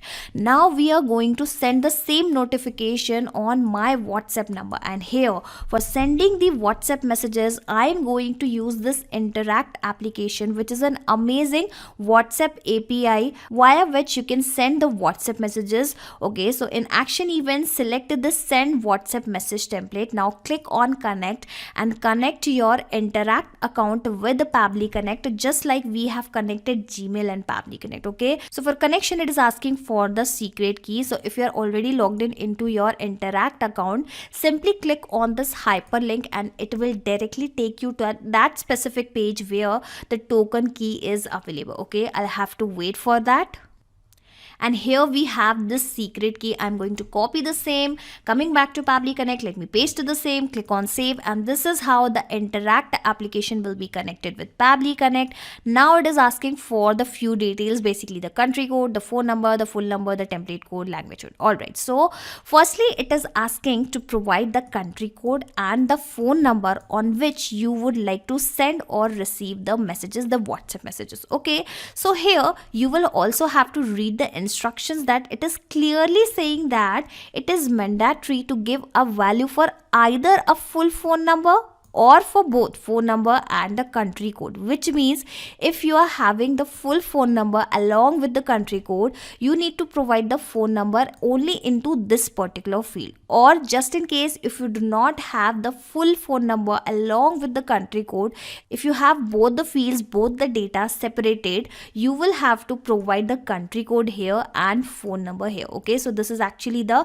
either and or situation. Okay, so in this particular case, I'm not sending the WhatsApp messages to different or to multiple phone numbers. In this particular case, I'm going to receive the messages on my number only. So that is why I'm going to add my number only here. Okay, so here in front of you, I'm adding the dummy phone number only, but don't worry, I will replace this number with my genuine number when I'm about to send the message. Okay, so assume that the customer number, sorry, my number is actually this. Okay, let me check. 1, 2, 3, 4, 5, 6, 7, 8, 9. 1 digit extra is required. Okay, so I have specified my number. Alright, asking for the template code. Okay, so before I add any code here, let me show you what is this template all about. Okay, so whenever you are sending the WhatsApp messages using any WhatsApp official API, you will have to first create a message template, get it approved via Facebook, and then only you are able to send those messages. Okay, okay.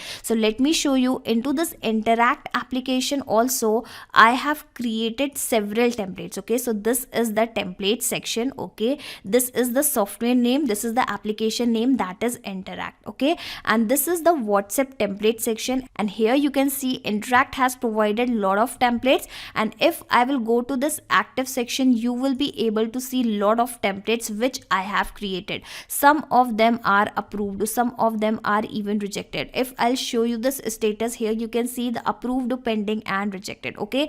So the templates marked with the green color are actually approved, the templates marked with the yellow color are the pending one, and the templates marked with the red color are actually the rejected one, okay.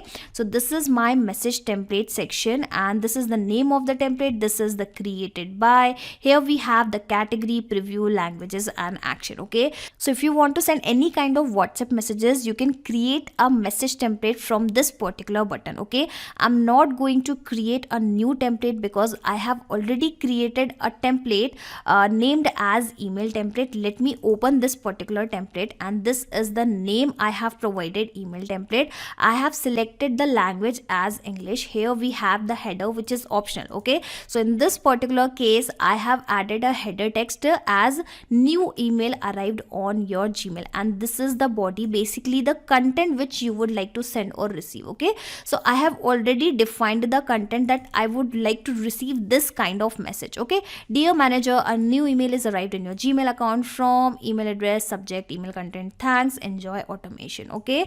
So you must be thinking that what are these numbers packed with the curly braces, okay. So these are called as the variables, okay. So whatever the values I want to keep on changing, I have kept those things in the form of variable, okay. So what will happen, let's say you have received a new email from John, okay.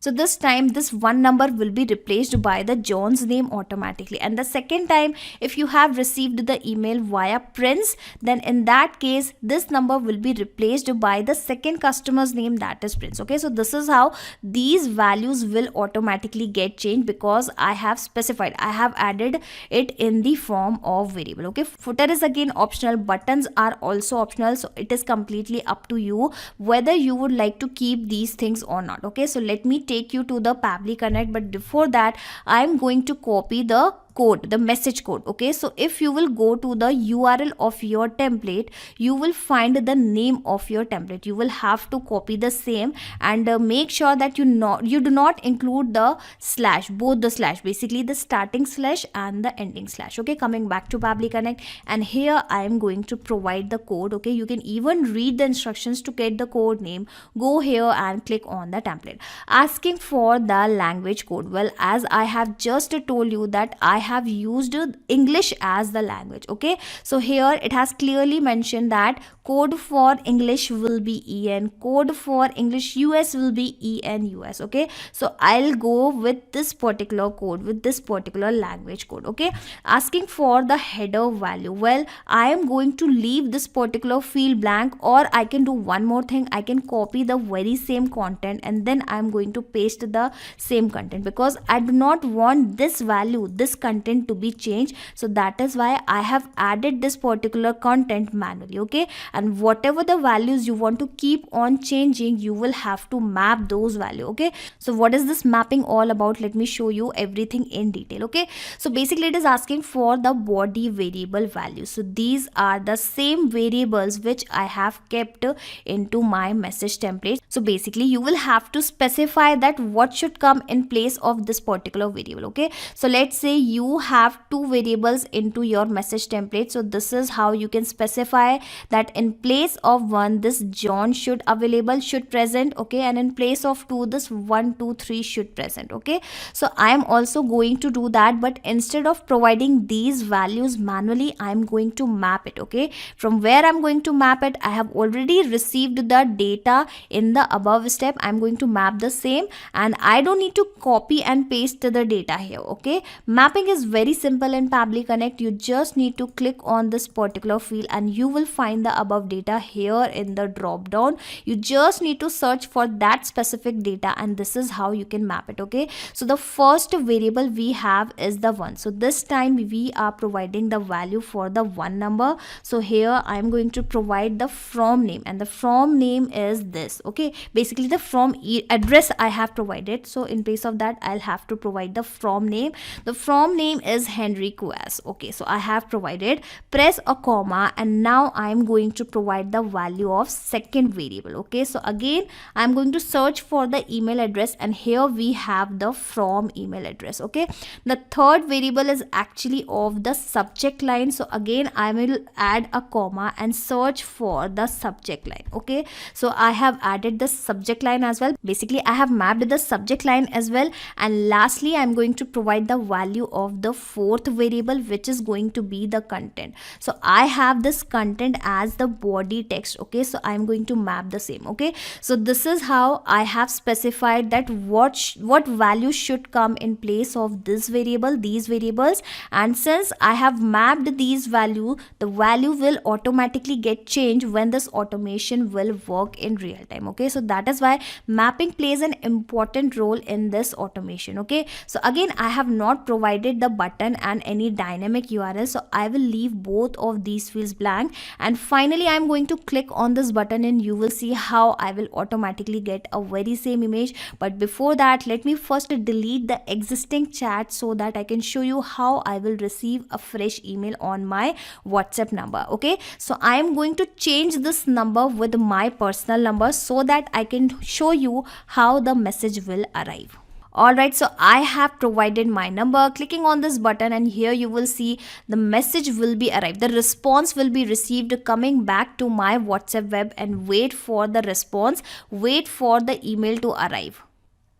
And here you can see an email, a notification, email notification is already arrived. New email arrived on your Gmail. Dear manager, a new email is arrived in your Gmail account. Here you can see it is the same content, the same message template which I have composed here. Okay, and coming back to my WhatsApp web, from email address, basically the from name was Henry Quas. Here we have the email address. Here we have the subject line, facing an issue in my workflow. Here we have the email content as well. Hello Pabbly team, I am facing an issue in my Google Sheets and WhatsApp workflow. Can you please help? My number is this. Thank you. Enjoy automation. Okay, so did you notice that as soon as I have received an email into my Gmail account, how I have also got a notification on my WhatsApp number as well. Okay, so this is how now onwards, every time you are going to receive an email here, the same email, you will get the notification about very same email on your WhatsApp number as well. Okay,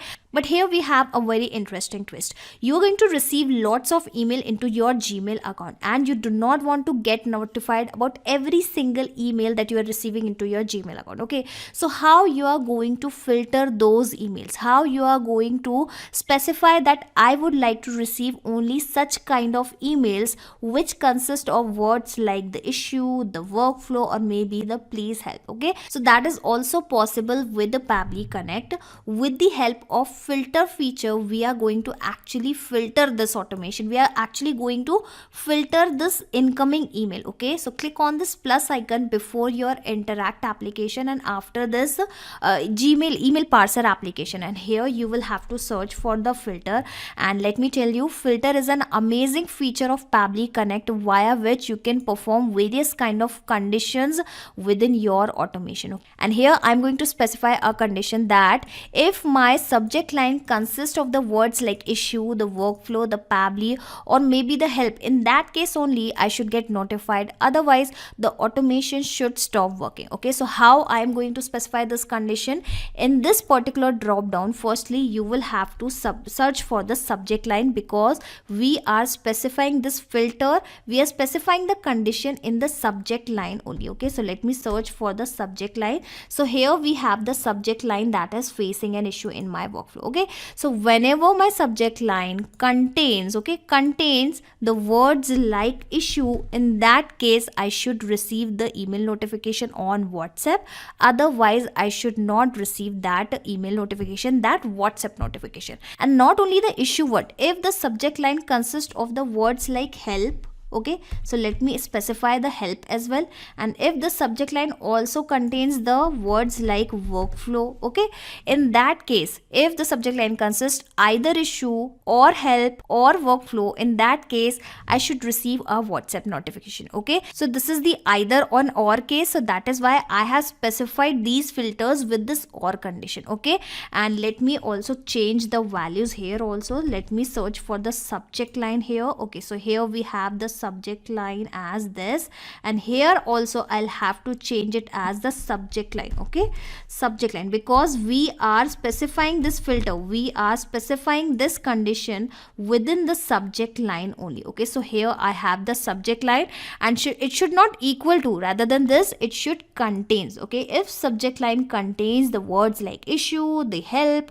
or maybe the workflow, in such cases this automation should send a notification on my WhatsApp. Okay, and here you will see the condition will be true. Okay, so now onwards what will happen, every time the email is received on my Gmail account, okay, so this is my Gmail account, firstly it is going to filter that whether the subject line consists of such words or not. If the automation will find such kind of words, it is going to send a notification on my WhatsApp number. Otherwise the automation will stop working here only. Okay, and here I have specified this kind of conditions, and I have added only 3 words. But just in case if you want to specify some other things, if you want to specify more set of words here, you can also do the same as per your requirement. Okay, so this is how you can create this automation inside Pabbly Connect, and you just need to set this automation inside Pabbly Connect once. After that, sit back and relax and simply close Pabbly Connect, because Pabbly Connect will take care of all the tasks in the backend.